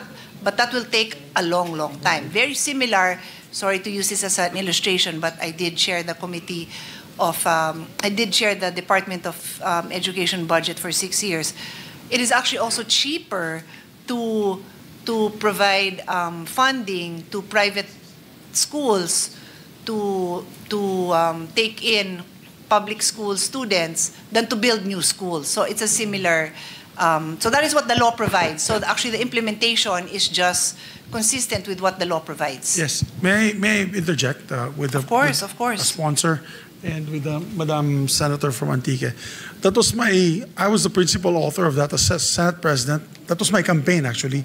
In the 2022 campaign, yan ang bukang bibig ko yung specialty centers. As a matter of fact, that's all I said. And that helped propel me to my second term because people really were in need of these specialty centers instead of traveling from all over the Philippines to Quezon City Circle.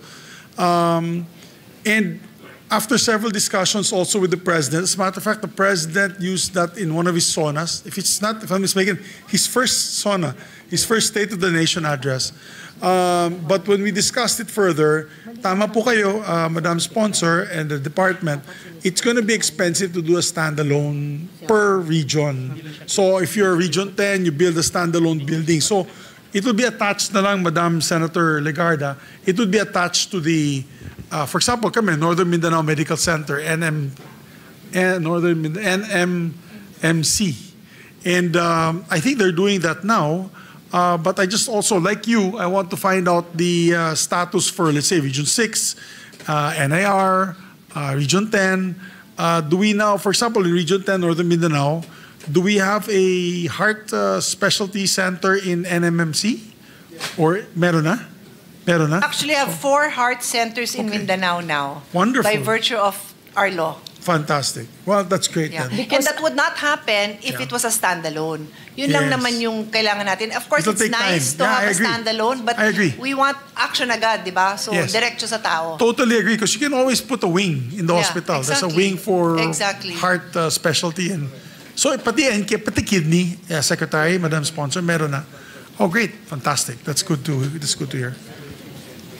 Fantastic. Thank you. Congratulations then. So this year, just to add to the information, and I think it's the question of Her Honor, there is 2 billion, 2.4 billion under the item of specialty hospitals, but that can be allocated to wherever the need is. So like in this year's budget, there's a long list of beneficiaries. I believe they will request from DOH, and DOH will support wherever and as many of the specialty centers that they can. Yes, thank you for that. I believe from 2022 to 2024, 26 billion has been allocated for that new law, and you're telling us now that another 2 billion is being allocated. And this covers nephrology, NKTI, cardio, heart center, lungs, and children. Okay. There was a plan long ago, and I think the Secretary knows this, to put up the blood center. Yes. May I know what happened to that blood center? In fact, I filed a bill creating the Philippine Blood Disease and Transfusion Center. It is mandated to lead research, diagnosis, management, and treatment of blood diseases. I think there was a plan way back, I don't know which administration, that was supposed to be housed. Is it in the lung center or one of those specialty hospitals in Quezon City? May I know what happened to that plan in the previous administrations? And is there any plan, not necessarily to create an infrastructure, but to have a blood center, a blood services center?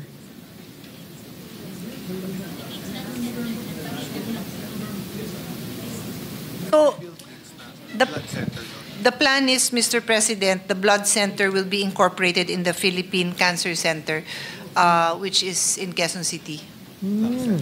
That's good in to the know. lung center compound. That's good to know. May I know whether the NEP and the HGAB contains already provisions for the blood center?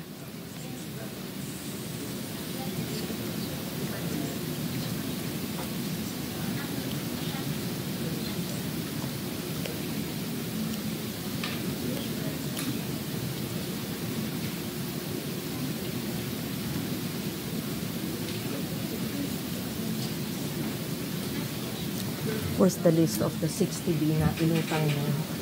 Ano?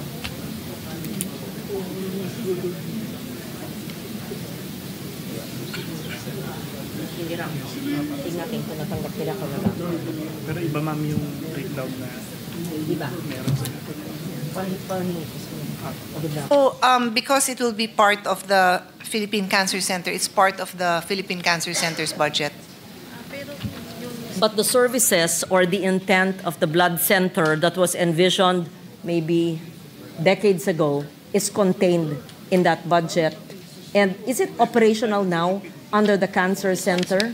Is there a dedicated blood department, hematology department that... Iba-iba yun. Iba-iba yun. The voluntary blood program. Oh, that's not it. So different. That's different. Because I was wondering whether the bill I authored is still needed or if it already exists. Sa loob ng bill ng ko. cancer, that's what I said. Ito. Yeah, okay. Yes, I was wondering whether the bill I authored is still necessary or whether the Cancer Center already addresses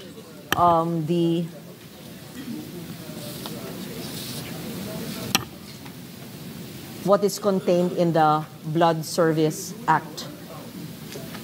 Perhaps Her Honor can give us a copy so we can The have Secretary DOH look at actually it. knows because early on, a few years ago or maybe a year ago, we spoke about this in my office, and I told you my advocacy for blood, and you were familiar with the plan in the previous administration to put up a blood center.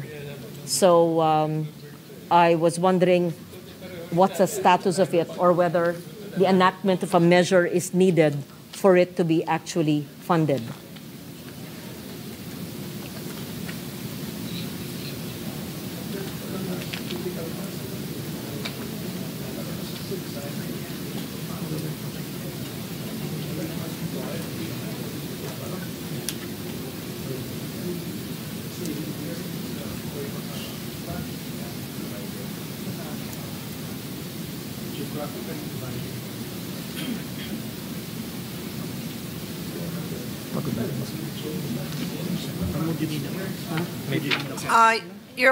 Mr. President, according to the Secretary, the voluntary blood program is existing already. It also happens to be in the lung center area. There's no need for a law because it's already existing. Anyway, but I'll give the Secretary again a copy of my bill and the Philippine Blood Services System, etc., by creating the Philippine Blood Disease and Transfusion Center. I think I mentioned this to you more than a year ago, but give the Secretary a copy. Yes. And kindly let me know if all the services as envisioned in the bill is actually being done in the Cancer Center. My last question would be to just put on record the 60 billion and the details of the utilization of the 60 billion that was taken out of PhilHealth, not reserves, what do they call it? The pending funds, the extra funds. It was stated earlier in the DOF budget that in 2024, the portion or the 60 billion taken away from the PhilHealth extra funds was given actually to DOH and the needs. And I informed the good sponsor that I wanted to know the information on the breakdown of the utilization of the 60 billion. And the DOF earlier gave us a breakdown. And most, if not all of it, allegedly or supposedly went to health. So that was a year ago. Has the DOH utilized it? It went to MAIP and yes. to etc. So, yes. Mr. President, we were told that the bulk went to the health emergency allowance of the health workers, and then the others were other health related. So here, the Secretary just gave me 27.45 billion for the health emergency and benefit allowances of health care workers, 10 billion for MAIFIP, 4.10 billion for procurement of various medical equipment of DOH, hospitals, LGUs, and facilities, 3.37 billion for construction of 3 DOH health facilities, 1.69 billion for HFEP, 13 billion for mandatory government counterpart financing for foreign-assisted projects. That's it, Mr. President. Thank you for putting that on record. I would terminate my interpellation now with two requests. First, for the complete payment of the national government agency to the PhilHealth when applicable, if available. And second, for the... Sorry, can I clarify that first one? The payment of the national government agencies, is this the... No, of the national government to PhilHealth that has been pending The 129 billion. What is it Her Honor wants? I summarized my position. Okay. On the need for the this to national be government paid. to return to the PhilHealth reserves what it did not provide either through the earmarking Yes, or okay. allocation of a sin tax. Yeah, I just wanted to put that on record. And second, for the expansion of the LGU Assistance Fund, as the DOH would call it, to assist LGU hospitals so that zero balance billing could finally be implemented, not just in specialty hospitals and DOH regional centers and DOH retained hospitals, but even in LGU hospitals. So I wanted to express that request and that support, and I'm sure that we couldn't find the source for that in the fiscal space. Having said that, I thank the DOH family and the good sponsor for her patience at midnight. We terminate at 12:01. And thank you